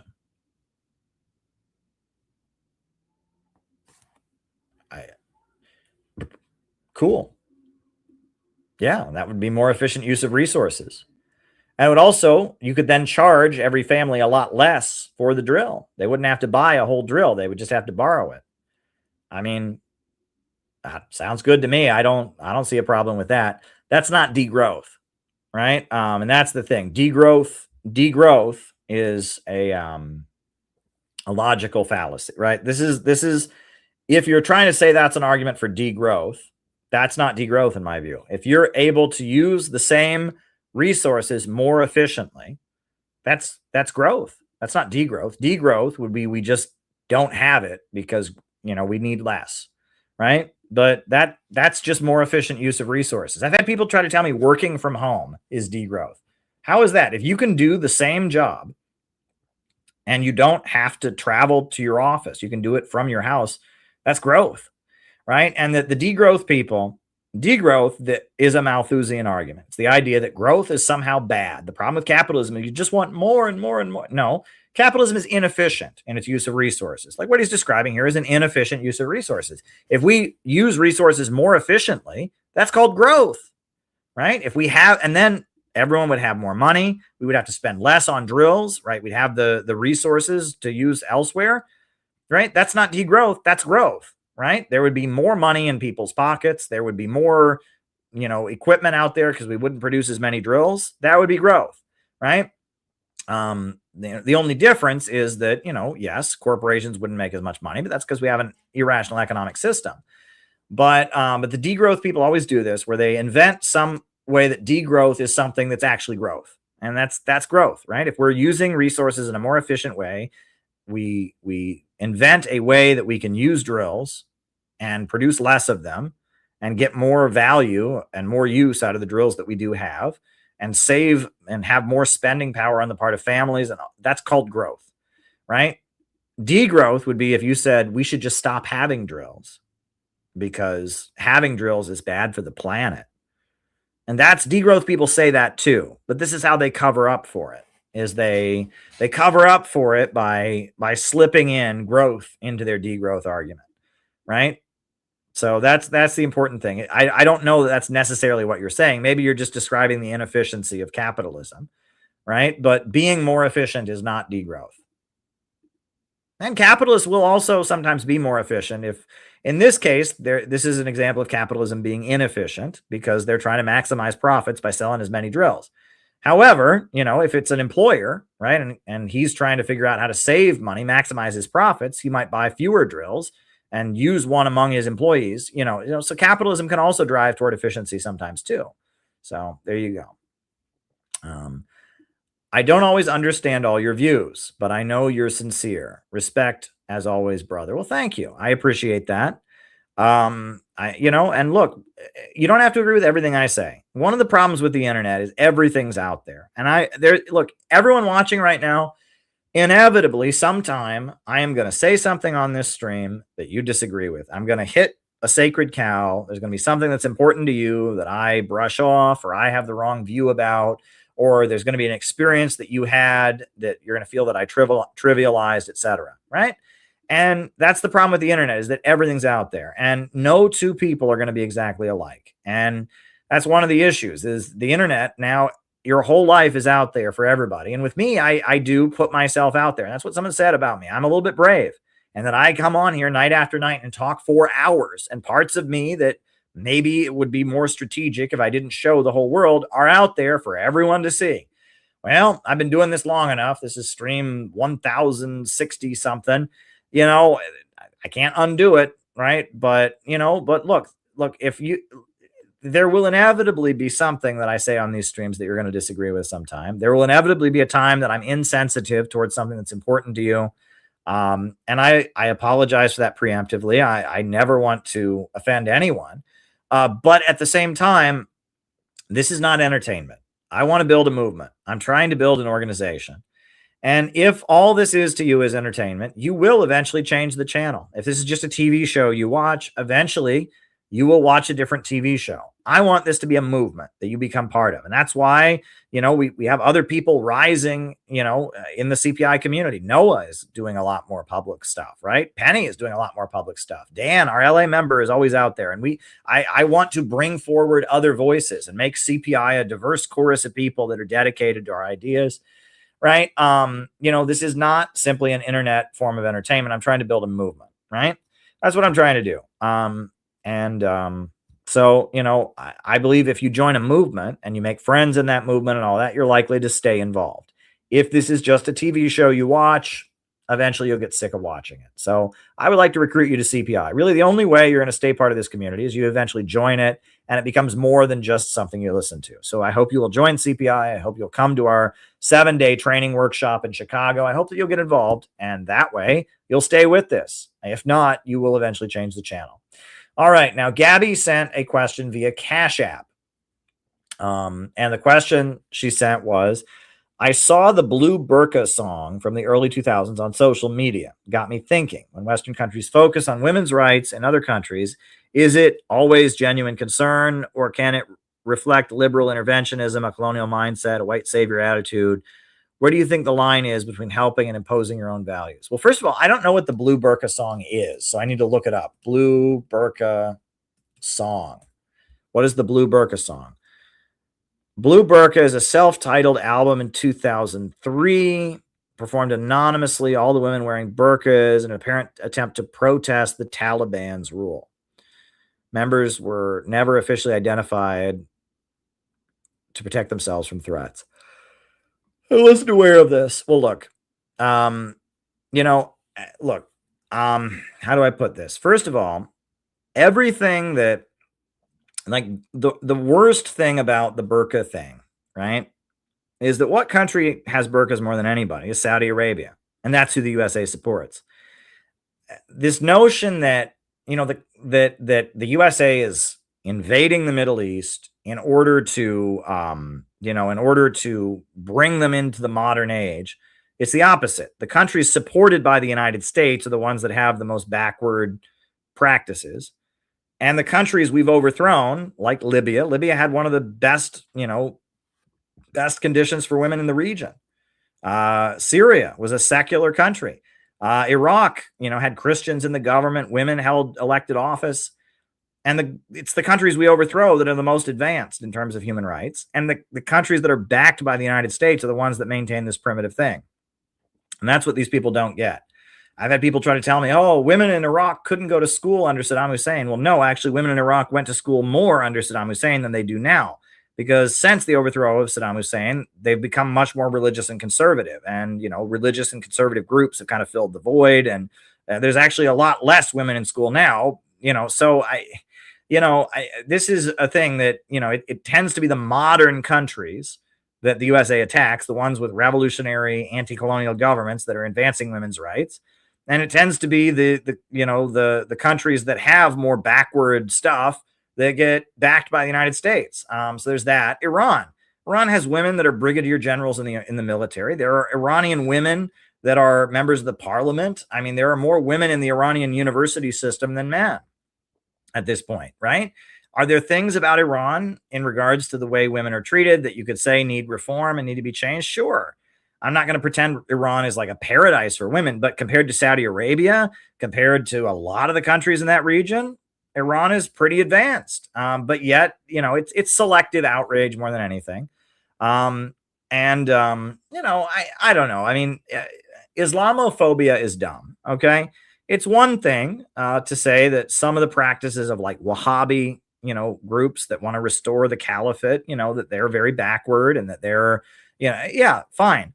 But Islamophobia is a narrative where it's just like, first of all, they say every Muslim is a Wahhabi, right? Basically, every Muslim wants Saudi Arabia. No, they don't. There's many different schools of Islam. Nah, they're all just practicing taqiyya. They all really think this. And Islamophobia, the kind of doctrinaire Islamophobia that is a big part of Zionism and used to be a big part of like republicanism, not anymore, like pre-Trump republicanism.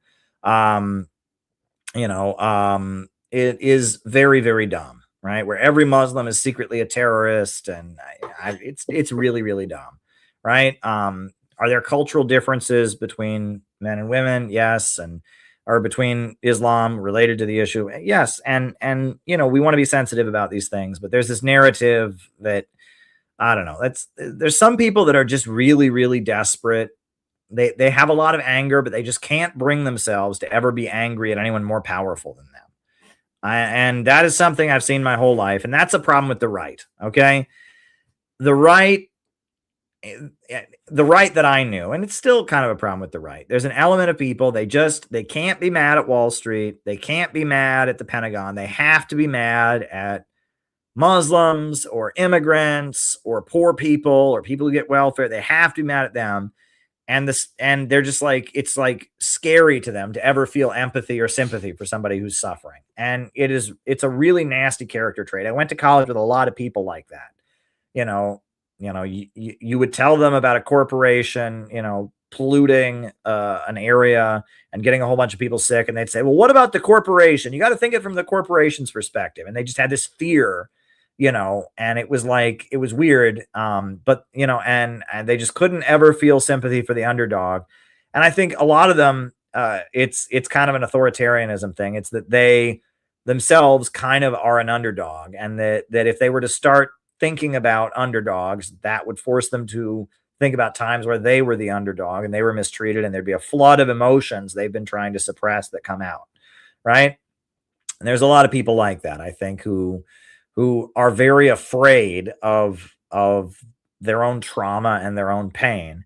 And part of suppressing it is not ever acknowledging anyone else's trauma and pain, or in some cases, only acknowledging their trauma and pain and thinking that acknowledging anyone else's trauma and pain is somehow like taking away from theirs. So that's another thing too. You get people, that used to be one of the most common arguments I would hear from low-income white people would insist that that racism wasn't real. And I'd say, why? And they would list bad things that had happened to them. And I would say, what does this have to do with racism? Well, I'm white and all these bad things happened to me. Okay. What is that? How does that disprove racism? Well, I'm white and I've suffered. Okay. Like acknowledging that racism exists does not mean that bad things can never happen to white people. But they think that, right? And honestly, there is an element of, there's a certain line of argument that is used by, some woke anti-racist folks that feeds into that notion, where they'll talk about, white people doing something that everyone should be able to do. And they'll talk about how if this person were black, they wouldn't be able to do that. Well, that's wrong. But should the white person be arrested for doing it also? Like that was an argument against Occupy Wall Street. I will never understand. I mean, I do understand, but I don't appreciate this argument. Many people said Occupy Wall Street was racist because if black people had done Occupy Wall Street, they would have all been arrested on the first day. Maybe that's true. So we shouldn't have done it then? Like, if black people can't do something because of the way our society is set up, no one should do it, or the police should have arrested all of us, and it's like this weird line of argument, right?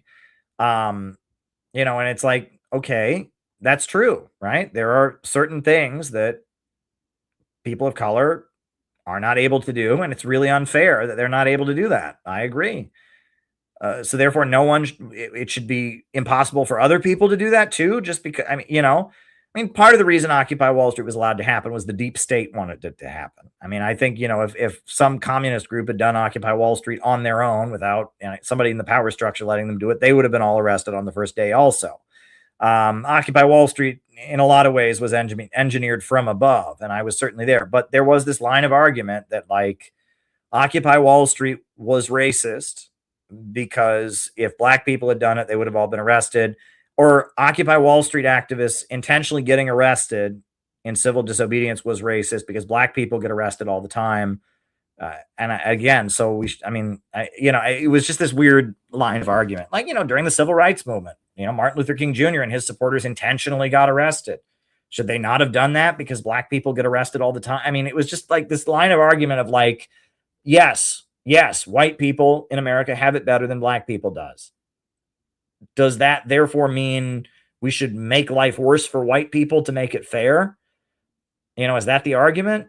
And when people start making arguments like that, that feeds into that white person that insists racism isn't real because something bad happened to them, you know? And also, if we had real class struggle rhetoric, people wouldn't think that way, right? Most of the time, these low-income white people were saying to me that racism didn't exist because they had suffered. What it really was no one had ever told them they were allowed to feel like a victim because of their income level. No one had ever told them that the working class is oppressed. They thought the only type of oppression that existed was racism. And so therefore it wasn't real because they were white and they had suffered. And no one had ever really told them that they had the right to be outraged about their suffering on a class level. No one had ever given them a class narrative to understand. There was never any class politics. But, you know, so that was the issue. But anyway, so yeah, but anyhow, okay. And so then Penny sent a video of National Tree Day in Burkina Faso. So we'll put that on, and we're at the 4-hour mark. So I probably should wrap this up pretty soon. But if anyone has any more questions, feel free to send them. People sent plenty of questions tonight, and I do appreciate it. We do need donations, though. I will tell you that. We and CPI are kind of in a fundraising crunch. So, you know, if you can help us get to Georgia, you know, for the Uhuru appeal, that would be great. If you can help us, you know, do our workshop that we want to do comfortably, that would be great. We are in a bit of a fundraising crunch. But anyway, this is National Tree Day in Burkina Faso. So we'll put that on. Tree Day. Thank you for sending this, Penny. Penny did a great job. All three of us, we were on Cameroonian television this morning. Noah, Penny, and myself. It's a great thing. We're going to have the video and everything. It was really, really great. So yeah. So we'll put National Tree Day. This is National Tree Day in Burkina Faso. So yeah, I'm just going to get the video of Tree Day. Tree Day.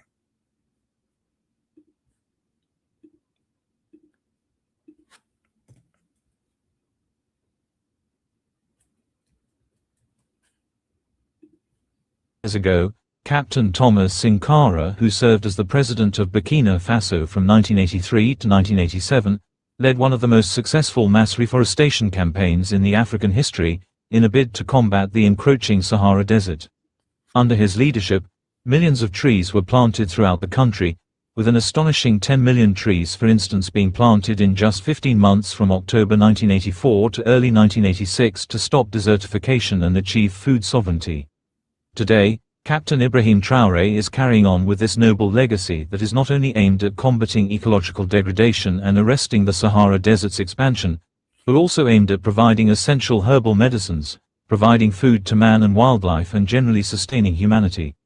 It's thus on the same note that today, on June 20, 2026, the 37-year-old head of state once again led the country in the annual national tree planting exercise, where, as a gesture of leading by example, he planted at his residency an orange tree, with the tree having a great significance. The orange tree aligns perfectly with President Ibrahim Traoré's focus during the campaign, which emphasizes planting useful, productive and medicinal trees, and since local environmental and agricultural initiatives actively distribute citrus saplings like the orange tree alongside other functional trees to simultaneously combat desertification and support local food security and community health, the orange tree aligns well with the campaign. Anyway, during the exercise, this is what Captain Ibrahim Traoré told his fellow Burkinabes. Planting a tree is a profoundly important act. Beyond everything we already know, trees help sustain us. They feed both humans and animals, provide shade, maintain ecological balance, and beautify our environment. For many species, they also serve as vital medicine to heal both people and livestock. Yet, as we build our cities and develop our infrastructure, we destroy countless trees. We must remember that these trees also sustain our bees. The blossoms of these trees, through their nectar and pollen, are what keep bees alive. And bees are the very insects responsible for the vast majority of pollination on Earth. This means quite simply that if we have no trees, we will have no bees, and without them, we will have no life, for we will no longer be able to feed ourselves. Therefore, it is only right that when we cut down trees, each of us takes responsibility to plant at least one at home. To plant a tree is to contribute directly to the survival of all humanity. I call upon every single one of you to take action today. Plant at least one tree and nurture it, so that it may grow to serve and protect humanity. It's to be noted that between 1984 to his assassination in 1987, Captain Thomas Sankara's government established tree nurseries across communities and proposed a green belt around Ouagadougou. He also made tree planting a civic duty and a nationwide celebration, where citizens were encouraged to plant trees at every major life milestone and public event, including birthdays, weddings and national holidays. This initiative profoundly shaped the country's culture and laid ideological groundwork for continental projects like the Great Green Wall, that aims to hold back the expansion of the Sahara Desert across Africa, and today, this legacy lives on through Captain Ibrahim Traoré's initiatives like the National Tree Day, where millions of trees are planted annually. Very good. Yeah, these are people of the land, building. So yeah, I will give you all one last chance to send any questions you've got. It's late. We're past the 4-hour mark, but that's okay. I'll give you all one last chance to send any questions. Best way to send them is buy me a coffee. You can also do super chats. You can also do Rumble rants. But yeah, I'll give you one last chance to send any questions while I put on this video of CPI. This is a clip from the film we did of our Summit Against Hypocrisy.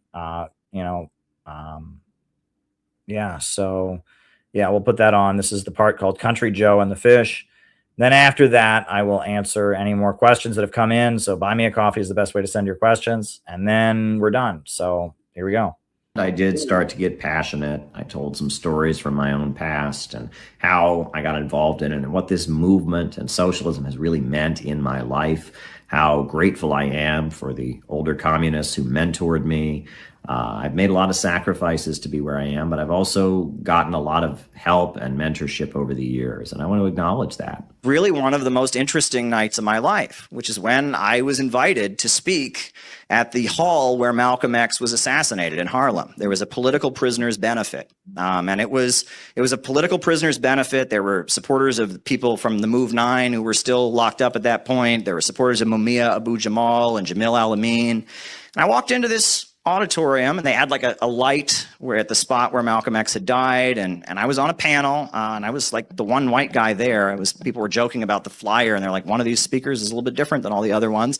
But I was the only white guy there, and I looked out on that audience. I spoke for like 3 minutes. It was a very short presentation.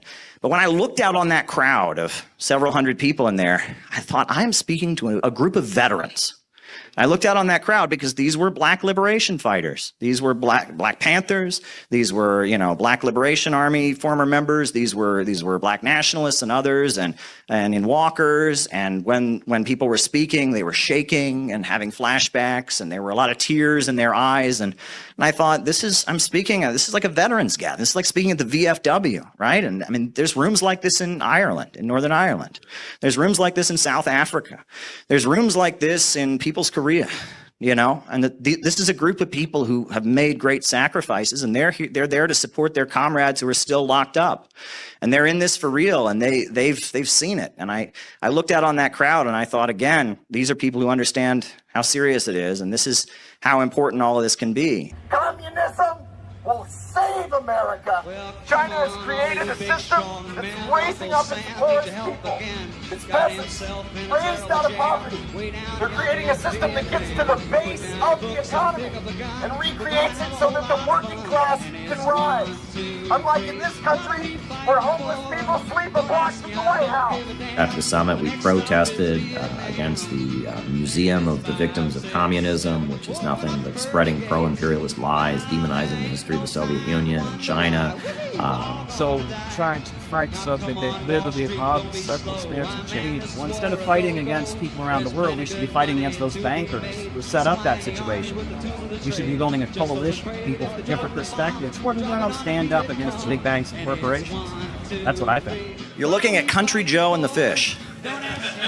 Little known fact, there was a band that played at Woodstock called Country Joe and the Fish Band. And the reason they have that name, according to every source that I can check, is because their parents were members of the Communist Party USA, and they picked the name for some pretty interesting reasons.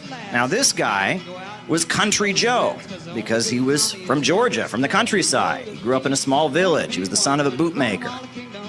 And this guy was the Fish because one of his most well-known quotations, before he even started his organization, he just walked 300 miles through the countryside, talking to every person he could meet, asking them about the conditions of their life, engaging with them. He says, "How should we judge whether or not a youth is a revolutionary?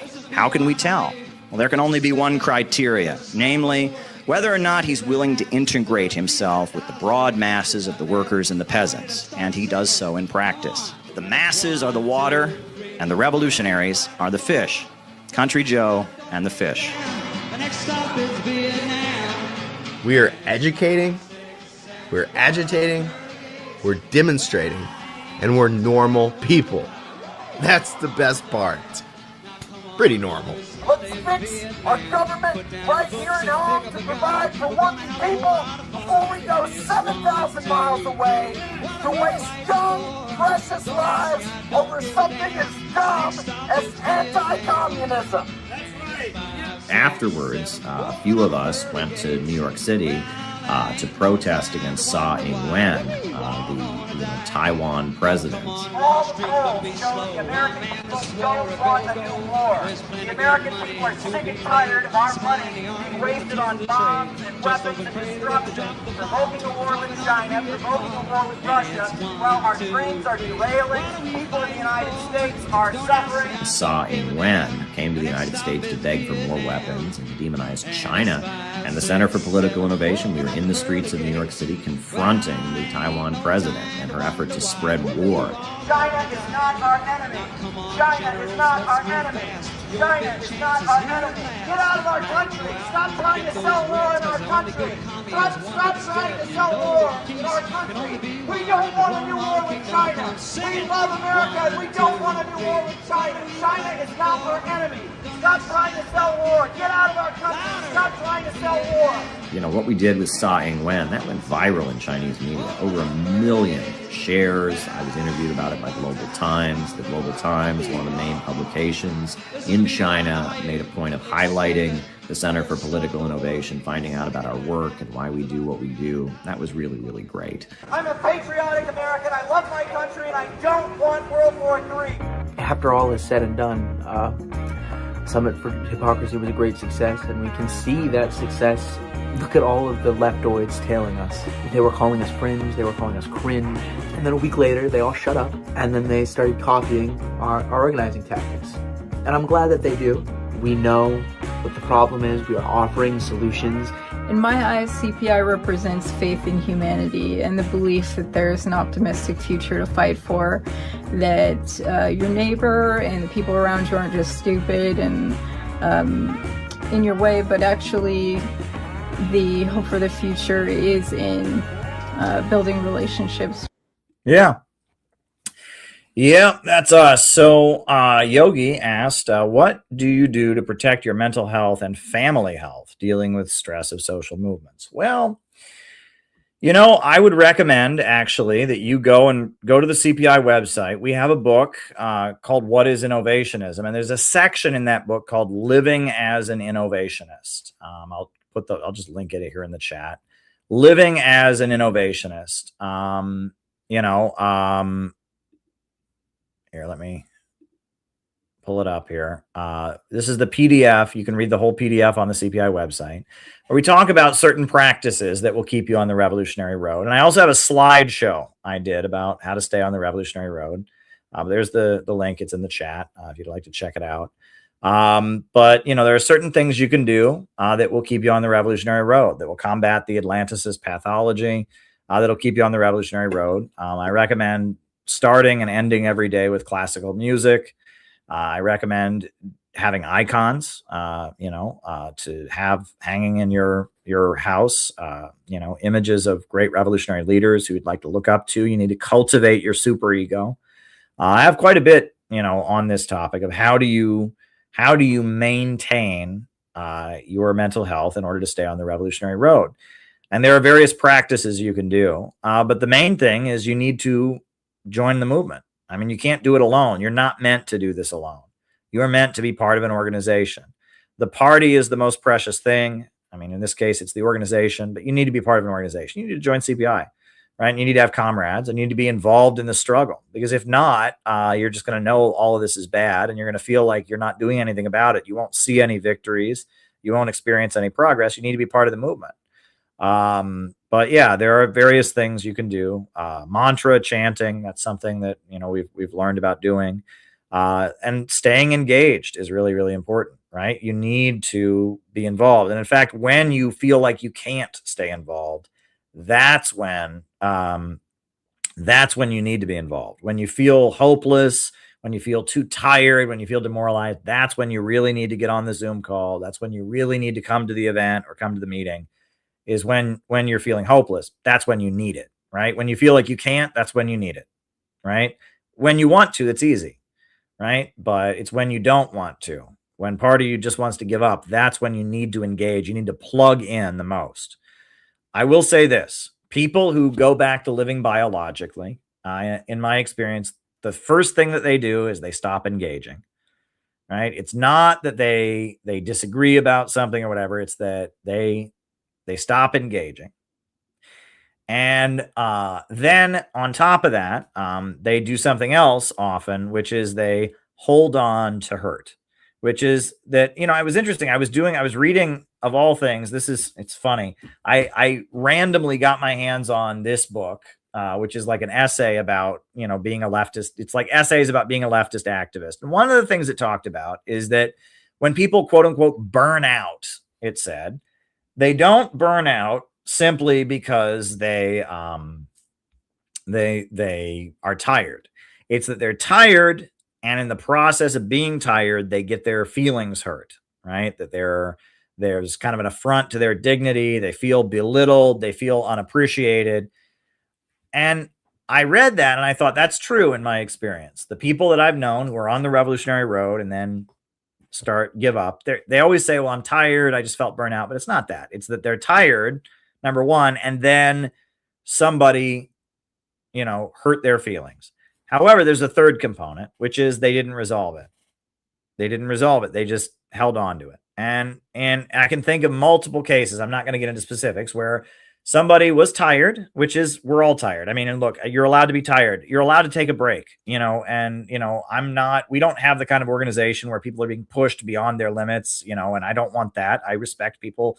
People are tired. People have boundaries. People have got, you know, jobs and families. And, you know, I mean, obviously, you know, we can't demand absurd things from people, but if you're tired, it's okay to take a break.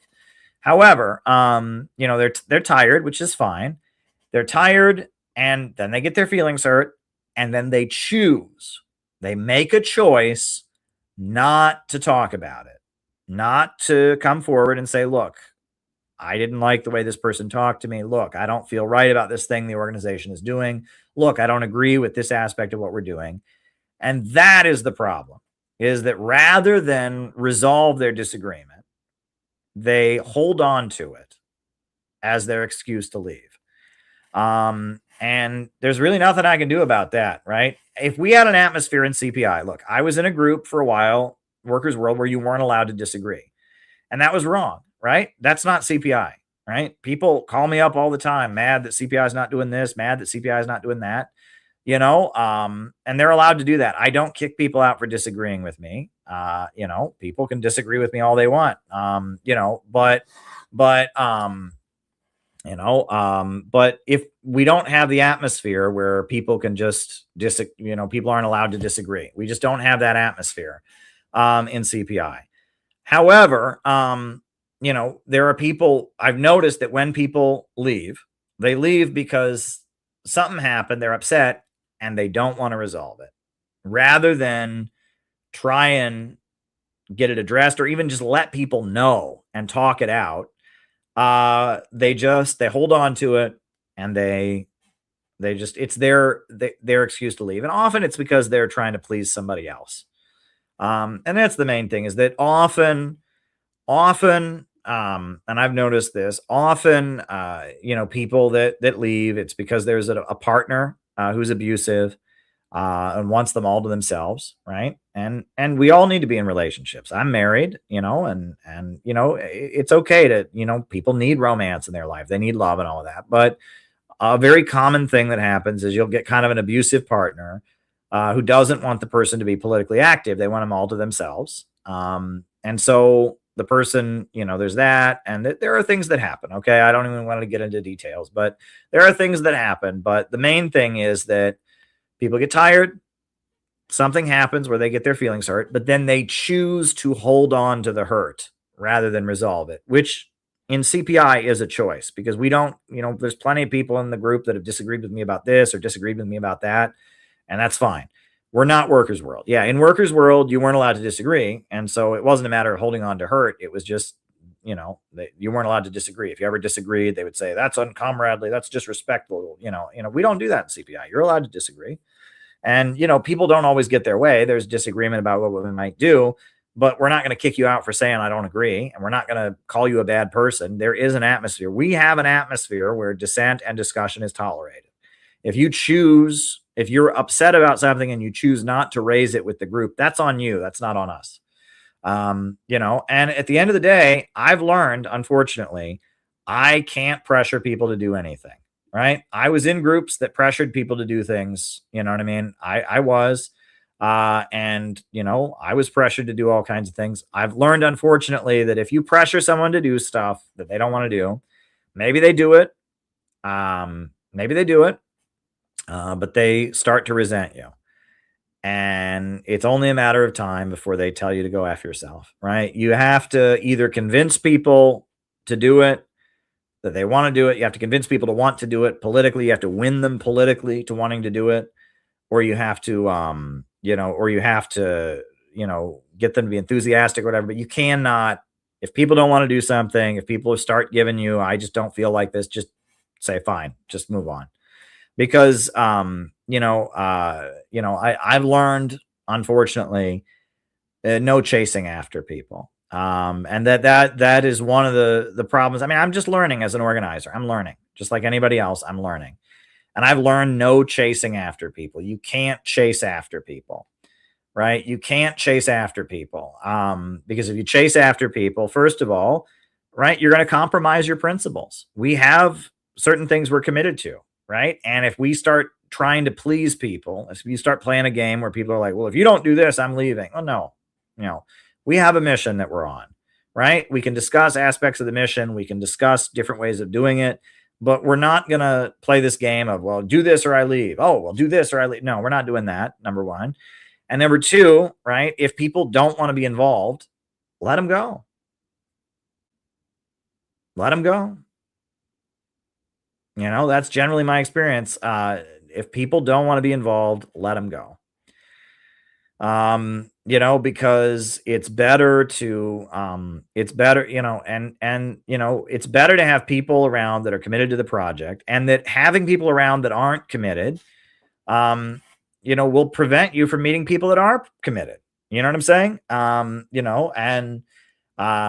Yeah. So, there you go. And that's why I don't get it. Where do people get this from, that no one's allowed to disagree with me? I showed you that clip from Jason. Oh, everyone has to agree with you. No, they don't. People disagree with me all the time. Where do people get this? But, I think people have narratives in their head, and it is what it is. And, but the Khrushchevism book, I would, if you want to learn about, ways to stay on the revolutionary road. In the Khrushchevism book, Yogi, I have a section. There's a section called Staying on the Revolutionary Road or something like that. Let me pull it up, right? The final section of the Khrushchevism book is called Winning the Psychological War. And it's similar to what's in the What is Innovationism book. It's about ways to stay on the revolutionary road, ways to, care for yourself and get involved. But the main thing is you need to be part of an organization, right? But yeah, read the final section of the Khrushchevism book. There's a full audio book of it here on YouTube. You can listen to it for free on YouTube if you want. So there you go. So I just want to say, folks, you know, hey, we're way past the 4-hour mark, and that's good. That means we're engaging and all of that. I'm really, really glad. And, you know, I'm continuing my media tour. So on Monday, I'm going on 2 big YouTube channels. Not going to tell you who, but you'll know soon enough. 2 channels I haven't been on. One of them I was on a long time ago, but it's been a while. And the other one I've never been on before. It's a fairly new channel, but it's a fairly big channel. It's got some energy. So Monday is going to be a big day for our community. I'm going on some different channels on the book tour about this new book. Get a copy of it if you can. It's almost 500 pages. It's got a lot in it. Get a copy of it if you can. We're getting ready. We're going to have a very, very big fundraising stream on next Saturday, because we got to figure out how we're going to do this. We got to figure things out. So dare to struggle, dare to win, everybody. I'm going to put on the closing music. But, you know, thanks, everybody. Thanks for being the community that we need. We need an anti-imperialist community, and we are building it better and stronger every day. Dare to struggle, dare to win. New upsurge in the struggle against U.S. imperialism is now emerging throughout the world. Ever since World War II, U.S. imperialism and its followers have been continuously launching wars of aggression. But the people of various countries have been continuously waging revolutionary wars to defeat their aggression. And while the danger of a new world war still exists, and the people of all countries must get prepared, revolution is the main trend in the world today.